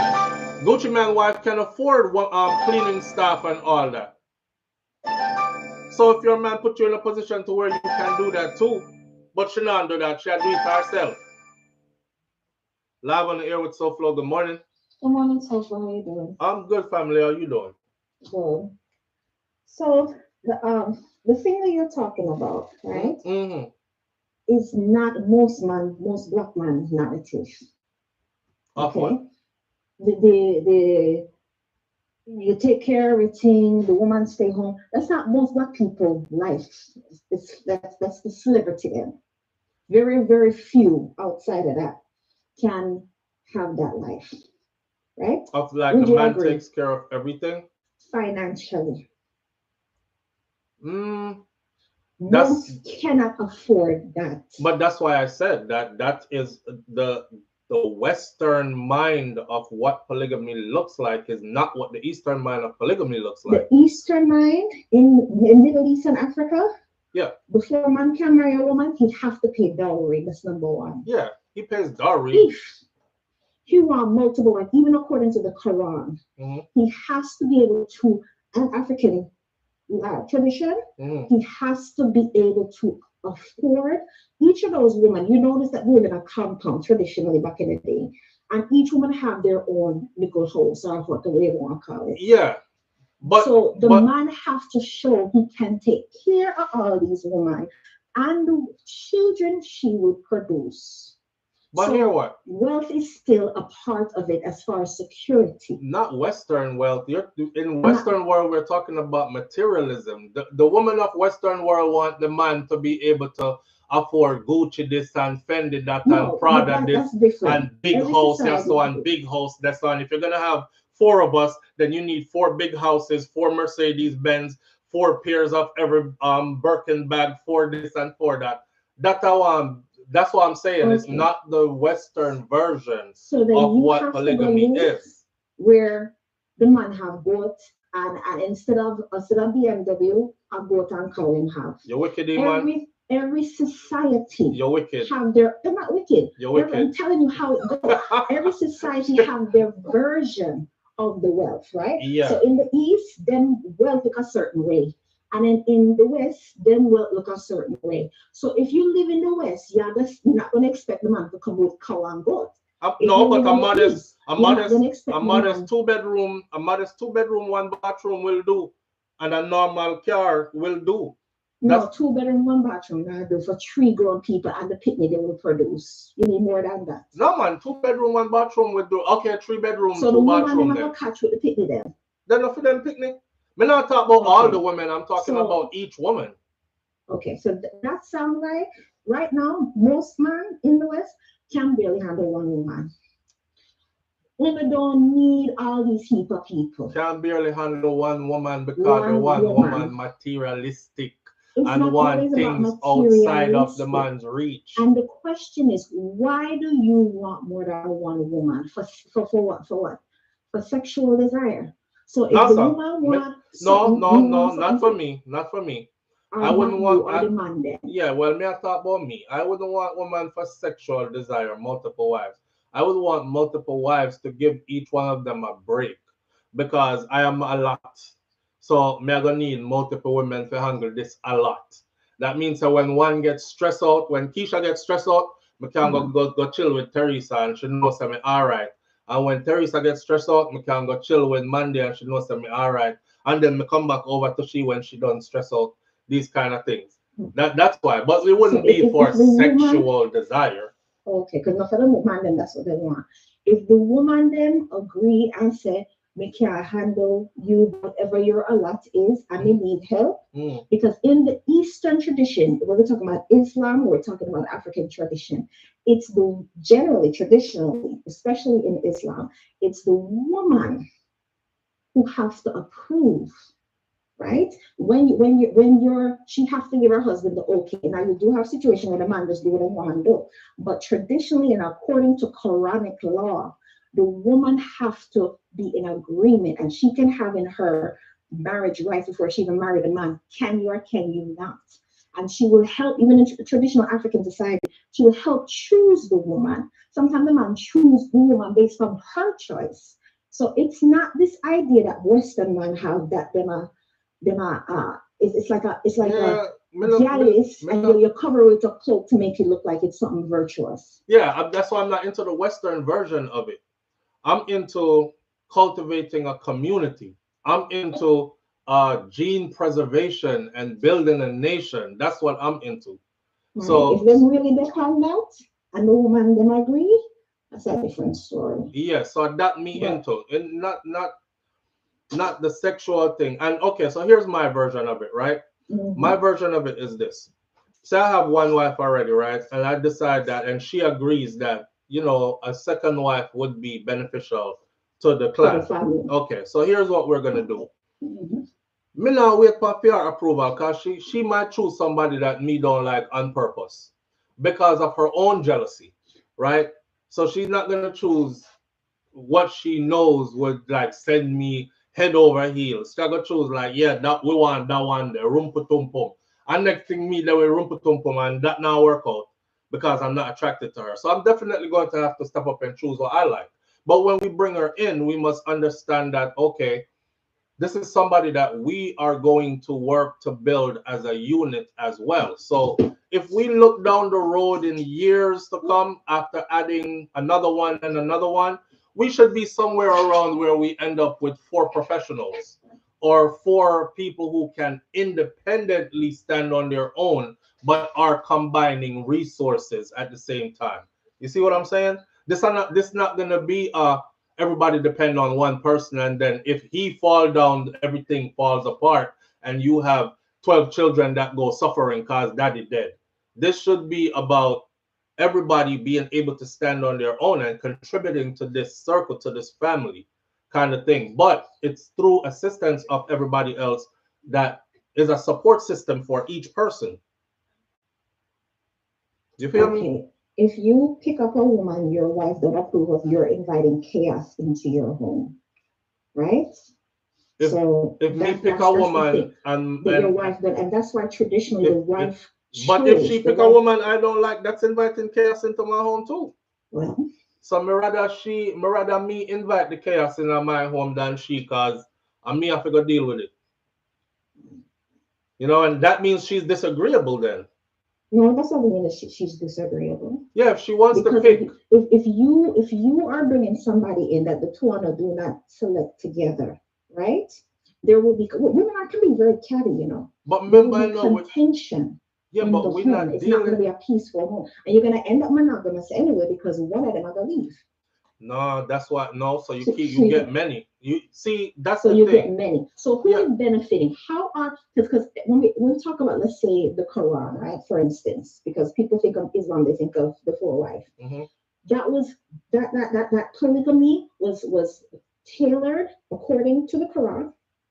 Polygamy was around before. Yes, but I know, but I'm talking about something I know is written versus me just assume. Okay, right? Just as an example, a guideline. All right. It was for women who are widows, mm-hmm. and who basically widows. Widows are maybe they're older women and it's hard for them. So it was to protect women. So if you have, as you said, 4 professional women and 1 man. Mm-hmm. How are the women benefiting from that structure? It sounds to me that the man is benefiting because he has diversity. All these women are coming in. He has all of these women catering to him. No, right? No, they're catering to our children. These women are coming in young and without resources. You understand? I'm not going out there looking for some established woman. She too old already in our own ways. I want a young wife. So when my young wife comes in, my young wife needs to see her way through college, university, or earn a degree or skilled trade or whatever. Yes, we are. Okay, no, exactly. Me and the other wives, and it'll be me. It'll be my responsibility on the first wife to help her to get to excel, and then she in turn will pay back to help with the second wife. And then now when the third wife comes in, she already has 3 people on board to help her to see her way through too. So this creating a sense of sisterhood, family type environment. You understand? Everybody is supported. I guess. I mean, I know the man, them are gonna love that. Everybody is supported. It sounds like, you know, to me, it sounds like the man is really winning here. You know what I'm saying? I don't see how he's really winning, but I mean, what's wrong with him winning? What's wrong with him winning? If he is that much of a king and he is worthy, what's wrong with him winning? I want to see the women mutually winning. They're winning too. How are they winning? What do you mean? They don't have. Listen, if I've seen women stressed out all the damn time. Oh, I have nobody to leave these kids with. It's just getting on my nerves. I'm so alone. Okay, you got your sister wives. Drop the kids off to over there with their siblings and go be about your business. Go get some time off for yourself. You know what I mean? Drop the kids off. Go get some time. You always have support. You have shoulders to cry on. You have somebody to talk to. If the woman don't agree to that lifestyle, then that's fine. Yeah, man, that's the thing. Is where they have to agree. But you also can't demonize women for not agreeing to that. Oh no, I don't. I don't demonize women at all for not agreeing to it. I want an agreeable spirit because it's not gonna work. This is not a situation where you force somebody into it that would never want to do that. This has to be something where a woman is like, I'm all for this. And this is what, and she's gonna stay there with that. Mm-hmm. You know, I guess if we can work it out, and it's a non-contentious home, and the women feel like they're benefiting. Would you not agree with me though that a woman who is in possession of, I hate to put it that way, but I have to, a woman who is in possession of or has a man who is a high-end protector provider, if she is not able to be wife, all the responsibilities that come with being a wife, She has to be his friend. She has to put some priority into his well-being, his happiness, what goes into his body. If she's not caring and catering for this man, if she is not being wife. What do you think the responsibilities of a husband is? Just financial? No. Does he also have to be a spiritual and emotional and an active father, an active leader in the home, all those kind of things? Of course. So can he handle her? Because having money does not mean you can handle. Oh wow! Don't cut me off with like that. Because listen, he's doing all the things he's supposed to do. Let's wrap it in a nutshell. Everything. He's doing everything he's supposed to do. All the things that man, and she's not. Is she supposed to be able to hold on to that one man for herself, regardless? If he is supposedly doing everything he's supposed to do, which you haven't saying what that is. Because it'll be a long list of things. It's a long list of things. Obviously, it's not only financially. Obviously, it's not only financially. We're talking about financially, where she's being taken care of in every way possible. The children are being taken care of in every way possible. We're talking about a person who is present, a person who is dependable, a person who is financially, physically, mentally, spiritually able, willing, and is doing. If he is there showing up in every single way, and she is not even pulling, she's not even pulling half of that weight or reciprocating it. Okay, then I'm not trying to say to you. She shouldn't be there, period. She shouldn't be there, period. She shouldn't be there, period. She shouldn't be there, period. So we can't just dash out women like that. Cause after we have picnic with them, and then they turn into these kind of beings, what do we do? Does frivolously dash them away and go look somebody else? No, you can't just frivolously dash all right, somebody. You see what I'm saying? Here's the thing also. That's why it's important to have multiple wives. This sounds like a fantastic argument, but a lot of men are not doing all of those things. They're just not. Most men are not even trained on how to be a husband. There's a lack of emotional intelligence a lot of the times where men are concerned. Contention. I kind of have a problem when women talk like that, though. But it's true. And I'm not saying that as an insult. I say that because you don't know most men. So when you say a broad statement like most men are this and most men are that, you don't know most men though. You know, so I can't sit here and be like most women are in relationships with them. According to many other women who are in relationship with them, because we're not in relationship with ourselves, we're in relationship with the opposite sex, right? So according to countless women, maybe it's just a little sliver I hear about. There is a missing link, and generally we do not train up our boys to have emotional intelligence to cater to women, to be husbands. We generally, as societies, we don't do that. There's a focus on the girls. And there was a time when, you know, the women just have to shut up and whatever. But in a time where we're in a different era, now it is required to have that type of skill set, which we have not generally as societies raised up our sons to have, no fault of their own. So if you're not having those things, it's going to be difficult. You understand what I'm saying? To be all the things that you're talking about. You lost me because I'm coming to this table with a man that is everything. Okay, you know that's a very rare man. Yeah, very rare. I'm coming to a table with a man that is everything. Okay, that's a very rare man. Most and a lot of men out here. Everything either. There's a lot of men out here who come with everything. They are everything. There's a lot of men out here who they are everything. Okay. When the mindset though that most men are this and most men are not that is what I don't mean it as a negative criticism. I just mean as a more of a constructive, just being honest. We don't generally raise our boys with a marriage-minded sense and how to be a husband to a woman, how to understand. We don't do that generally. In what way? In what way? How to be a husband in what way? How just even the emotional aspect where women are concerned, how to be in a healthy relationship with the opposite sex. These are not things that generally society focuses break it down on. for us now. In what way? Let me see if I'm missing something. What do you mean in what way to be in a healthy relationship? Even for instance, let's say if a woman is. What are we not raising our boys to be to a woman, to in a husband capacity, to a wife? What are we not giving them, teaching them, imparting unto them? What's missing? The emotional intelligence. The emotional intelligence. Give me an example. A lot of people learn on the job. Give me an example. Okay, example. There are many times, let's say a woman is pregnant, right? Mm-hmm. And there are things that no, she can't help it. She's going through physically and also psychologically. Many men, there's not an education generally to understand what is happening with the woman. You know what I'm saying? So he might think, oh, she's lazy because she's not getting up. She's not doing this. She's not doing that.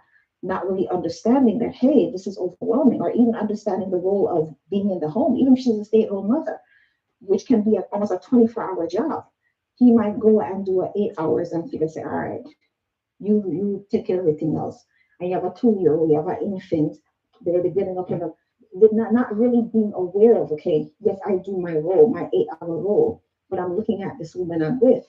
She's really kind of pulling a 16-hour. She's overwhelmed. She needs help. It's not that she's lazy. So as I'm saying, some of those things come with the education that we generally don't provide for our sons. You understand what I'm saying? And then that causes contention because both sides, if you want to say it like that, are not really understanding the other side. So if we help one, for instance, I'm talking about the woman then, to understand what is happening to the woman and what is it like to be a stay-at-home mom. Sometimes men don't really understand, or maybe they complain less when maybe they're left with the child for a few days. They're like, oh, this is a lot of work. I never realized it. You know what I'm saying? These are not conversations that we generally have. Yeah. So they grow up and then there's a lack of empathy for the other side, which is a problem for people who are emotional beings who are women. They end up being a lot of contention in the relationship. A lot of times, like I said, when people in a relationship and they have to take this issue is because the expectation is not understood what the other party is going through. Do you understand what I'm saying? Yeah, but what woman is being raised to do that with a man?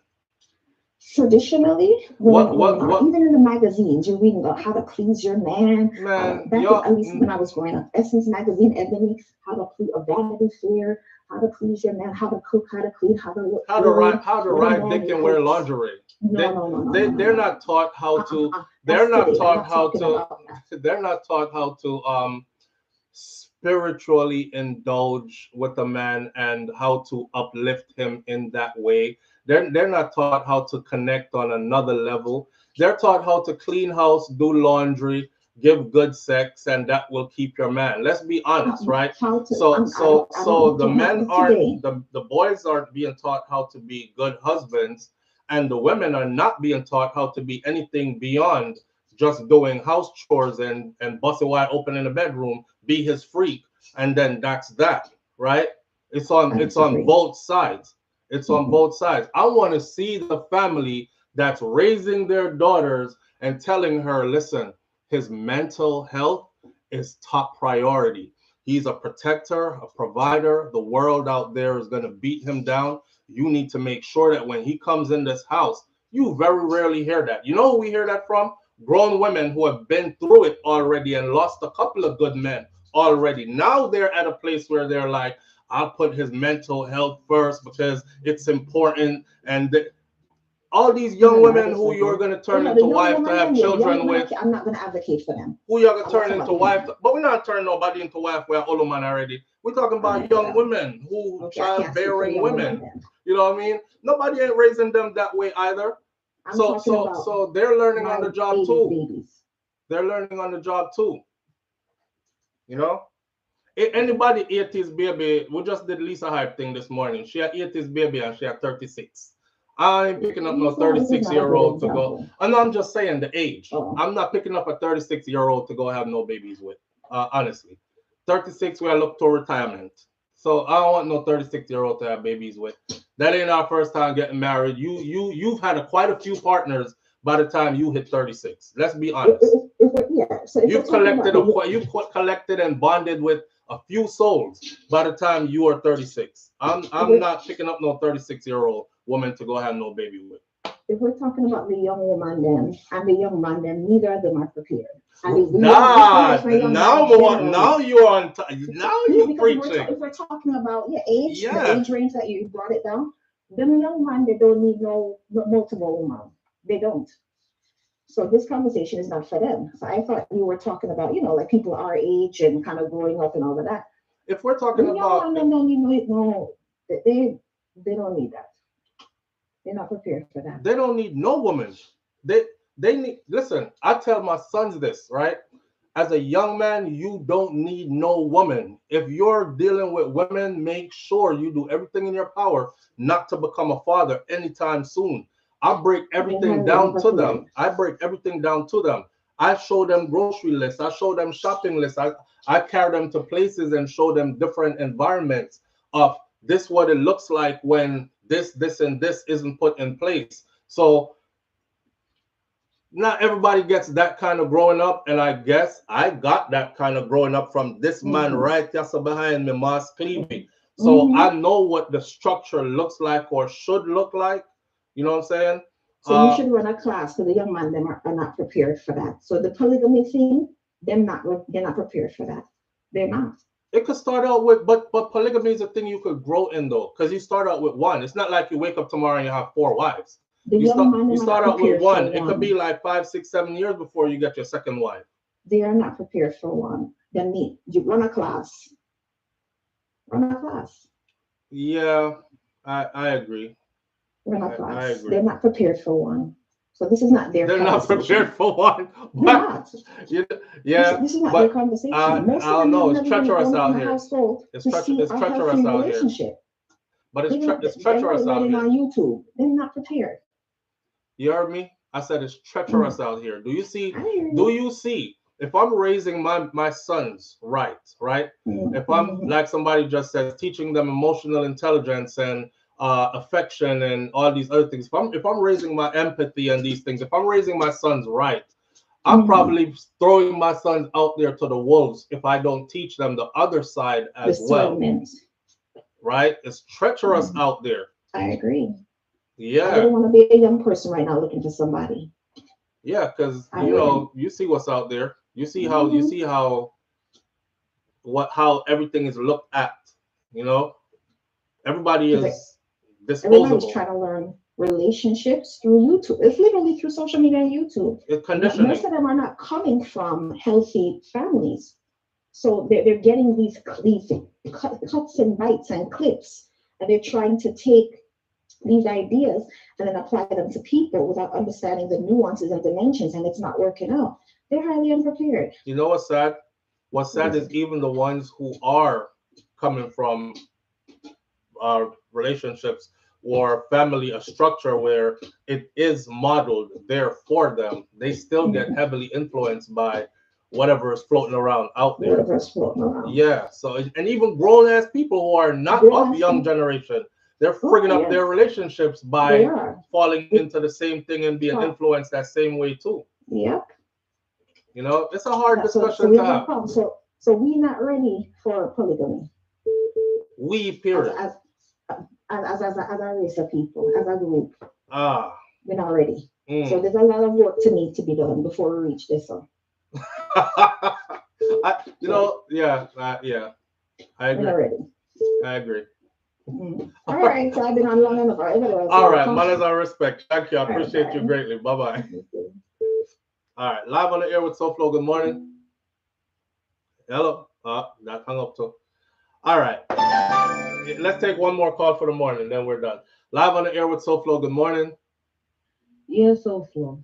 Yeah, family. You talk about polygamy, and you say you prefer polygamy, correct? I said I'm leaning more towards polygamy at the moment. Okay, well, I have a question for you. What is wrong or what is incomplete in your marriage why you would prefer polygamy? I said it earlier. I'm a lot as a man. I don't feel like if I'm the type that is doing I have all the boxes checked, you don't deserve me by yourself if you can't reciprocate or you not putting me as a priority. You know what I'm saying? A person, a king is to be catered to and taken care of just the same way. So Flo, me a Gemini, we know all Shakira thing. Nans never say we all video them. Shakira met me as a polygamist. Y'all might need to go back and watch our old videos. Why did you get a monogamous wife if you prefer polygamy? Well, let's be for real. She was down for the polygamy at first. But I decided later that I was good with where I was at. Okay. Right. So you're not in polygamy anymore. Right, but that's a choice. And so I still reserve the right to say I'm leaning towards polygamy again. Because, you know, but that not gonna work for me. You know why it wouldn't work for me? Why? Because me, I forget my dugu at least 4 or 5 times for the week. So when the other woman them are gonna get a chance? No, you see, most of the man them when me know, them only make like 30,000 a year maybe. Them are the ones who always talk about polygamy. Ross. And them can't even take care of themselves, them still live at their mother yard. Rotted. Well, none of them. But them are talk about polygamy. Financially, the ones them we talk about polygamy can't angle it financially. And them body can't angle it. But you are talk about you talk about dugu. I know dugu supposed to run your thing. This a man knows polygamy. And him get with say 2 or 3 or 4 white liver woman like me. No, because we don't deal with that because it is not sex driven. That's not true. That's one of the main reasons why the man they want polygamy. No. Because they like more than one woman. That's one of the main reasons why those will fail, because those are not what it's about. And true polygamy is not about sex and having multiple women and multiple partners just because of sex. In want have a whole heap of kids. Is that part of it? Well, yeah, but not necessarily. Be fruitful and multiply. Yeah, but not necessarily. Because it's only for so long she can be fruitful and multiply. Exactly. That's why, younger wife come in, we can still have baby. So wait. So him gonna keep me. It's about preservation, multiply me till him get tired and multiply me. And only pick me with me. And then when him done use me up, him want one younger one come in at the family now. So it can multiply she too. But why you look at it like use you up? Somebody have to go use you up. Somebody get used up, I get used up. Somebody have to use you up, we're all getting used up. If not do me have to take care of kids them, and the other wife have kids to me, have to help she. Listen, but she'll help you too. Somebody is getting everybody are getting used up. So he might use up himself to use you up. Me strictly the can't share. We just can't share. Boy, I don't know if I tell you but me just can't share. Me don't know how them other women do it. Yeah. But me just can't. That's not something. Me couldn't live in the East, cause that them doing at the East. The West, the man them in the West want the same thing, but them not structure them life to have more than one wife. Them no them cheat themselves, much less. Them cheat, them hide and sneak round because the woman them won't be open-minded too. So them just hide and sneak and do it anyway and have other women out there anyways. That's why the infidelity levels are the way they are, because the women on this side they cannot cheat and them not have nothing. Them not have no money, them not have no. Them not depend Vibes Cartel financial level. Them not depend Diddy level. But that's about they want multiple wives. You see, that's the thing. It shouldn't even be cheating. That's the thing. On equate that to finances. On equate that to finances. But me I say, if you broke, how you want multiple wife and then the one where you have you can't you are cheap on her and you broke. Then one next wife in the group and the 3 away at work. All right, look, right? If me I earn $20,000 a year, right? And you are earn $20,000 a year, we are earn $40,000 a year. If we bring in a next one, we are earn $20,000 a year, a $60,000 a year we are earn right. That's all. And next wife again we at 80. One more is $100K salary we have right there. You see? That's why I'm not there with no rich man, you know, because money not impress me, you know.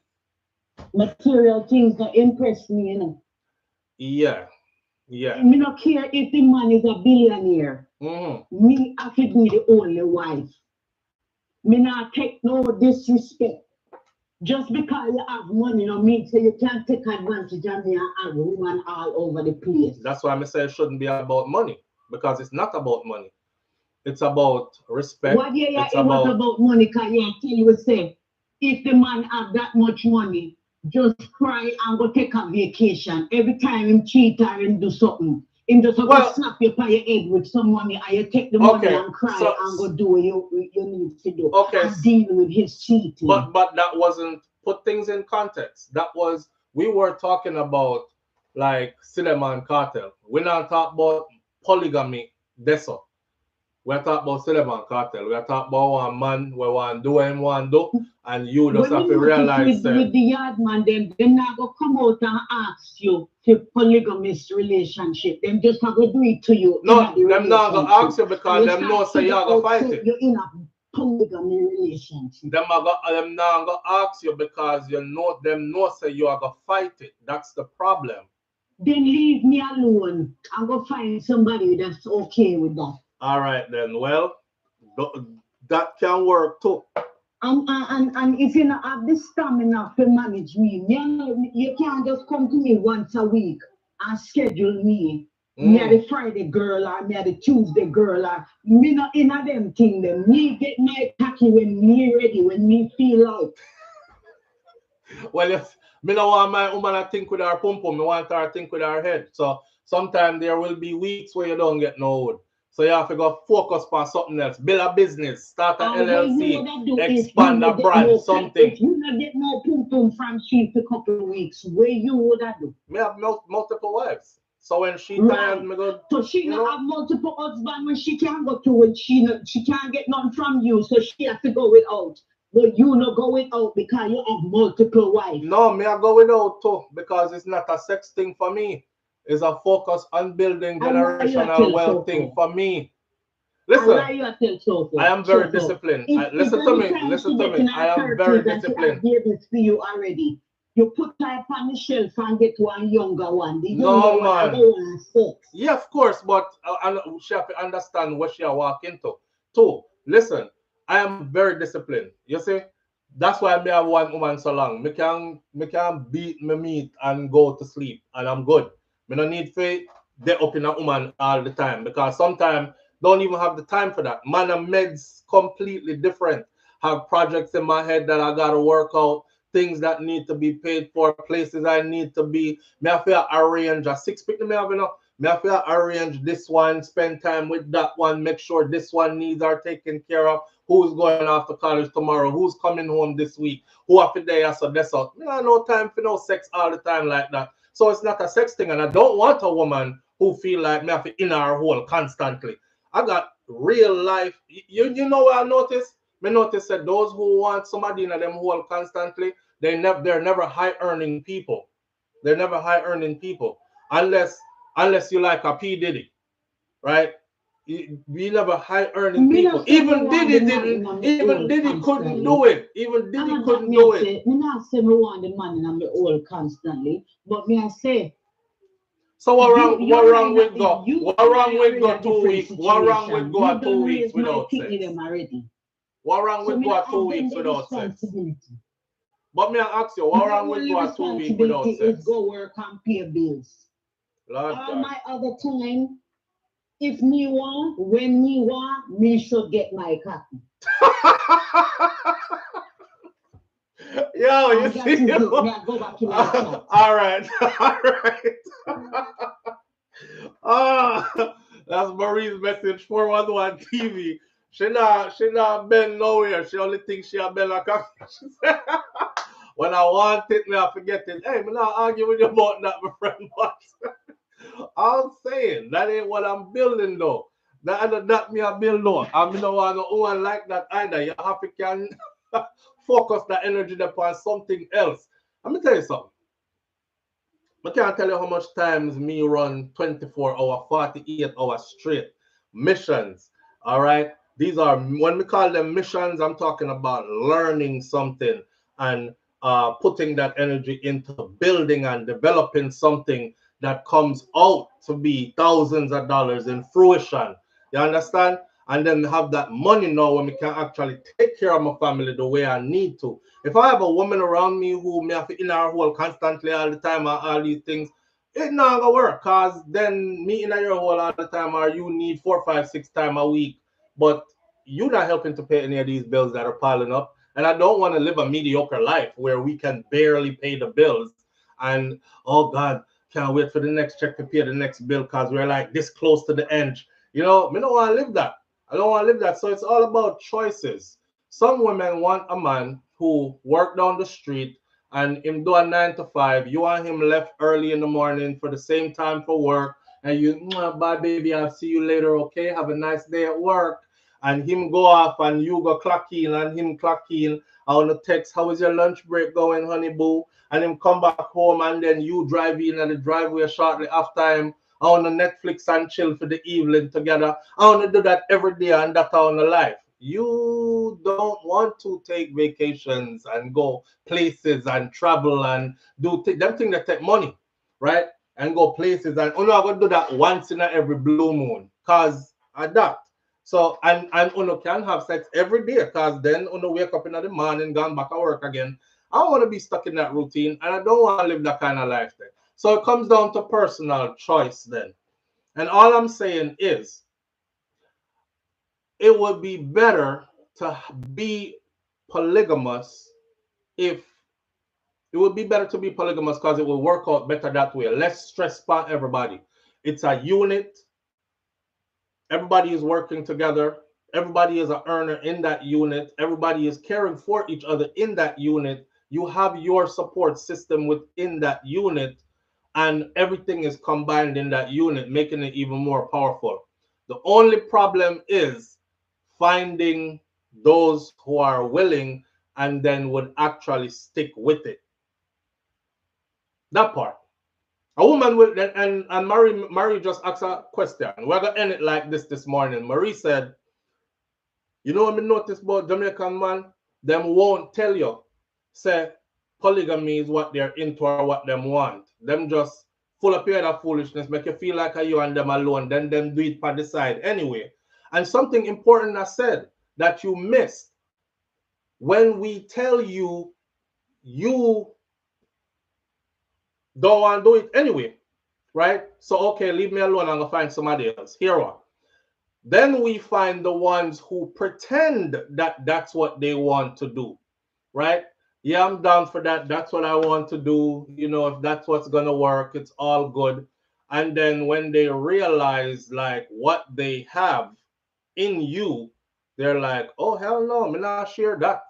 Me have a good man. Him loyal, him strong, him protect, him provide. He listens, he's emotionally connected, him this, him that, him everything. Great dad, this, that, and the other. Nope, not sharing with nobody. Then you're like, yo,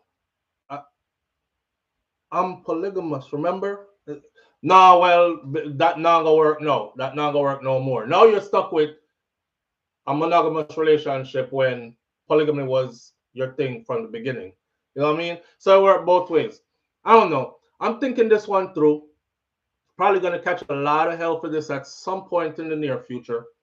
But I saw you go. We're gonna leave it right there for this morning. If I'm still alive tomorrow morning, you'll see me live on Morning Thoughts right here. Like my granny Miss Ruby said, hold on there. Golden Cheese says, then you can't have it then. The market is not offering that. Yeah, but life is lifing, and life is short. I'm not waiting on no market to live my life. You know, we don't even know how long we got left here on earth. I'm not waiting around. You know, put it on my tombstone. He did it his way. That's how I'm going out guns blazing. He did it his way. No rules. I don't want to hear nobody else's rules. Life is lifing. I'm not going to sit around that's like telling somebody, well, you know, you need to have you a strong black queen. And if it ain't a strong black queen, you shouldn't be with nobody because you're a black man. And somebody I go sit on here so now and vet through 1 million black women and try to find the perfect one for myself. Nice little Chinese thing past me there, so. Nice little Indian thing past me there, so. Nice little white thing past me there, so. Everybody I shoot some energy, but me sit down and wait. And then tomorrow me kin over dead. And died without love. And died without... Live on the air with SOUFLOW. Good morning.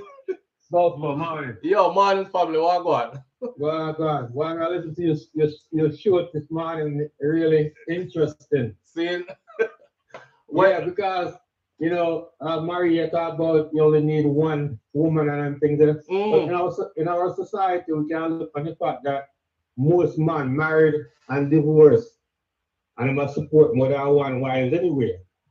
Same. So it's better you need to have all the wives under one house and then just make things work that way. Well, you said they end up divorcing and they have to pay alimony over here, so this household, child support over that the household anyway, right? And still maintain wherever he's at. So a three-way, the salary gone already right now. You see what I said, no? Yeah. Yeah, bro, but you know, that's the logical way of thinking about it. Yeah. So keep all the resources in the circle, man. Exactly. Yeah, just be open and honest from morning and just, you know, just keep it in the circle. Yeah, me know a fact. When me there a man to go be, you know. Me know a family, you know, the man have two wives, you know. Yeah. But only one in could marry on paper. Same. But everybody knows you have two wives, you know. One go out and work with him, and the next one stay home and take care of children now. They own a business by any chance? No, they had a construction business. Okay. Me longer say me think me know who you're talking about, but yeah. But it happens. It happens. Yes, there's a couple in Jamaica who is like that as well. What me know about, and they're all for it. They're all the women. His two wives are on board very much, and they're living in Jamaica, and they don't live your average bills a kill with kind of lifestyle. They're excelling in life. No. You know what I mean? They cooperate. Yes, and they're excelling in life. Yes. Right. A true man. All right, my brother. I go back and I listen. All right. Lord. So let me say, if I'm here still by tomorrow morning, would have done no say nothing never drape me up. Sutherland says there are female polygamous groups. Maybe Western women need to start that also. That's why the 69-year-old man I go to prison now. You see it there? That's why a 69-year-old man I go to prison now. Because, you know, well, if him did have multiple wives, him wouldn't so worried about the one where I take a man on his side. Him would have just say, well, you know, that's what she do, but me over here so with this one. Yeah. Then you find yourself dismissed from the group or from his affection or everything that you don't know because you're out there satisfy yourself on the side. That's all. But him wouldn't come out with all a shooter and I say, I've given you 45 years of my life, bitch. This how you go do me because I end up in a scooter? Pow. You see what I'm saying? He wouldn't be so invested. We're gonna leave it right there, so. Some women need more than one husband. If both agree, then God go with them. No man don't need more than one husband. You're just not designed that way. You might be a freak and want to take more than one man at once, but you don't need more than one husband. When you are doing more than one husband, if you think about wifely duties, you should be exhausted servicing your husband, the man who has chosen you to spend the rest of his life with you. Don't go on like we're idiot, you know. We know say other man run through that, so you know. I never have no good intention for you, you know. I never even see you as wife. And some of them, sometimes you know, I yam out for a man when I even did want to know. So the high honor that should be given to a man who decides to take you and say, I'm going to provide and protect for the rest of your life. It shouldn't come with no, you need no next man, nothing. Because how you are going to service all of them, man? You can clean 2 house, cook 2 dinner, do all of 2, everything, have 1 set of picnic at this house, 1 set of that the house. You breed for your first husband, you have to have that the baby. Next husband want a baby, you breed for him, give him baby too. You know, you just want 2 men because a man say 2 wives. That's it. It don't make sense for a woman to have multiple husbands. Makes no damn sense. You can be some woman with multiple sex partners, but you can't be a wife to multiple men. With that said, we are going to left that there. All right. Manners and respect to each and every one of you tuning in. I appreciate you greatly. Thank you for being here. Look here. Miss Ruby said, be good. If you can't be good, she said, be careful. But it's best to be good. And Mas Cleavy said, I will see you tomorrow if God spare me life. All right. Right here on Morning Thoughts, we will send out the morning warning or the morning notification right here on a short, which will notify you what time we go live in the morning, and then we will see you then. Walk good, be good, and God in all things. All right. I'm out. Peace.